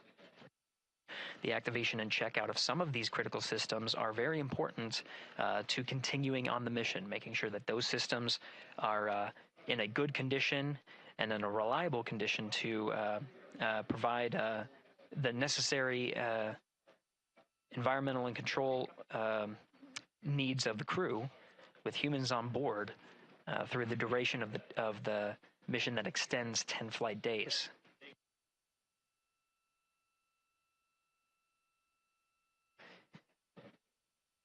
Standing by for an update to the perigee raise maneuver time of ignition. Should be read up to the crew very shortly. Integrity Houston, updated PRM numbers when you're ready to copy. All right, Houston, we are ready to copy. TIG is 2 seconds earlier at 4 9er minutes, 48 seconds. TGO unchanged at 26 seconds. 49, 48, TGO 26.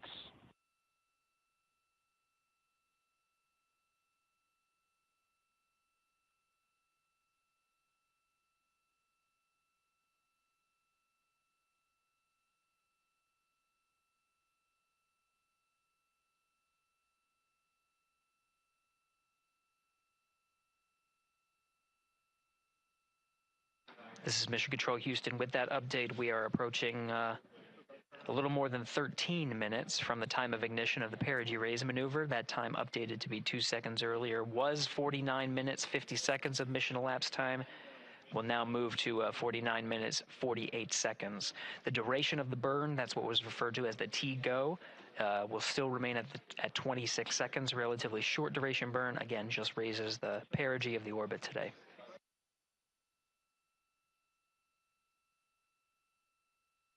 Making sure they hit the mark on that time of ignition is the primary concern of Commander Reed Wiseman and pilot Victor Glover.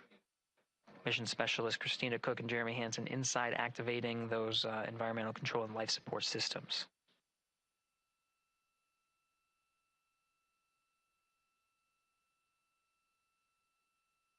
At this time, all 4 crew members are wearing the launch and entry suits.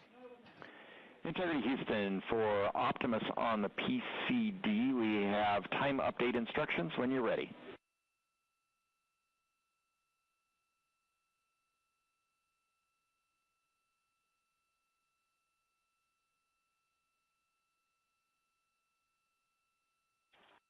And Houston, Integrity, we copy. Hands are pretty busy at this time. I think we will call you back when we're ready for that. All right, that one is not urgent. 2 minutes to maneuver to PRM attitude. We are watching and concurred. 90 seconds-ish, maybe.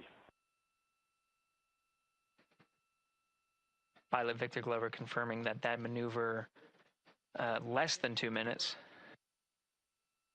Again, that the point of that maneuver is to point the main engine of the ICPS, the RL-10 engine, in the proper orientation to execute that 26-second burn. It needs to point in the correct position to achieve the goal of raising the perigee to 100 nautical miles.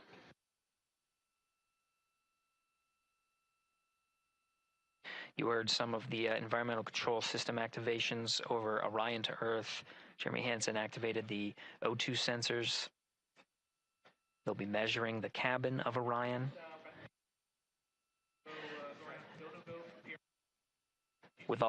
During all of the activations here on the ground in Mission Control Houston, Flight Director Judd Freeling is doing a poll with all flight controllers in the room to see if we are in a go position to go ahead and execute the perigee raise maneuver. Once concluded, Stan Love will report it back up to the crew, and we'll stand by for that.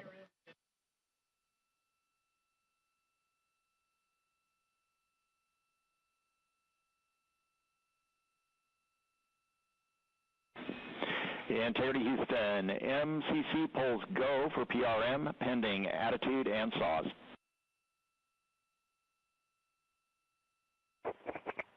Okay, we copy. MCC is go. Maneuver starting.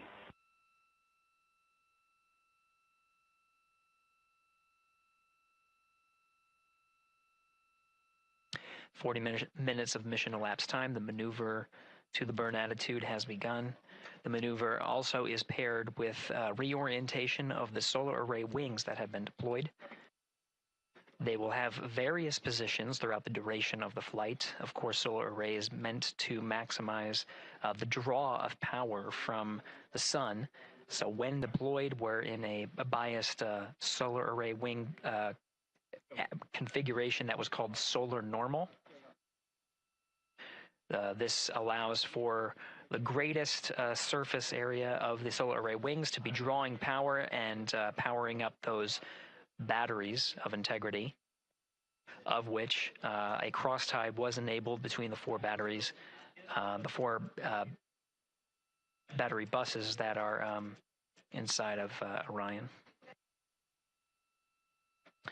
However, However, for the perigee raise maneuver, the solar array wings will be put into a position to take on the loads imparted by the ICPS main engine when they execute the 26-second burn. You can see in the animation here, the solar array wings are in motion, and the attitude is being reconfigured to point the engine in the correct direction, those solar array wings being pointed forward.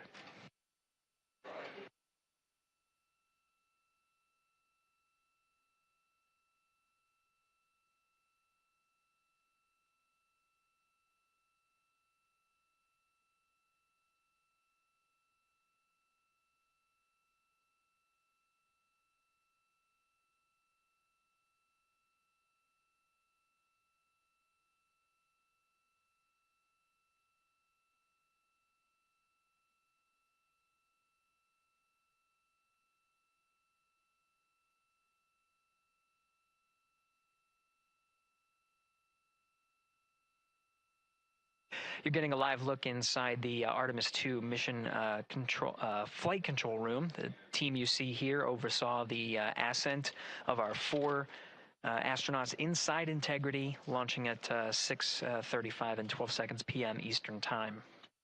Now again, this room will be occupied 24 hours a day, 7 days a week, with flight controllers shifting on 3 shifts to oversee 24/7 operations of Artemis II while in flight.